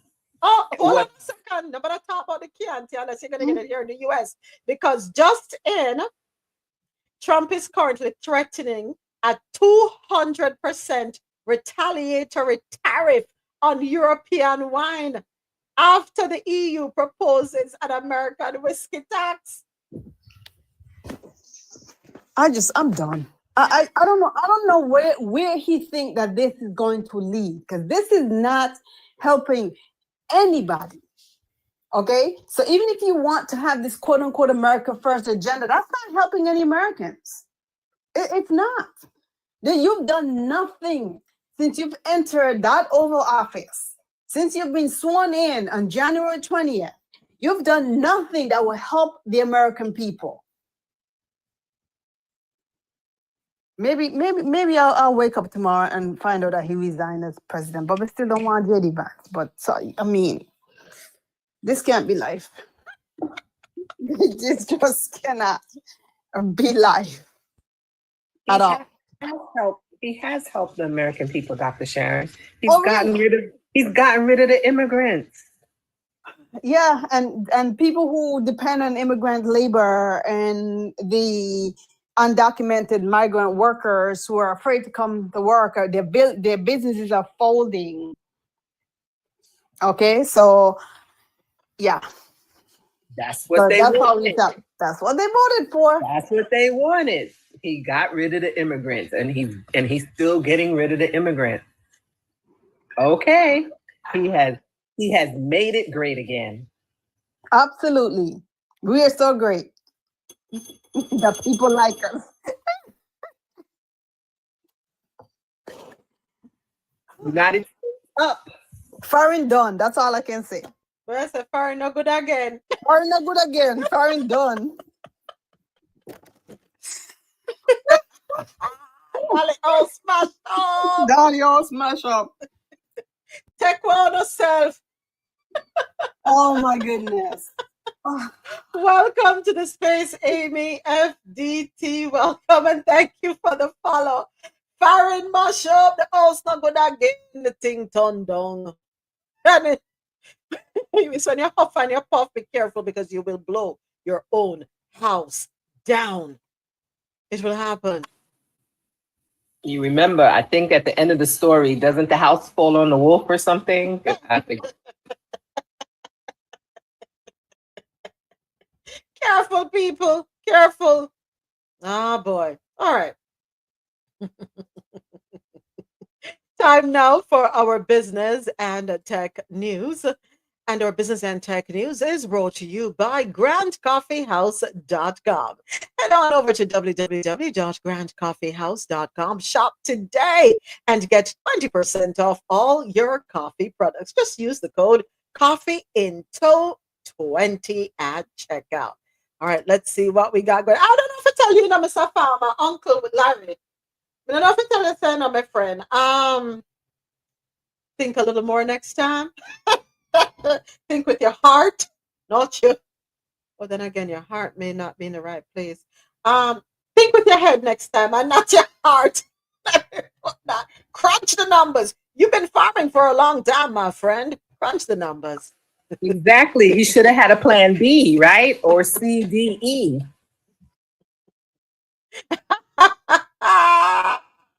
Thoughts and prayers. So people might be saying, so how can you be laughing? Aren't you going to be impacted? Aren't you going to feel the constraints? Aren't you going to be in dire straits? Yes, but guess what? We know how to navigate it. We know how to navigate. I'm eating my sardines right now. Me know how to boil out a pound of saltfish and shred it up and turn around and make saltfish fritters. Cut up some pak choy, cook it up with that. You sprinkle it like that. Me know how to cook it up with spinach, callaloo. Me know how to cut up tomato, carrot, cabbage, and all these things. But I better learn to spin in a roll. I would invite you all to, go on YouTube and check out some cooking channels. See how to take $1 and turn it into 10. We know how to buy a pound of flour, make wild dumpling, fried dumpling, fritters, pancake, waffle, baked bread. We know how to do them things there. We like Jesus. We'll take the 5 loaves and feed the 5,000. I went 5 loaves or 2 loaves. How I go again? We know how to do it. Yeah. We know how to do it. So stop whining. Put yourselves up by the bootstraps and get to saving and get to learning. That's all I gotta say. We've mastered the art of that. And ram pa pa pam pam, don't knock on my door. YouTube is there. Can go on TikTok or Instagram too. I don't know about the F to the book because I haven't been there in a long time. You can go to any other social media platform and learn how to look at things. We have a saying in Jamaica, and I'm sure it's across the Caribbean. There may be varying ways to say it, but you have to take your hand ton fashion. Learn new skills, baby. Learn new skills. Just like how you have to learn new skills when you don't want the girl take away your man, you better learn new skills so you can. Oh, what? Excuse you?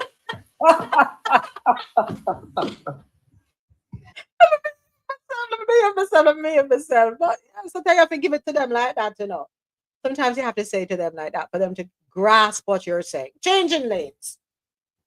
China heralds fastest ever chip technology without silicon. Ooh, let's get into this one.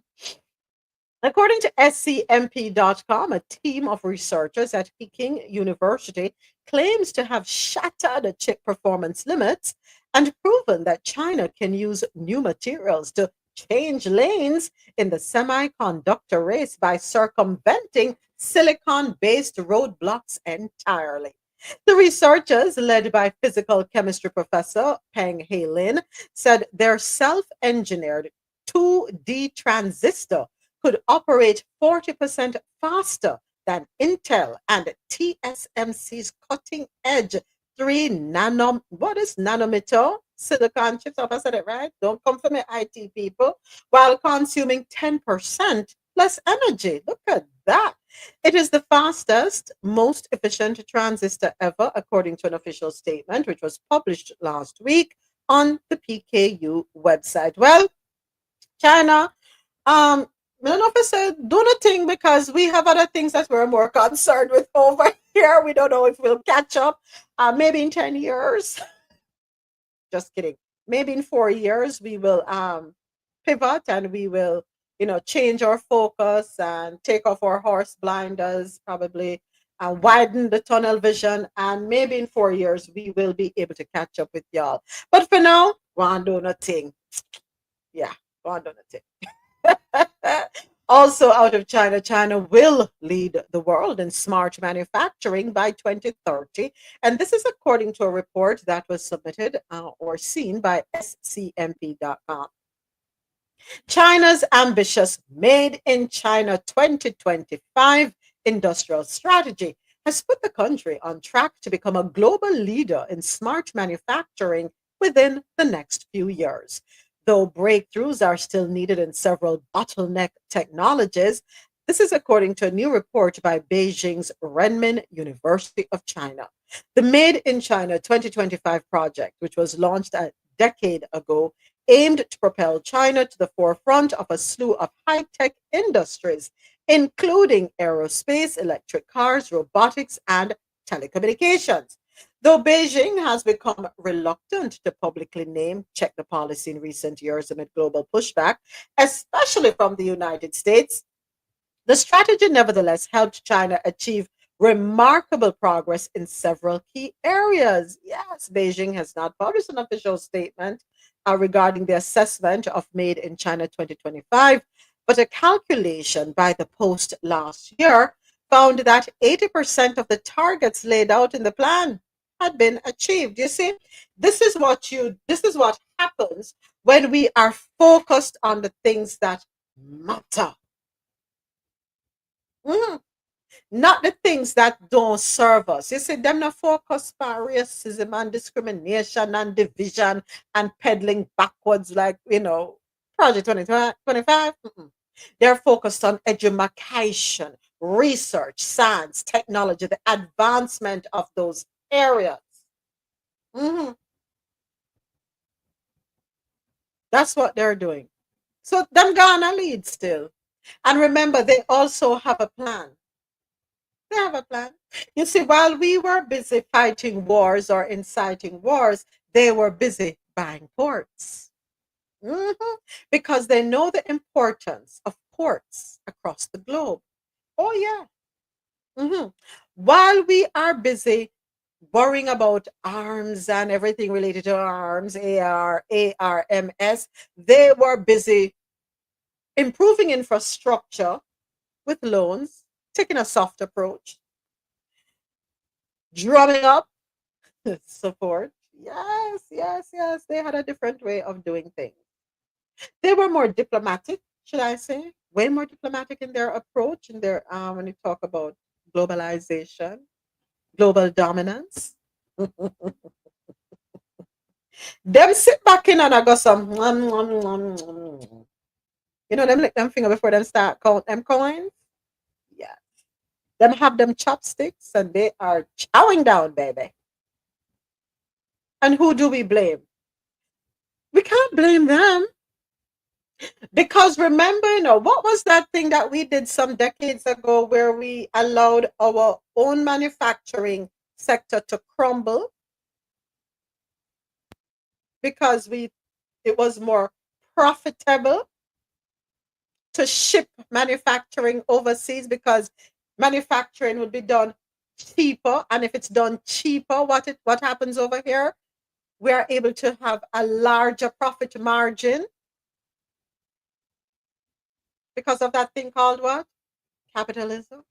That we love, we embrace. And nothing is wrong with capitalism, but there has to be responsibility when we talk about capitalism. We have to have something called a moral compass when we talk about capitalism. Yeah, we sacrificed our own country. We put our country's needs on the back burner. And this was done, it is not something new. It was done years ago. We sent everything overseas. We sent everything overseas. And we thought it prudent. We thought it, good idea. Yeah, man. Because all we were thinking about was that fatted calf that we were going to have on our tables, the fattest turkeys, the fattest pigs that we were going to have on our tables, Easter time, Thanksgiving time, or Christmas time. That's how it did go. We weren't thinking. Well, now we're thinking.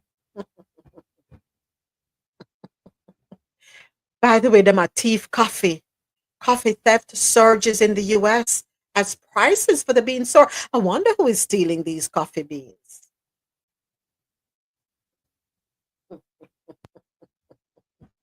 According to Yahoo.com and Reuters, theft of truckloads of green coffee beans is surging in the United States, the world's largest importer of the commodity, as prices for the beans increased to all-time highs in the last year, according to transportation companies. The issue was discussed by market participants over the weekend in Houston, where the U.S. National Coffee Association held its annual conference. The US is the world's largest consumer of the beverage. Since coffee is only produced in warmer geographies, it has to import nearly 100%, how about 100% of what it uses, and to transport millions of bags from ports to roasting plants, mostly via trucks. There were dozens of thefts in the last year, something that would happen only rarely in the past. Wow.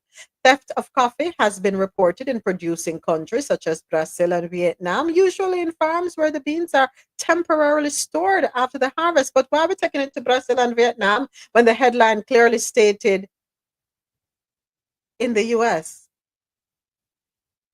Somebody check the map for me, please. Where is Brazil and Vietnam? Where them they're located?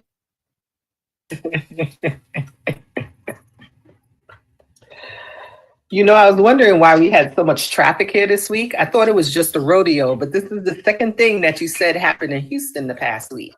Because you said something earlier. What was that? Was Oil. that There was yeah. oil. Yeah. Oil and coffee? Okay. But I don't know why them a deflect, because now them went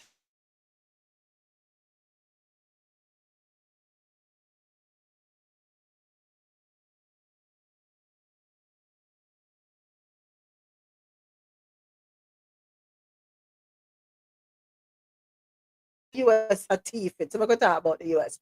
In the US, the thefts have been done by organized gangs who disguise as transportation companies. Costly said those fake companies are in the market trying to get small contracts from importers. And they're doing this by offering better prices or immediate availability of trucks. Importers should be careful about who they hire. Once they get the coffee, them disappear. Each truckload has about 44,000 pounds because, of course, that is the maximum that can be put on a tractor trailer. All right. So, yeah, that is per the U.S. Department of Transportation. So each truckload has about 44,000 pounds of green beans, which at current market value is worth around $180,000. Some market participants believe the gangs then try to sell the beans to smaller roasters, which are feeling the pain from sky high prices. All right, me done. Just tell me everything what me need to know to come up with my answer. Go right ahead, Jack. But don't these same trucks have to pass weigh stations? Every single one of them have to pull into a weigh station. Oh, okay. I just wanted to throw that out there. That's Okay. why I say what I say. That's why I say what I say, Jack. They have to pass a weigh station and they have to hand that paperwork. When they pull up, and the officer, the DOT officer said, turn off your engine. Some of them do ask them to turn off their engines. Marlon, you can tell me if I'm wrong. They have to turn off their engines and hand over paperwork, the bill of lading.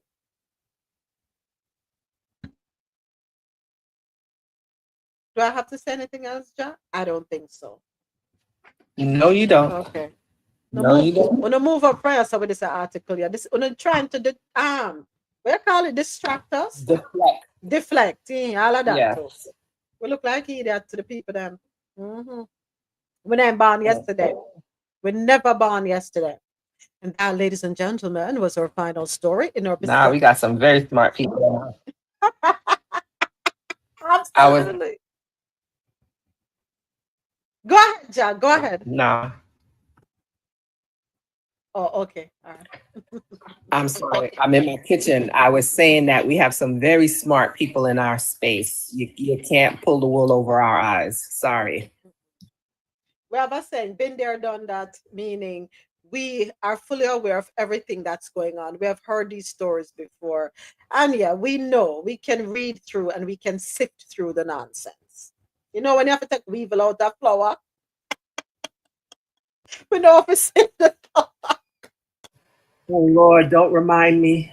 Do you know though, Jack, if you have flour, let me say you have that bag of flour for a year and weevil not take it up, probably it's a brand you shouldn't be indulging in the first place. It's all chemical. It makes sense. It makes sense. Just Like- like when you go get your vegetables now, if you don't see flies flying around it, it makes sense. And your fruits, if you don't see fruit flies, don't eat it. If you go to the meat market and you don't see flies, don't buy it. Yep, makes sense. A lot of people don't know that, you know, Ja. A lot of people don't know that. When you go to the meat market and the fish market, if you don't see any flies, run in the opposite direction. Especially if it's open air, run. They have either, because I think they used to say they used to embalm the meat. That's GMO meat. Not real. That's GMO fruits and vegetables. And if it's real fruits, vegetables, meats, and fish, they have put a chemical on it to stave off the flies. And that chemical, when you ingest it, you end up with health issues and concerns. Just advising y'all. I was watching HGTV because I like to watch that in the evenings. And they were in Italy. Someone wanted to move to Italy. And, you know, in those apartments, they don't have huge refrigerators like ours, okay? Because people go out and they buy the food just about every day or every other day. And they mentioned that, how fresh their food is because it doesn't stay on the shelves long because of that. Oh, hold on, let me respond to something here. Yep.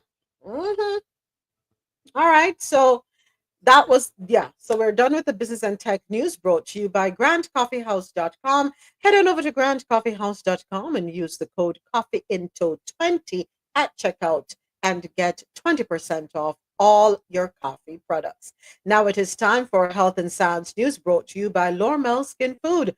Log on to lormelskinfood.com and discover the range of natural skincare solutions. Indulge in the radiance of natural and organic beauty with the best natural and organic soap bars, whipped soaps, body butters, and oils. All 100% natural products. Lormel Skin Food for a natural, beautiful you. So, hey, I need to stop this laughing. So, coming up tomorrow in our health and science news segment, Kennedy and influencers bash seed oils, baffling nutrition scientists. All right, so that's coming up tomorrow. But for today, sufficient are the troubles of today. The EPA head says he'll roll back dozens of environmental regulations, including rules on climate change. Oh, let me pin the headline over here, so because let me see if I hope what I'm thinking is not what is actually going to happen. Let me say that. All right, so make we get down into this one. This article comes to us courtesy of the Associated Press via WSVN. In what he called the most consequential day of deregulation in American history, the head of the Environmental Protection Agency announced a series of actions on Wednesday to roll back landmark environmental regulations, including rules on pollution from coal-fired plants, climate change, and electric vehicles. We are driving a dagger through the heart of climate change religion and ushering in America's golden age, said EPA Administrator Lee Zeldin in an essay in the Wall Street Journal. If approved after a lengthy process that includes public comment, the Trump administration's actions will eliminate trillions of dollars in regulatory costs and hidden taxes, Zeldin said, lowering the cost of living for American families and reducing prices for such essentials such as buying a car, heating your home, and operating a business. Our actions will also reignite American manufacturing, spreading economic benefits to communities. Energy dominance stands at the center of America's resurgence. In all, Zeldin said, he's rolling back 31 environmental rules, including a scientific finding that has long been the central basis for U.S. action against climate change. Zeldin said he and President Donald Trump support rewriting the agency's 2009 finding that planet warming greenhouse gases endanger public health and welfare. Get ready for dead. Do me a favor, everybody. I hope you all have an insurance policy, life insurance policy with death benefits so that you can bury yourself and not leave no burden on our loved ones.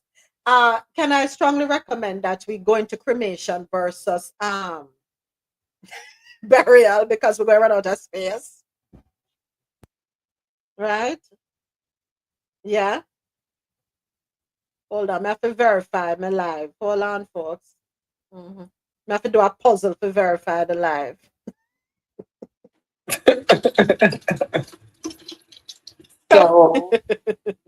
So you're rolling it back, not because it's the truth.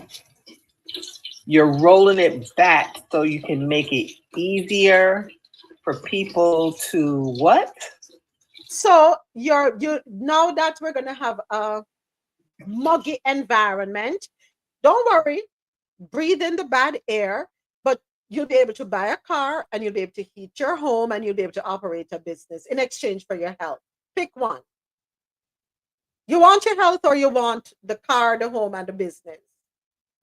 Mind you, America's the life expectancy of Americans is already way down. I think we're 40 something globally. So never mind that. We're about to drop to the bottom of the barrel. So when you go out, folks, don't complain about the quality of the air. Nobody cares. That part. When your children and all who never born with asthma, when they have bronchial issues, don't say a word.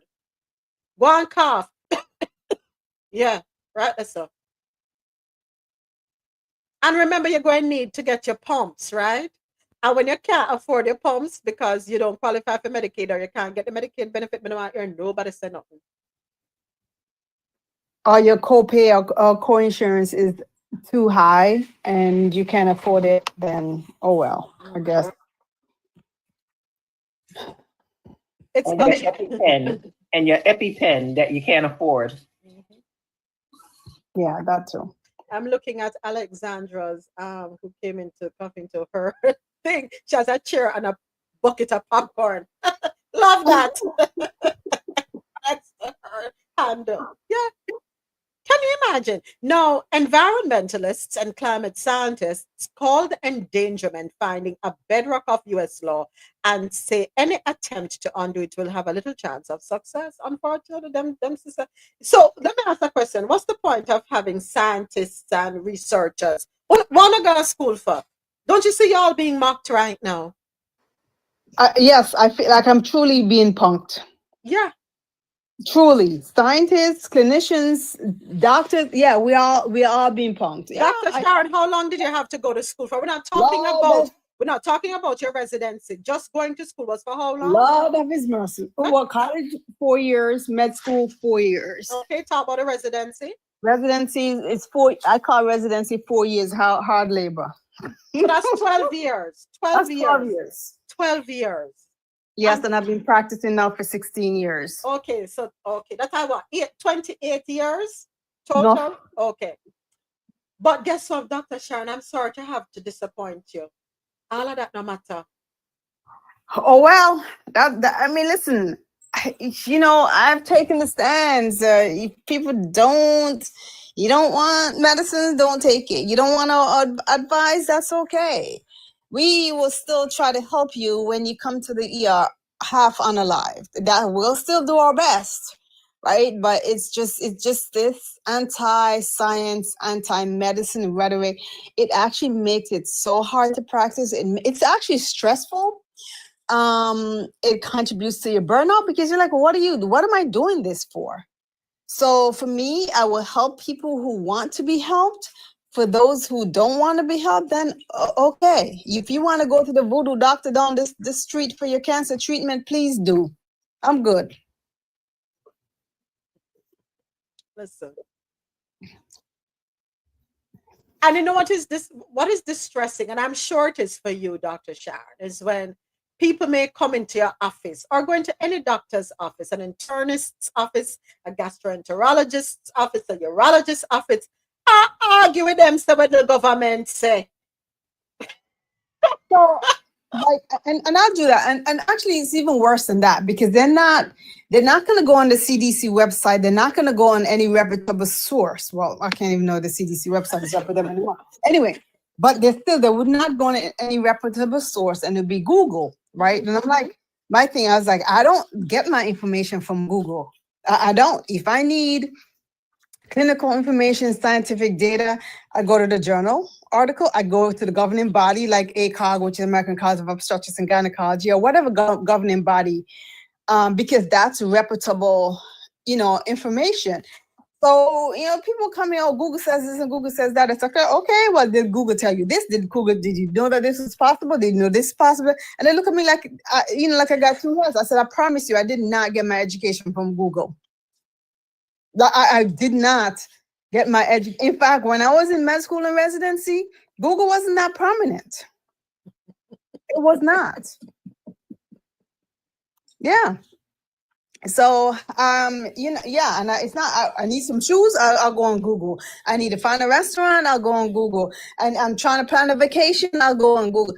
I don't go on Google for like source of information or TikTok or any social media. And I'll see things on social media. I'm like, is that true?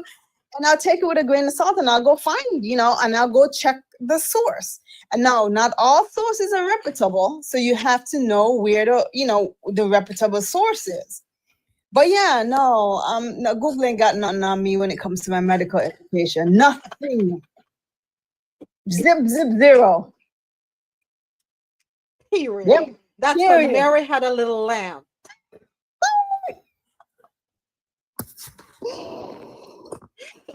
Bad things I make joke. Right? But yeah, so it's just, this is also distressing because I think whatever progress we made over the past 20, 30, 50 years, we've just reverted it. And the thing is that, yes, so even without going backwards, we still had work to do. Right? Even without going backwards, we still had work to do. So you're going to erase everything we've done in the past and then still add craziness on top of it? It doesn't even make sense. And people are okay with this? Obviously, that's a rhetorical question. Obviously.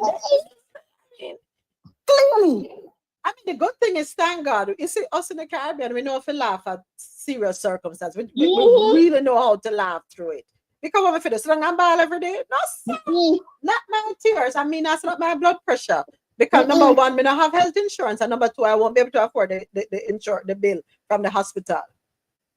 Well, my deductible is like $6,000. I don't want to pay. We can do something else without the money. So yes, no, I have to remain healthy. So okay, that part. But yeah, it's crazy now.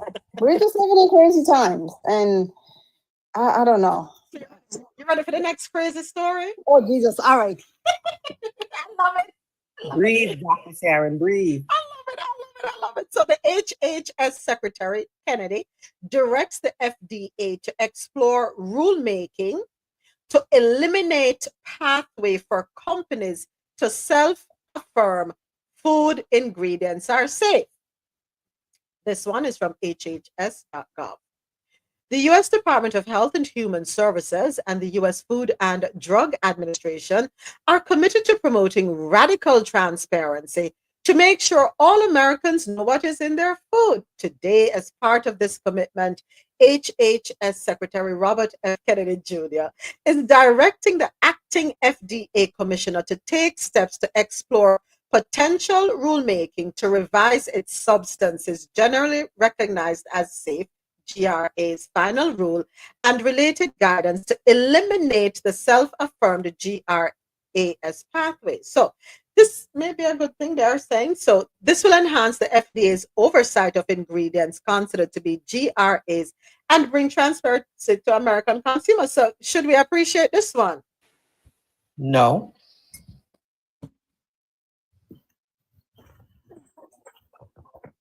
Go ahead, Dr. Sharon.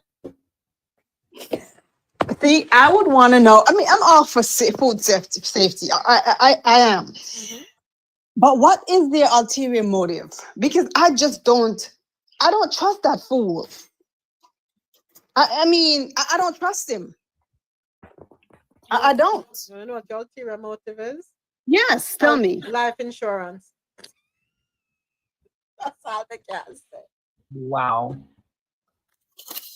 But I agree. That's why I said no.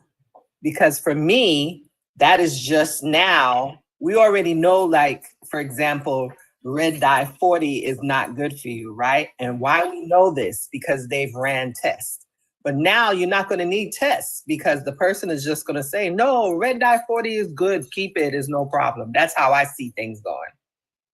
We don't need any tests. I'm telling you it's good. Yeah. So I am going to work for it. Yeah, I'm going to hope, I really am going to hope that there will be some, since they're going to be rewriting or exploring, there will be a provision put in place that companies have to state on their websites, on their products, whatever, the dangers to eating certain foods.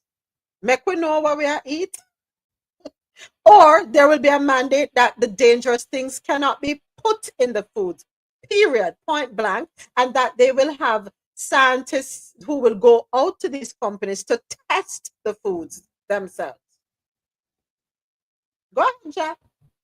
Why you have me laughing right now? We don't even have that now moments. Come on. You think he's going to really change that? We don't even have that now. Okay, so I can't wishfully think. And plus, they probably won't even have employees to do that. In other words, all chaos, not but chaos and confusion. Exactly. Not but chaos and confusion. So remember, folks, coming up tomorrow in our health and science segment, Kennedy and influencers. Now, listen to this enough. Kennedy and influencers are bashing seed oils, and this is baffling nutrition scientists. Here again, why do we need scientists? Why are people wasting their time for go to school, for learn, for study, to do research? Why? What's the point? If you're going to have influencers telling you how it really supposed to go. And they speaking on all the natural oils that we grew up with.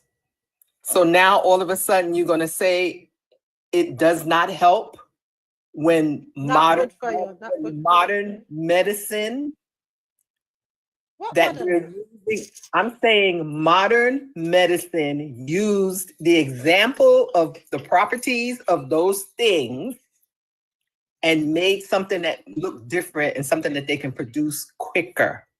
But it came from the properties of the natural ingredients. No? Am I wrong? Am I wrong? It don't matter if you're wrong or right. It look like you don't understand. It don't matter if you're wrong or right. It don't matter if you're wrong or right. Yeah. That was our health and science news segment brought to you by LormelSkinFood.com.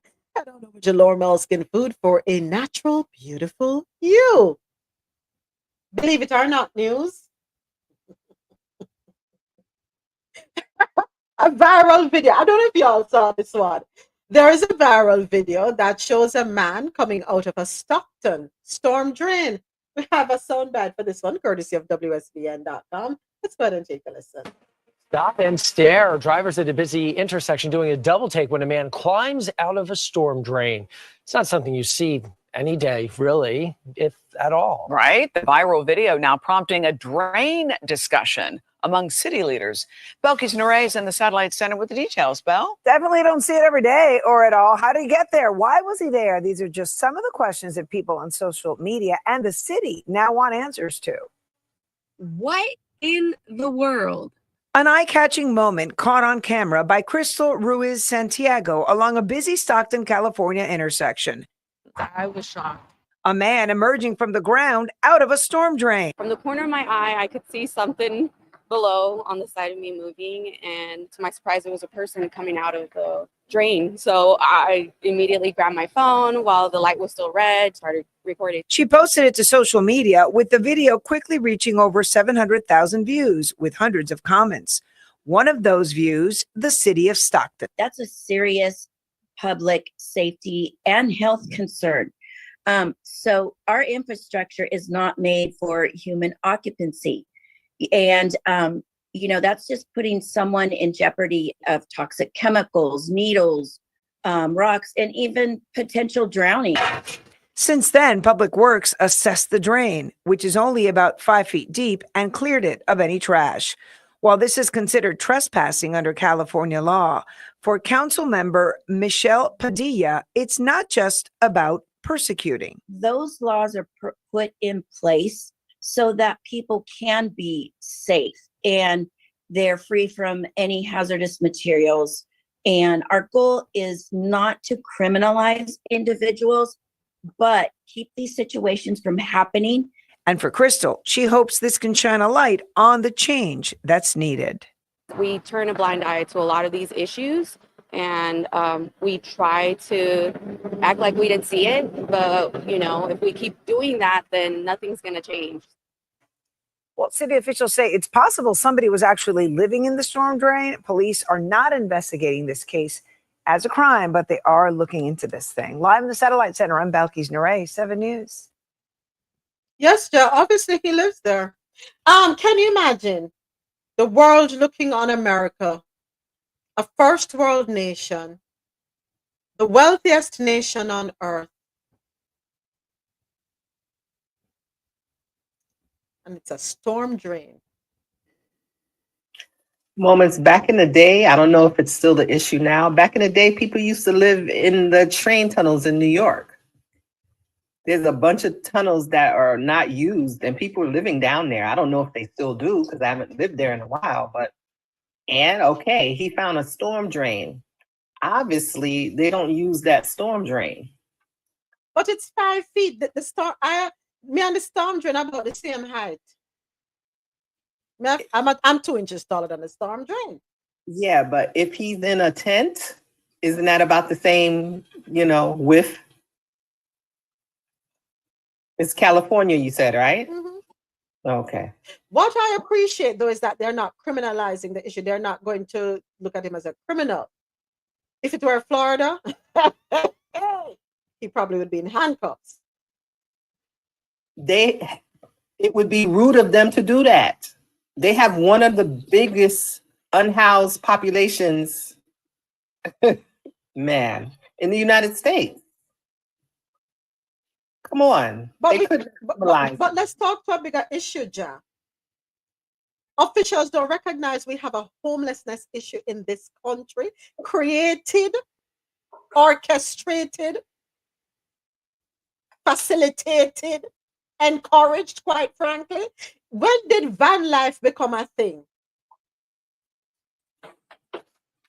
Van, unfortunately, when I go to certain stores at night, honestly, right outside my subdivision, the past, I don't know how many months, there's this man that lives in his car.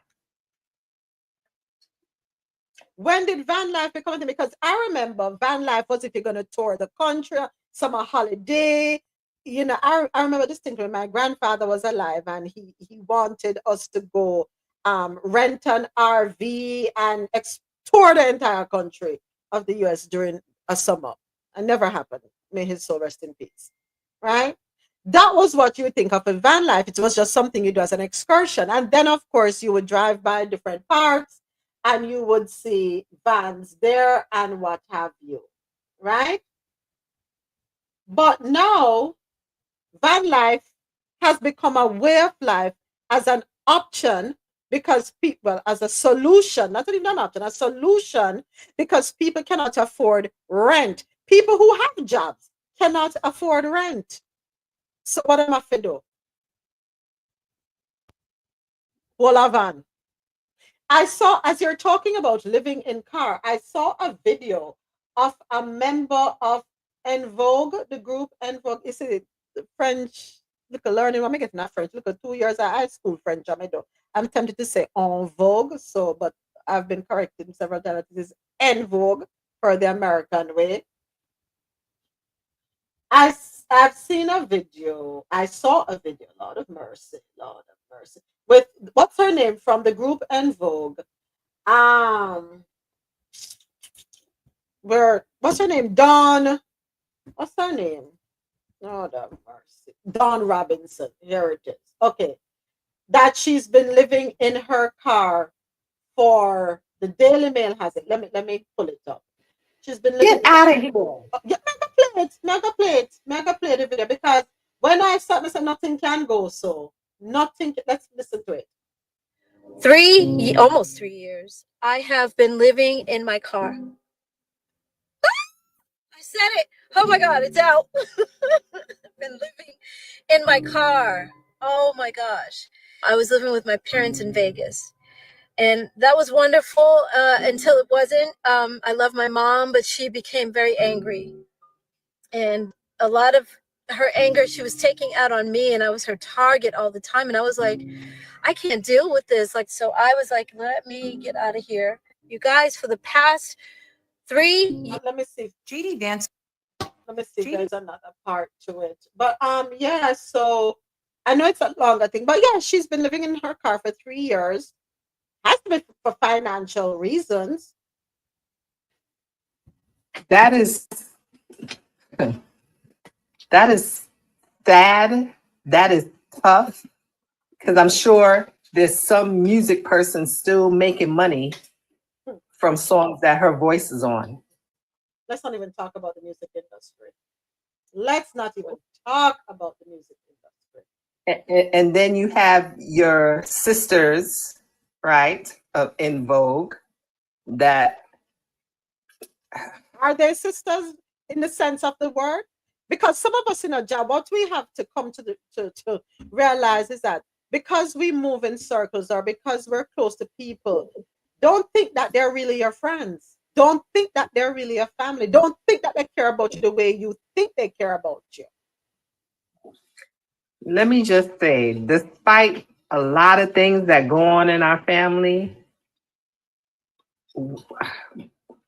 I know I have somewhere to go and lay my head if things get that destitute. Thank God. And some of the people may not even be blood related. That is, it's a sad commentary.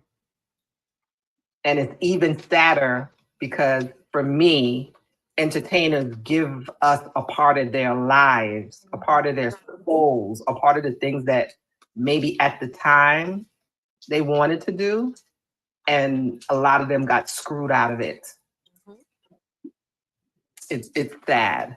And I'm not going to say they were always screwed. Some people didn't know how to handle the money that they received as well. So I can't put it all out there like that. True. But to have to live in your car when I'm still dancing to your music, like, wow. That part. That part. Wow. Yep, 3 years homeless. That doesn't make any sense. But we already know how the music industry goes. We know who owns the music industry. We know all of that, right? And I know not new. They've been doing this. Remember the show yesterday at a Soldiers program with Miriam Makeba being the highlight? It's something that's been going on forever. lot of, yeah. They have been taking advantage of communities of color, in particular, and artists of color, and not today. They built their wealth. I don't know exactly which group we're talking, a specific group, but if we call their name, you're going to hear, so we are, you know what the word is. A specific group of people. They've been doing it from the 19, how long? They did it to Miriam Makeba. It's documented. They see that you have a talent and they take advantage of you.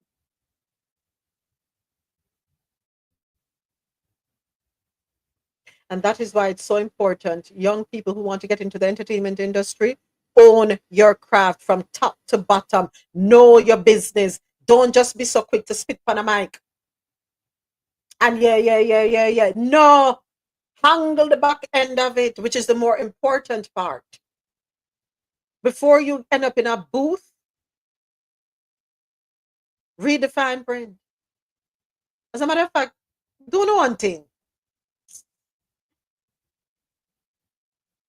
I mean, sometimes we knock a lot of these newer artists because if you can't pay them, you can't see them. But I understand it at times. We have to. So, yeah. How do we tackle the unhoused issue in this country? Because we seem to have a growing number of unhoused people year after year after year. How do we tackle this? What measures do we put in place? How are the laws going to be rewritten to ensure that no one else becomes homeless in this country? We can't be the greatest country on earth, but we have a great unhoused population. I honestly feel, and I've been thinking about this for a long time, and I don't care who gets upset when I say it. The wealthy need to give up some of their wealth. And why I say that is such and such that they had to take down a bridge to give them a yacht. Is that really necessary? Some of that money could be used toward the unhoused. Buying a piece of art that's basically a banana taped to the wall and you paid millions of dollars for that, that's art. That $1 million could have made some land. Like my thing, if I ever hit the lottery or come into money, I'm gonna do land. I'm gonna do tiny house community. All these 10 and 12 cars that nobody is driving, they just sitting there. I think people that have wealth need to give up some of their money. That needs to be the law. Make that a law. And that money is going to be put toward things like the unhoused. How about people not becoming unhoused, Jack? Because you're going to get pushback on that. And Well, yes. understandably so. So Yes, let us that's explore. another part. Let us explore the alternatives, the options, right? How about we have laws in place where people cannot be removed from their homes? How about we have laws in place that make homes more affordable, interest rates more practical, payments, repayment terms more favorable? How about we look at it from that perspective?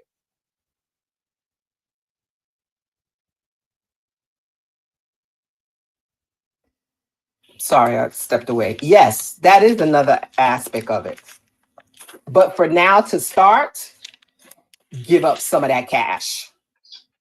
They say we have a housing shortage. We don't have a housing shortage in this country. I'm going to tell you, we don't.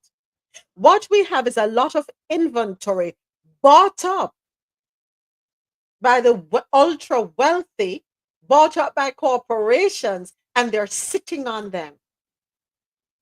And they turn around and rent out some of these properties at exorbitant rates, knowing full well that people have to choose between paying their rent and putting food on the table.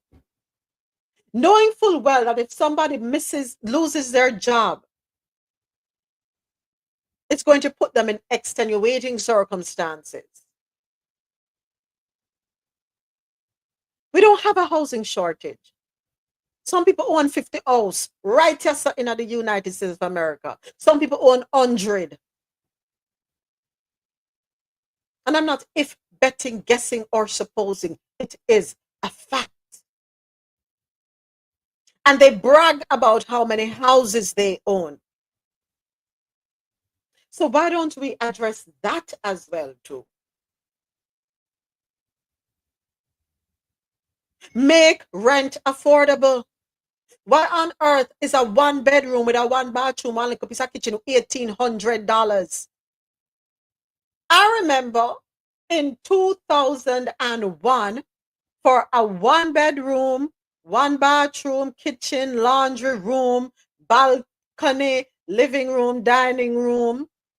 Well, open concept, but you have your designated areas. Bedroom big, so you could have probably put 3 bed in there. Walk-in closet, you could have turned it in a 1-bedroom. $699 a month.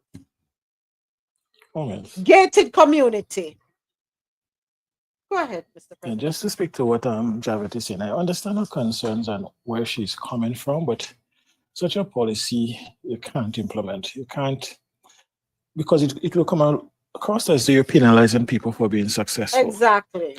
But what you have to do is to make sure that, for instance, your taxes are fair, that as you earn your pay, and you don't have to penalize anybody, just make it fair. You have to make sure that some of your policies are fair so that people with a little take up all the resources, people with a little more don't just take up all the resources and put the average person at a disadvantage. You have to look at, for instance, how you regulate the interest rate or what role the government play in creating balance. Because if you create balance, you have to look at fair wages for work done. So you're not trying to put anybody at a disadvantage, but you want to make sure that you give everybody the possibility of being the best version of themselves. And once you do that, you will get rid of a lot of the disparities that exist today. Because a lot of the people who gain a lot of wealth and stuff get it in unfair. For instance, there is a certain consultant to the current government who have billions of dollars in contracts from the said government that was subsidized by the people to ensure that he's successful. I'm not saying you don't give incentives for people who have ideas and encourage them, but you cannot ask the same person who is being subsidized billions of dollars to come and regulate the social security for the average worker or the average person who is dependent on it. And they see that as welfare when that person could take care of social security for probably a whole year, the payment that is granted to them. So I'm saying things like that. When you're giving incentives to individuals, make sure it's an incentive that come back and benefit the public good, that you're not putting costs and innovations that allow people that when they are successful, pay nothing back into the kitty that it came from, but keep all the profit. And we see that in places like China, where they take small businesses that you know nothing about and they help them to grow and whatever it is. You see that in the same Cuba, where they give doctors free education. They might send them overseas, and a small portion of it come back to the programs, or they will say the government, but for the programs that ensure that these people are doctors and successful. You see here in America, for instance, an American like the Dr. Sharon's and them, they go to school, and when they come out, their student loan is exorbitant. You're telling me you can't make it that our doctors can go to school and come back and have a reasonable student loan to pay? So these are a lot of the stuff we could address without being biased to one side or the other. We could level the playing field a little better, so that we get the best out of everyone. And that is what has to be emphasized. Because when I say the way it come across from Javed, people saying, oh, you want to take away their wealth. No, you don't want to do that. You want to regulate it that everybody has a fair chance. Yeah, and I totally get and I agree with what you're saying. Be fair. We need regulations in place. We need caps. We're taken advantage of too often. Go right ahead, Ja. I understand what is being said, right? But who are going to be the people that make sure the money that is received from these so-called incentives are being used in the way that we're speaking on right now? Because you give certain people tax breaks to start a business in a country, and we've spoke about this when it comes to overseas. You're giving people tax breaks to come and do things in your country, but your country is not receiving any type of real profits from it. Yes, a few of the workers are able to get a couple of jobs, but for the most part, the country is still losing. I don't see it as hurting the wealthy, because I'm not saying take all of their money. They still going to have tons of money. And I know not everybody got their money illicitly. I'm just saying, I don't know. For me, I'm just saying if there be some type of humanity for me to say 5% of that $1 million for that piece of artwork that's a banana can go to something more important. That's what I'm saying. I get it. I get what you're saying. I understand. I understand. I wouldn't want to know that I bust my behind and I'm a billionaire and somebody else going to come take away my money. No, put things in place that hold me accountable. I need to pay my fair share of taxes.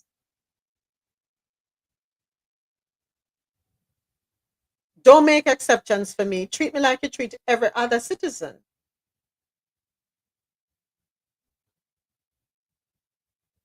We need fairness. We talk about equity. Does it exist? No, it doesn't. It doesn't. Not with the rules or the lack thereof, the policies or the lack thereof.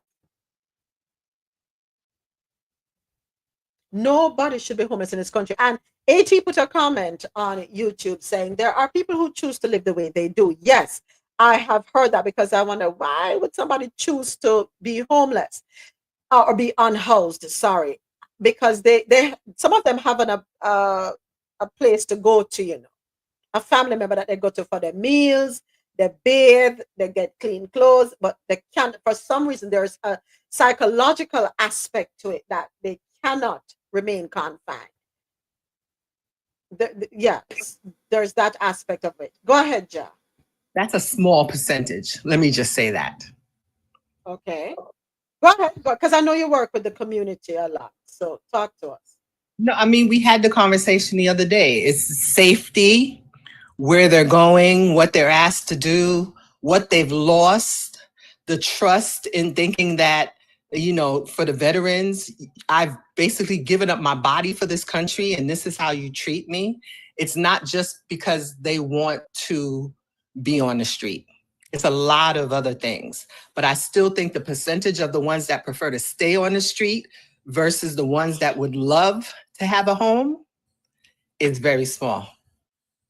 I yield. Have you ever asked the reason why? Why they want to stay on the street? If they have an option, why would they choose to stay on the street? I personally haven't asked, but I've watched programs that have asked, and it's for the things that we spoke about. You know, even what the lady from In Vogue said, she had a place to stay. She had a place to stay with her mother, but it was too stressful for her. So she decided to be in her car. It wasn't that she didn't have a place. Maybe not a place that would have been more comfortable, but she didn't have to be in her car. So she made a choice there. I yield. All right. I know we'll revisit that conversation. I know we will. Interesting. How is it that in Cuba, there are no homeless people?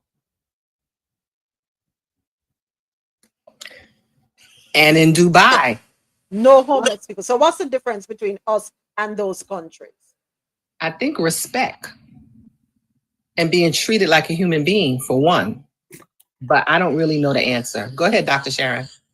I think also they have programs that avoid that, combat that, right? Someone who needs help, their systems in place. Remember, Cuba is a socialist country, right? So they're going to have things in place to make sure the population is equal, and part of that is making sure everyone have housing. Dubai is too rich to have anyone on the streets, first of all, right? So I think they do have the capital that can help people, but you have to have programs in place that's going to help anyone who is in that situation. We don't have that here in America. It's just, and it really, it actually really truly breaks my heart to see anyone unhoused, but particularly women and children and the veterans. Because half of them didn't have to go fight for this country. I have to represent this country or give up their life and make sure that we're free. They didn't have to, but they did. And this is how we treat them. Yeah. It's sad. We don't care about people. Let's be honest. We really don't care. We pretend to care. It's not in us. It's not in our DNA in this country. And I'm saying that based on what I see. I mean, just look at what's just been happening. We just broad-based just fire people because we just want to fire them with no real reason. You under the guise of trimming the government. That's not how you do that. If you're looking for fraud, waste and abuse, then you do it the proper way. You get your forensic accountants and the people, the auditors, right?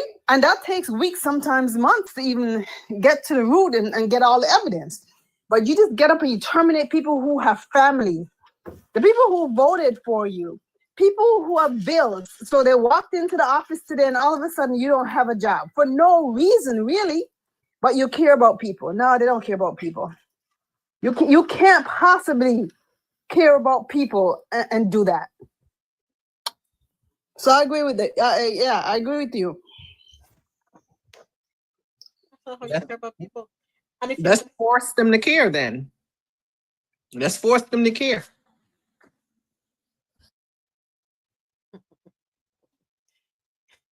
I was going to say something, but you know what? I can't say. Next thing, they flagged me. I just came across a post where it said, if you live in Texas and you're arguing that Russia has a right to Ukraine because it was once theirs, Mexico would like a word. That is so true. Not only Texas, but if you live in New Mexico, Arizona, Utah, parts of Colorado, Nevada, and California, shh. Don't say a word. Because all of that was Mexico.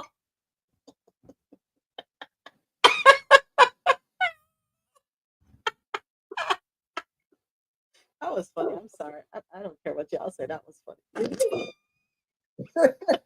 It is funny. And Florida, be quiet just in case Spain come and say, we want it back. But you want something back that supposedly you found that was already there. I didn't want to laugh at that one, but that's the truth. It's funny as heck. It's funny. It's fun. Laugh, my girl. Laugh. Anyway, let's get into our next article. It's in our entertainment segment, The Brew, Wendy Williams. Yes, we're talking about Madame Wendy. Wendy Williams has been removed from assisted living in NYPD. She was taken to hospital in an ambulance. This happened 2 days ago. Well, the article is from 2 days ago. Wendy Williams was unexpectedly taken to the hospital amid her pleas for help. Authorities responded to Williams' assisted living facility for a welfare check on Monday, March 10.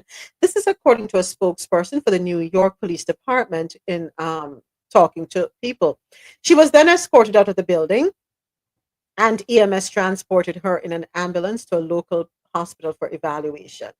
According to reporting from the New York Post, the 60-year-old former talk show host dropped a note out of her window earlier that morning. It allegedly read, "Help, Wendy." While Williams has been living under a legal guardianship that oversees both her finances and health since May 2022. In recent months, she has been in an ongoing legal battle to end her conservatorship with her court-appointed guardian, Sabrina Morissi, who claims Williams is cognitively impaired, permanently disabled, and legally incapacitated.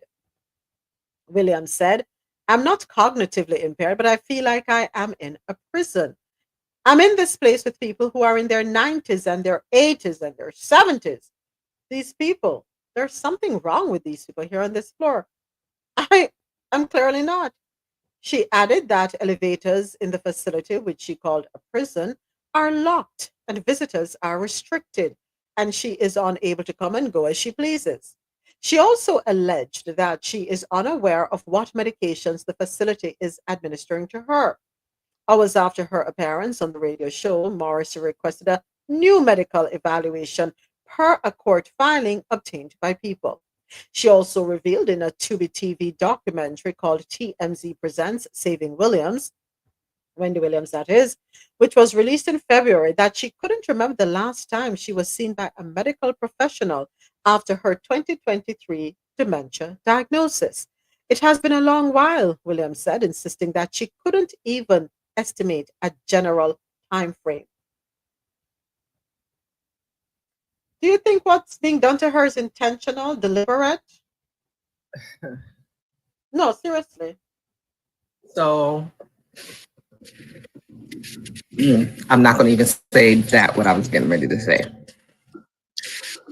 It is a shame that after you reach a certain stage in life, that you don't have people around you that really cares for you.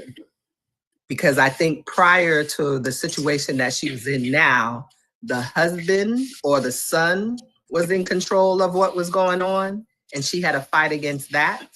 So now she's fighting against a court-appointed liaison or whatever you want to call it. Guardian. If she,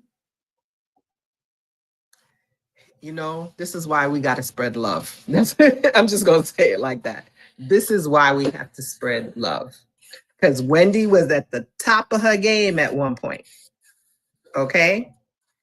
And to see where she is now, even if it's just dementia, that you don't have a family member, a friend, or nothing that will care enough for you to make sure that you are able to, like she said, have a medical doctor come and reevaluate you more than once.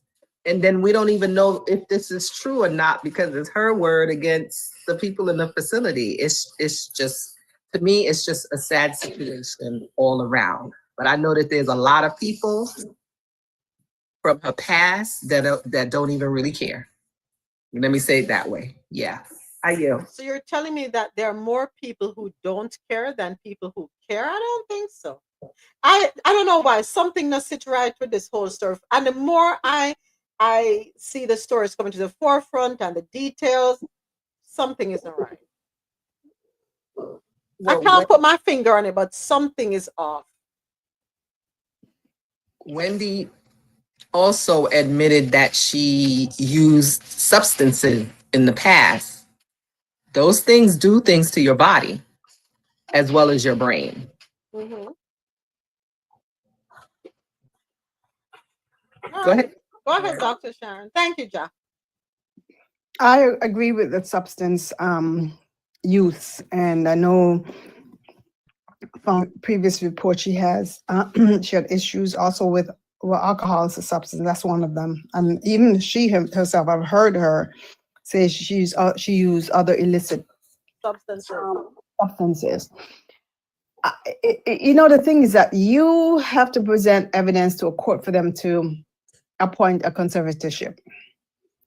So it's not like there's not a reason for her to have it, right? I just think that maybe the people who were taking care of her, why is she in a home with elderly people? Why can't she be taken care of in her own home? Right? That's my thought. If she has to have this legal guardianship that govern what she does and everything, why can't she be taken care of in her own home, with everything that she needs?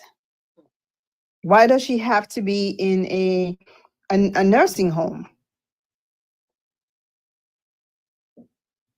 You see the comment Ja put, I think they stole her money. I think something is up. She's being robbed left, right, and center, and that is why they're fighting to keep her where she is.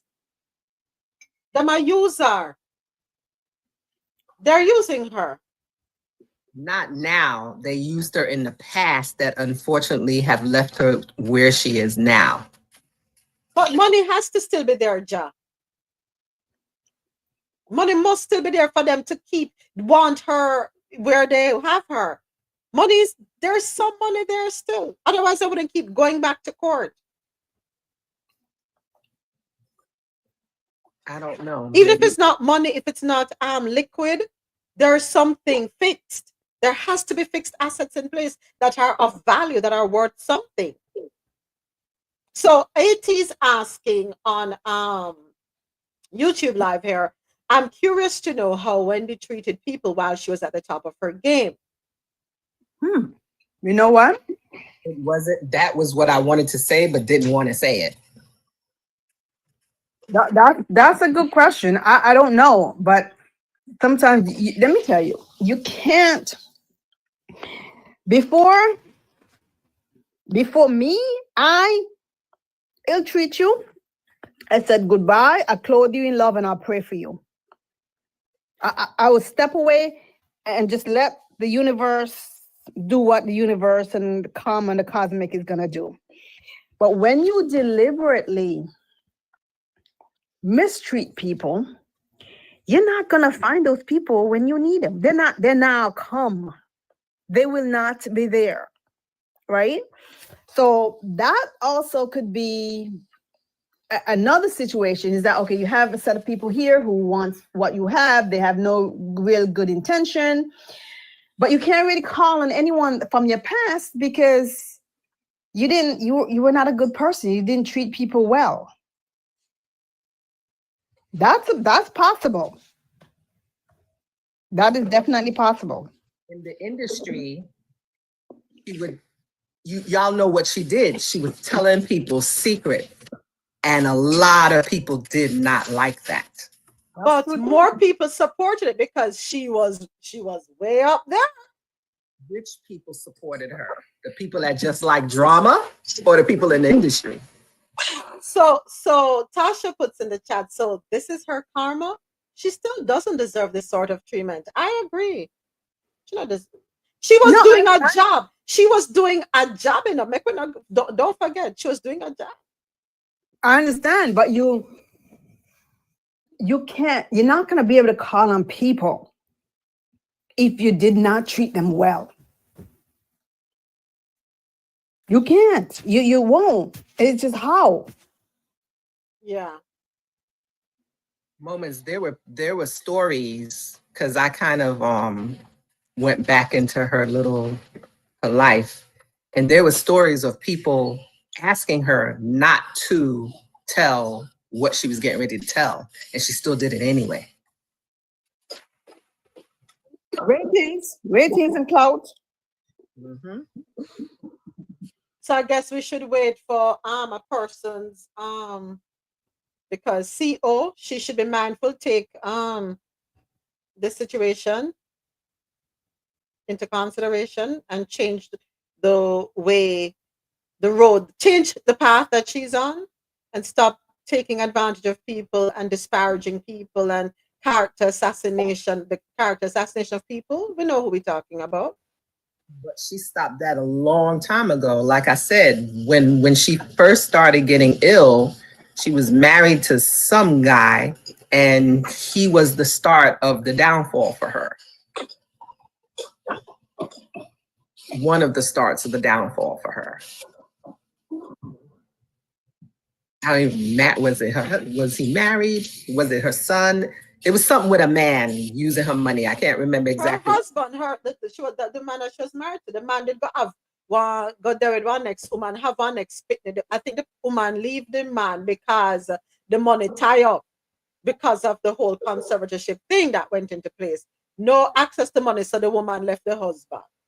Allegedly. Yeah, that's when she first started getting ill. She still had her show then. Remember, she fell out on her stage or something, during the show. That's when everything started going downhill. And then she has a son who I think had a disability or something. It was just no disability. He just graduated from FIU. So then it was the son. I think they took it from the husband, and then the son had control of it. And it was the same thing. Things weren't working the way she said it should work. I don't think the son had control because he was a minor at the time. So you say he just graduated. He just graduated from FIU. Who was that? 20? Just literally the graduation that just happened in January here, December, January. So that puts him 2021 then probably.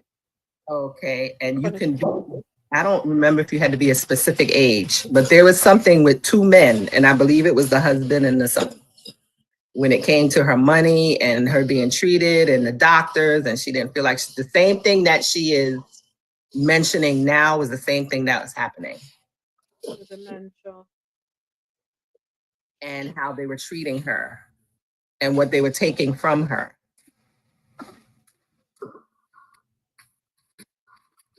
And how old is she? 60.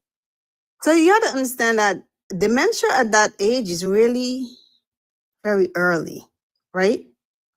That's early onset dementia. Now I can't sit here and say what her diagnosis is or what even caused early onset dementia. I have to go look that up or call Dr. Leslie and ask her, right?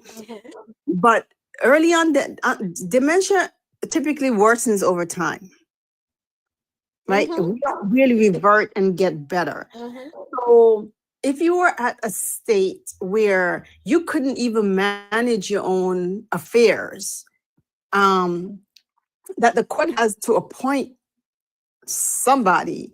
I mean, that typically will happen in like the much elderly population who, someone's 70s and 80s and become demented, but I wonder what's the cause of her dementia.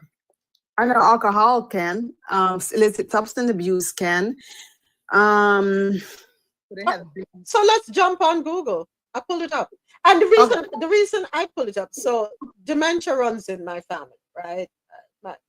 But not at such an early age. I think the youngest age, my dad's sister, I think we started to see signs of it in her late 60s, right?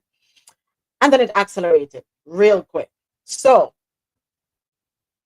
but yeah, my father's mother, dementia, the early onset was there with him. But anyway, early onset dementia refers to the development of dementia before the age of 65. Several factors can contribute to its onset, including genetic factors.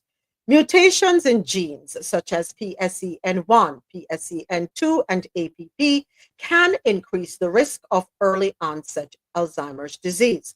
Family history of dementia is a significant risk factor. Vascular disease, strokes, mini strokes, and other vascular problems can damage brain tissue and lead to dementia. Neurodegenerative diseases, Alzheimer's diseases, frontotemporal dementia, and dementia with Lewy bodies are common causes for early onset dementia. Then you talk about infections. Certain infections, such as HIV, neurosyphilis, can damage the brain and cause dementia. Metabolic disorders. Conditions such as thyroid disease, diabetes, and vitamin deficiencies can increase the risk of early onset dementia. Lifestyle factors. Smoking, excessive alcohol consumption, lack of physical activity, and poor diet can contribute to brain damage and dementia. Other factors: heavy metal poisoning, exposure to certain chemicals, sleep disorders, and social isolation. It's important to note that the exact cause of early onset dementia may vary from person to person, and multiple factors may be involved.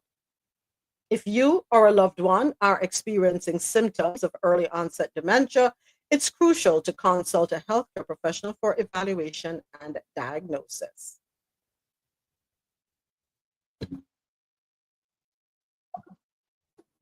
And she has a lot of that in her life, in her past life.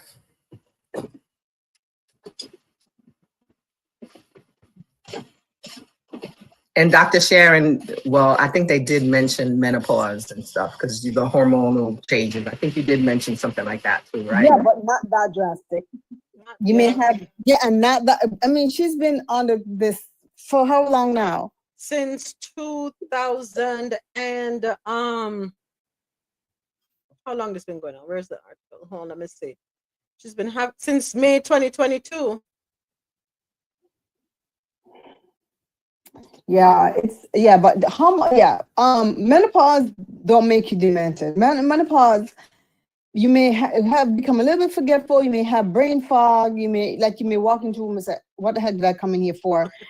Type thing. But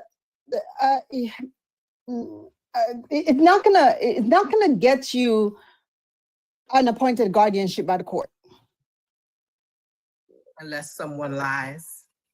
Yeah, but you still have to have independent evaluation.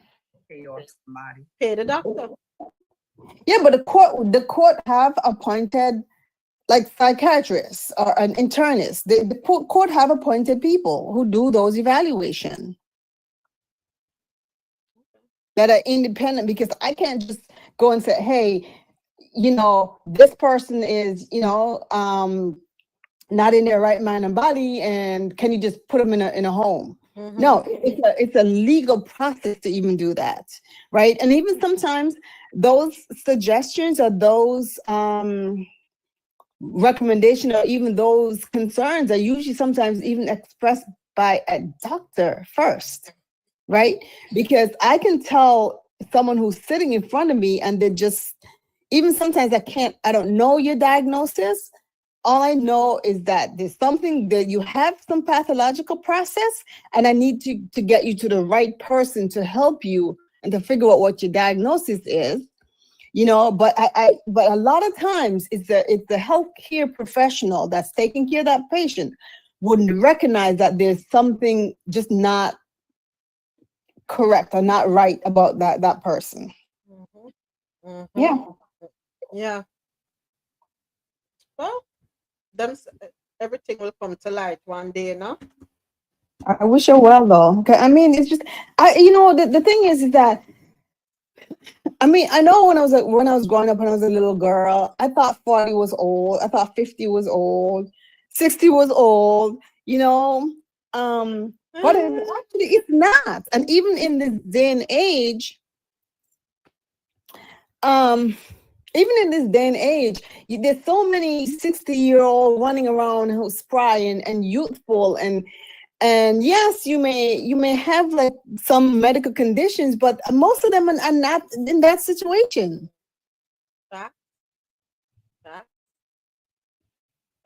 I used to think the same thing, so now here I am, 52 this year to backside.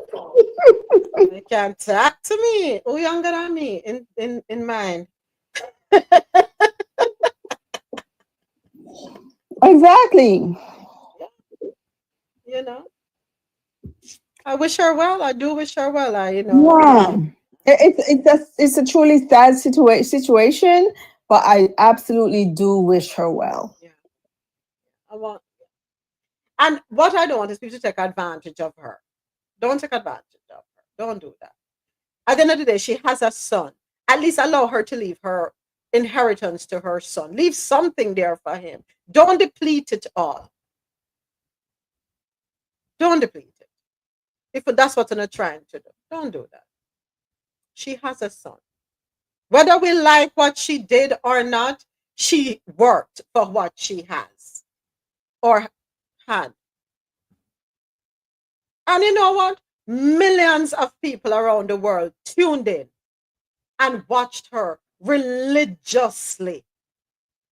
And millions of people laughed when she was spilling the tea.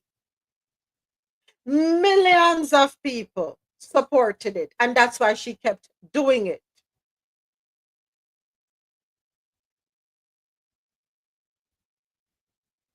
How you do?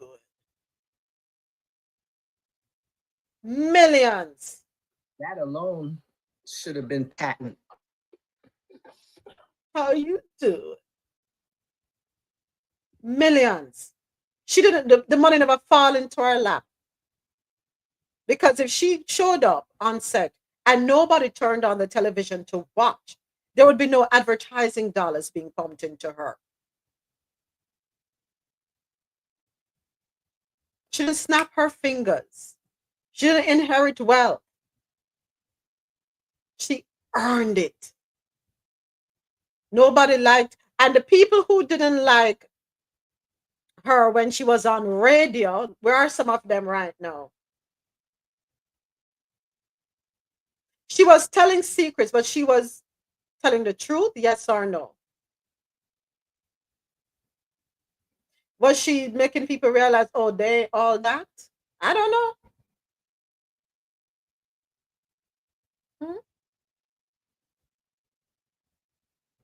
I'm not saying what she did was right or wrong. We're not supposed to indulge in gossip, you know. But don't we all indulge in gossip? Talk the truth. Hold on, Denise. So Rasola says she was telling the truth, everyone knew, but did not want to speak. Go ahead, niece. Go right ahead. Oh. Somebody could talk about that too.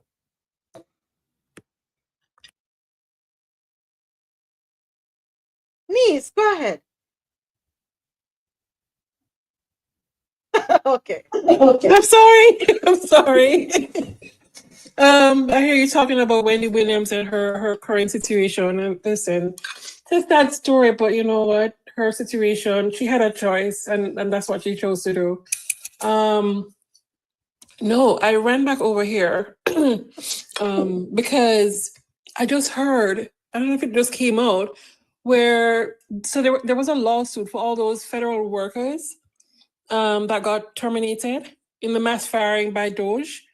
They won a lawsuit for Doge or the government to hire them back, because this was done through a group of union, like all the union companies came together. This goes back to 19 how long ago, which is what was happening while the manufacturers say, you know what, we need options. Because here it is, they're trying to cut down the government. God forbid they went about it wrong. It should have been, you know, like, okay, we're going to do 2 per quarter, 3 per quarter, whatever it is, giving persons a chance to put their house in order, right? And here it is, the court said, hey, you're going to have to hire everybody that you fired. I hope they have to pay them retro money as well. Anyway. I hope so too. I hope so, Denise, because what they done was downright disgusting. Go ahead, Dr. Shah. Yeah, I saw on the news feed they do have to pay them their back pay. Yeah. Amen. They did wrong. The point blank, the end. Right? I'm not saying you can't trim the fat. I'm not saying that. But you have to audit. Who's the auditor? Nobody.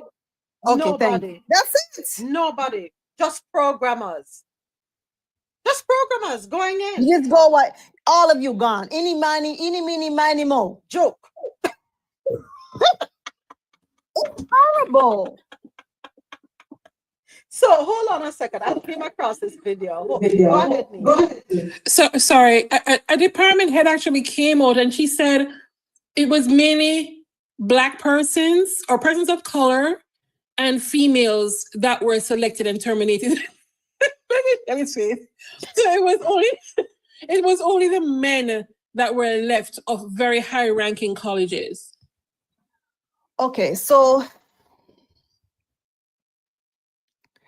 everyone see what's happening here, right? This is downright racist and sexist. If that's a true and accurate report of the people who were fired, that is downright racist And sexist. and sexist, right? Because I mean, you look like me, so you're gonna be gone. Let me ask you a question. I mean, can you, if you sign a contract with somebody, a labor contract, and in this case, the government, can you sue? Who are you going to sue? Can you sue them for wrongful termination? And can you sue them for discrimination? As in the case with that particular department where she saw all of that. Well, I mean, you can sue them for discrimination. I mean, before you were able to also, and hopefully you still can sue for discrimination, because that is discrimination. To terminate someone just based on you would sue the federal government, and if you have a contract with the government. If the government change hand, let's say just like it changed from Biden to Trump, you still have to honor that contract with the government, right? The government has to honor that contract with you. So even like with him just terminating all those USAID contracts, which he has to now implement because it's illegal, and the things that he's done is just illegal, where the judges say, no, it is illegal, you have to not do that, and he's not listening to some of those court orders. Right, but you have to honor the contract that the government that you've had with the government, right? So it's not, and it will be the same if, okay, I was working under the Biden government, I had a contract, I'm a farmer, I had a contract, but now Trump comes in, I don't want to honor that contract anymore. They can sue you. That's a breach of contract. Should they sue for pain and suffering? Yes. Because it's stressful, right? Imagine you wake up today, or you're one of those who are receiving these terrorizing emails. Tell me what you did this week, or else I'll fire you. But yet, them sit down in there, take picture in a $400 skirt and $300 dress. Yeah, so and it's stressful. And can you imagine too, like we live in a sexist, racist country. Imagine you terminate someone who is 55 or 60 years old. Okay. Do you know how hard it is for that person to find another opportunity? Me say if I can sue for second-hand pain and suffering, sign me up in that lawsuit, because we all of us here need a check for pain and suffering. Exactly. All you doctors share the entire medical system, the teachers, everybody, the whole damn country need a check for pain and suffering. By the way, hold on a second. What happened to the $8,000 that was promised that got cut down to $5,000, that got cut down to $2,500? I was not hearing about it. Because they're not getting it. It would I don't know, whoever's sitting down waiting for that check, it ain't coming. I'm gonna tell you right now. Coming, right? And in addition, we have a deficit. What are you gonna do? Send all that money and make the deficit higher? Let me tell you something now. I love the illiterate. But that them say they love the illiterate. That's what they said. Okay. And the illiterate say, yeah, we gonna be rich. Rich. What's that? Miss Donna from AD1 Tax Prep. So I got rich. Very rich I go. You better go get up and go look on the money on yourself. Nobody coming to save you. Get up. But you know wait for $8,000. You know wait for you're there. You know wait for $8,000. You know wait for $5,000. You know wait for $2,500. It ain't gonna happen. So first of all, right? I don't understand, and even going back to the election where people were so gung-ho voting for this idiot based on $1,000 stimulus check that he gave them. Which work out to how much cents over the years? Something like 60 something cents a day. I mean, how it might have helped you in the moment, buy some groceries, pay your rent, you know, but it wasn't even him, Dr. Sharon. Oh, I know that. Okay. He just insisted on putting his name on the check, right? So people think that it came from him. So I'm gonna vote for him because of the stimulus check. Okay. It helped you in the moment. Yesterday, for one day, a week, maybe a month. And then where are you after that? We need a lawsuit. The whole country need to sue the current administration. No, seriously, I'm gonna want to check quick and fast. Tax free too. But that's what he wants, you know. He wants to flood the court system with lawsuits left, right, and center so that he can continue doing the chaos that he's doing. Yeah? Well, I mean, but I do at least give credit to these organizations who are at least still paying close attention, right? It's there people are still paying attention, and you have to, you know, with all this craziness and madness going on. The whole world is paying attention. You know what? That is so true. I can't tell. I have this chain text with my cousins in Canada. Because I have a whole bunch of cousins in Canada. Them a laugh after lunch. Yes, they are. And my cousins in England, in the UK. It's like, yeah, this is where we are. But thank you for the update, niece. Thank you for the update, and I'm glad to hear that they're gonna have to get their money retroactive. I'm grateful for that. I am grateful for that because this is a big piece of foolishness. I've never seen a circus like this in my life. And I've only been to the circus about 2 times in my life anyway. But this is what's going on is madness. And yes, we all are suffering in some way, shape, or form. this has been my only circus. Thank you.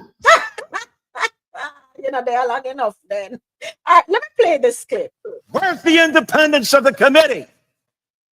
Where's the legislature? We're an equal branch of government. And you start off with a blather, and yet look at the empty seats here. Where's Elon Musk? I'm sure he's a genius and is a very credible person because of the wealth he's accumulated. But that does not put him above the law or the responsibility to come before this committee in this Congress. If he's so great, if these plans and all the fraud and abuse that he found are so eminent, why isn't he here explaining it? You know why. Because he's out to privatize Social Security. Why hasn't he gone before Congress yet? What's the holdup? He's not a real employee.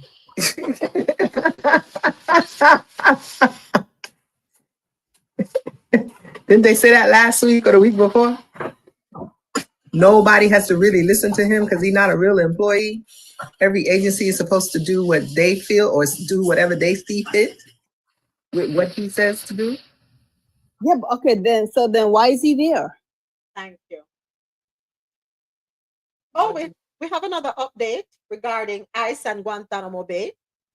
Let's listen to this one. This is just breaking from the New York Times. ICE has now returned all migrants who were brought to Guantanamo Bay back to the United States. The Times says the Trump administration abruptly cleared out the 40 men it had flown to Guantanamo in the past few weeks and moved them to one or more ICE facilities in Louisiana. The move reportedly happened on Tuesday and has not been announced by the White House. This is the second time the administration has brought people to Guantanamo only to remove them after a few weeks, costing lots of money and time.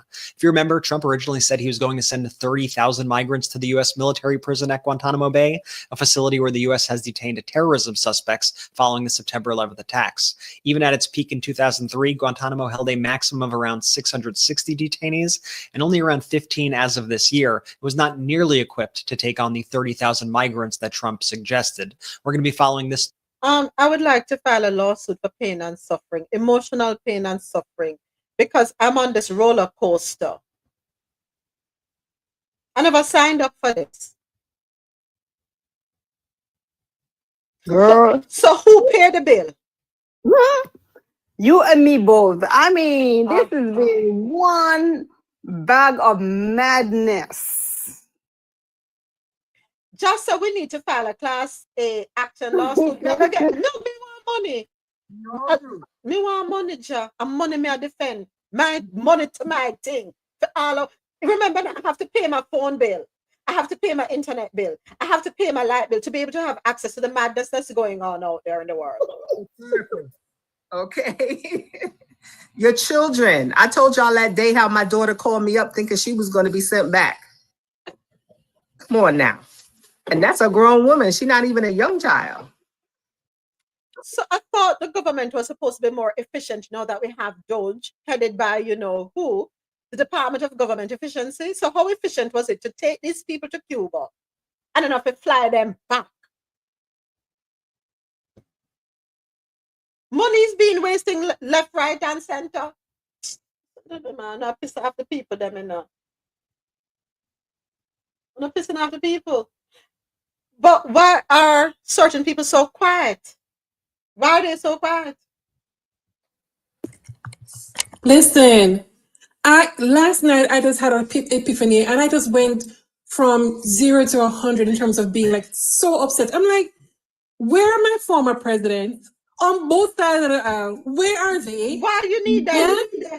Because they need to come forward and say, listen, Uncle Donald, what you're doing is what has been done by our foreparents. You are going backwards. Is this the path that you want to be on? They might lock him up. They might lock them up. Niece, they don't need to come forward and do a thing because it's not as though he's going to listen to them anyway. They did what they have done. Let them sit down and enjoy themselves, their retirement. They did what they needed to do before the election. They campaigned on behalf of who should be up there in the White House. They showed it up. I like seeing my former President Obama. He calms me. And at this time, I need to be calmed. Yeah? It is distressing what is happening. And the fact that those who know, those who are wise enough to know exactly what path this is going to take us down and how much it's going to take for us to come back up. Why is he doing these trade wars? Oh my God, he has gone for wine. When he has gone for wine, I have a serious problem. My Swiss chocolate, my Merlot. Stop it right there. It's not Swiss chocolate. It's actually African chocolate. Thing there. And I make the chocolate. Okay, so they're doing all of this. They're driving us to drink and then want to put tariff on the alcohol so we can't have it. Okay, I see. Yeah, they're a mad way. That's why I need to file a lawsuit. I want my money. I want my money. Already taxed. Let's just say that. I want my money. Because this is a piece of madness. These lives that have been upended. And to think that a lot of the people that they scooped up are people who were just working. Did you all see the one where the man on the roof said, if you don't want me enough to come up here and get me down? And they ended up after 6 hours having to leave because them couldn't go up on the roof to take him down? Don't forget those of us who may be in darkness. Listen, Neverland. We talked about that earlier when they are friend this morning to backside. We spoke about it. Yesterday we were saying, you know what, then probably need to turn off the light to wake up New York, to wake him up, because New York, Minnesota, and Michigan, it's ruthless what is going on. But I did say that I think Canada has compassion, and they're not going to do that. They'd rather charge you an extra $100, have an extra $100 go on your bill, which is what the repercussion is going to be with the 25% tariff. Just said flip the switch, turn it on and off. What's up? We're not the only one that says they have compassion, because I have been looking at news this week, unfortunately. Okay. There are I compassionate people, and that is why they have not turned off the light. said that, the newscasters have said that. But again, like I said earlier, we have all these news stories coming up refuting everything that's being done, but yet it's still being done. Because they're paid, and this is why. And if legacy media don't wake up, they're going to have to close them doors completely. It is spaces like these that where people can hear the truth, because we don't just rely on what comes out of this country. We get our news from the outside world, and the beauty about it, the outside world is watching, and they make we know things that we never even did know are gone. We didn't even know. So I know I was compassionate about the whole thing and saying, you know, when I think about the elderly in particular up in those states, I wouldn't want anything to happen to them. I really wouldn't want. Thank you for the follow, Kirk. I really wouldn't want anything to happen to them. Honestly. And that's a compassionate side. But I also understand the business. Sometimes you have to fight fire with fire.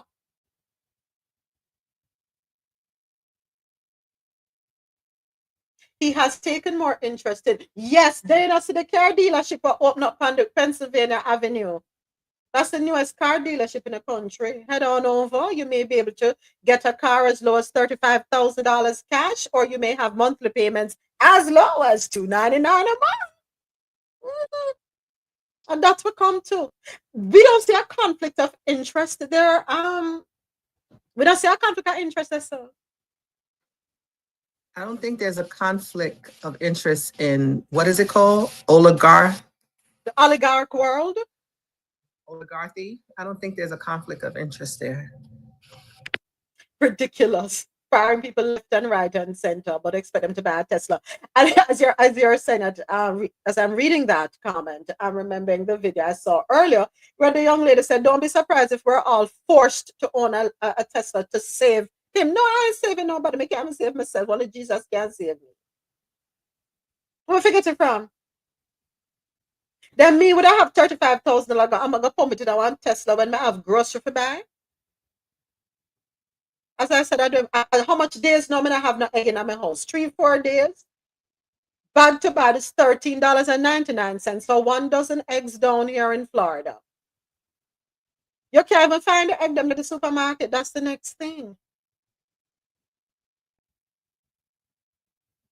A lot of promises were made. A lot of promises were made. He said it's only going to hurt for a little bit. You know, that statement sounds sickening. Sounds sickening. To the point, look at what the man have to live. In the drain the man come out of. That's where he lives. International relations. Neverland.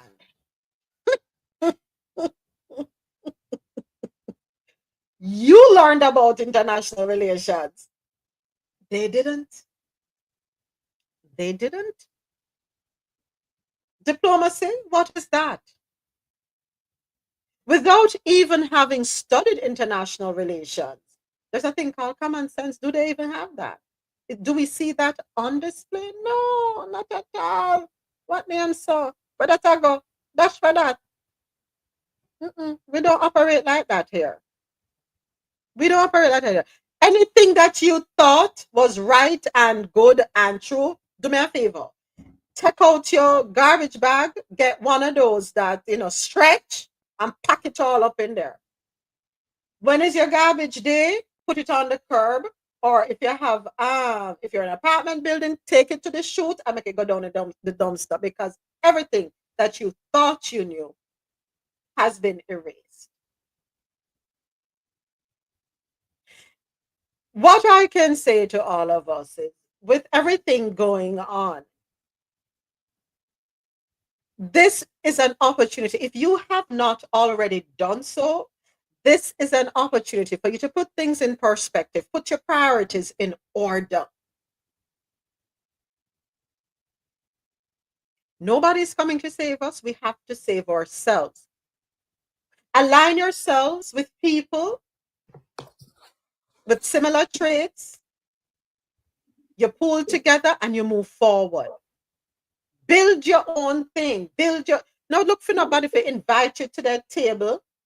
Don't look for anybody to open a door for you. You're going to have to build your own house with your own door, build your own tables, and sit down. Go ahead, Dr. Shara. So, hot off the press. God, Jesus, what's new? Trump is taking the case of the birthright citizenship to the Supreme Court. We knew that was going to happen. But you see, this is the problem, right? Once you start dismantling the Constitution, right? What was this? This is the 14th Amendment for the birthright to citizenship. I don't remember which one it is. But once you start dismantling one, then everything else is subjected to scrutiny, revision, and confusion. So yes, thank you for bringing this up. CNN, thank you. I just pulled it up. Thank you so much. Trump asked the Supreme Court to allow him to end birthright citizenship. President Donald Trump's administration has asked the Supreme Court in a series of emergency appeals on Thursday to allow him to move forward with plans to end birthright citizenship, elevating a fringe legal theory that several lower courts have resoundingly rejected. In a series of emergency appeals, the Trump administration argued that lower courts had gone too far in handing down nationwide injunctions blocking the controversial policy, and it asked the justices to limit the impact of those orders. Appeals courts have brushed aside the Trump administration's request to pause the lower court rulings. The rulings that imposed nationwide injunctions on an executive order he signed on the first day of his second term. So let me ask a question. Will Barron lose his birthright citizenship? I don't think so, because Trump is citizen. Melania was not at that time, I think, but I know Trump is a citizen. Vivek Ramaswamy? I think he, well, maybe. I think because I think his parents are immigrants. Both are. Vivek Ramaswamy. Go ahead. What's the procedure to change the Constitution? It was explained. Go ahead. Because I'm sorry, because I'm looking at it and I don't see anything about going to the court. It's supposed to pass through the House and the Senate. So what is he talking about going to the court? I hope the court sends him back to the House and the Senate and keeps it there floating in limbo for 4 years. None of them are birthright citizens. Skeleton dancing, none of them are birthright citizens. Vivek Ramaswamy, if I remember well, one of his parents were not here legally. What I'm like use the term for us or for anybody here. They like to call us aliens. And if you're here undocumented and you didn't come to the right chance, I'm like to call them illegal aliens. That's what I might call them. One of Vivek parents, illegal. Marco Rubio. Hey, how does this going to affect Uncle Marco? Or he's young, so we can't call him uncle, we have to call him cousin Marco Rubio. Didn't we just talk about Marco Rubio? His history? Yes, I'm still waiting for ICE to knock on his door.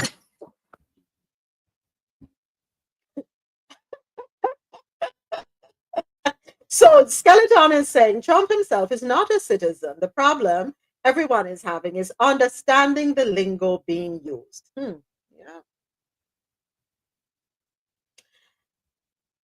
I pulled up on Google here. To amend the U.S. Constitution, a proposed amendment must be passed by a 2/3 vote of both the House of Representatives and the Senate, then ratified by 3/4 of the states, either through their legislatures or conventions. So here's a more detailed breakdown of the process. Proposal.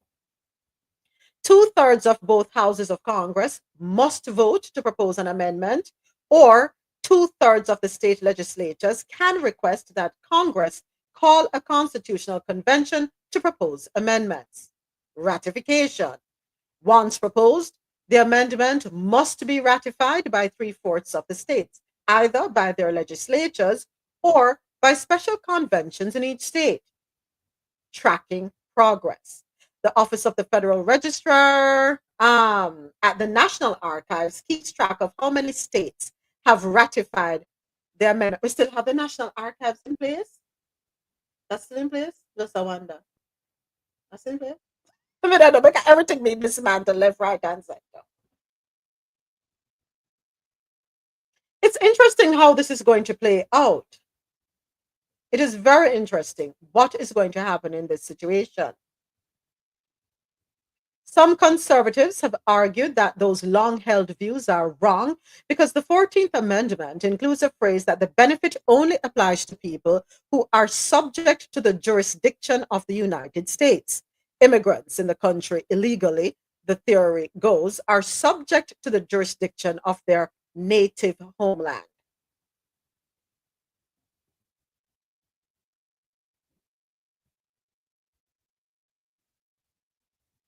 Hold on a second. Let me run to, where we go.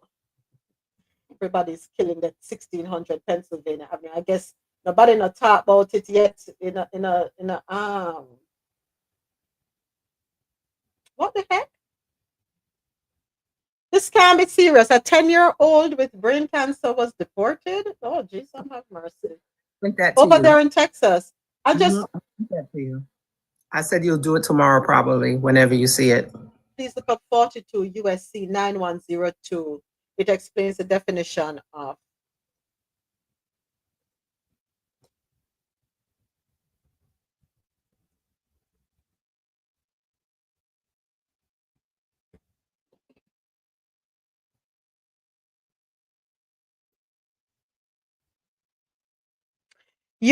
United States citizens. United States citizen means any individual who is a citizen of the United States by law, birth, or naturalization. Any federal, state, or local government in the United States or any entity of any such government.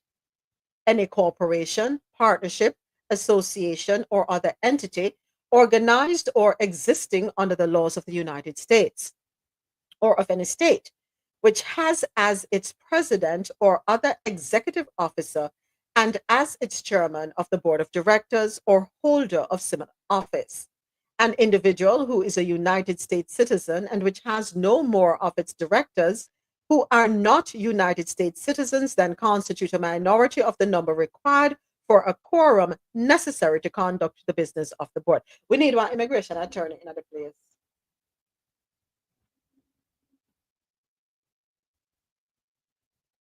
At the end of the day, it doesn't matter because until all these cases are tried or put through the legal way, he's still disrupting the world. He can still say, pick up these people and do this with them people, like the little girl and her family here in Texas.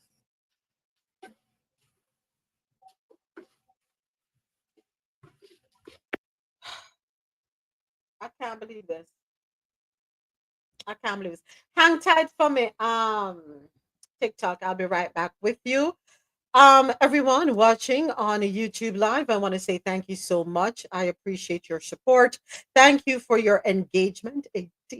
Thank you for supporting. Thank you for the followers, the new followers on the YouTube Live. I appreciate all of you. We will be back tomorrow morning, 9:30 a.m. Eastern, for another episode of Coffee in Tow World News on the Go.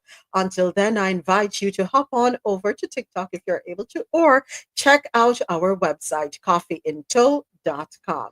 Have yourselves a wonderful rest of the day. What good? Coffee in Tow is an interactive world news podcast, a dynamic and engaging live show that streams across multiple internet radio stations worldwide. This podcast brings you real-time news updates, in-depth analysis, and interactive discussions on global events, making you a part of the conversation no matter where you are. With a diverse range of expert guests and listener participation, it's your go-to source for staying informed and connected to the world. Coffee in Tow is brought to you in part by Lormel Skin Food. Log on to lormelskinfood.com. Discover the range of natural skincare solutions. Indulge in the radiance of natural and organic beauty with the best natural and organic soap bars, whipped soaps, body butters, and oils. All 100% natural products. Lormel Skin Food for a natural, beautiful you. The world's best coffee from our farms to your cup. It's Grand Coffee House.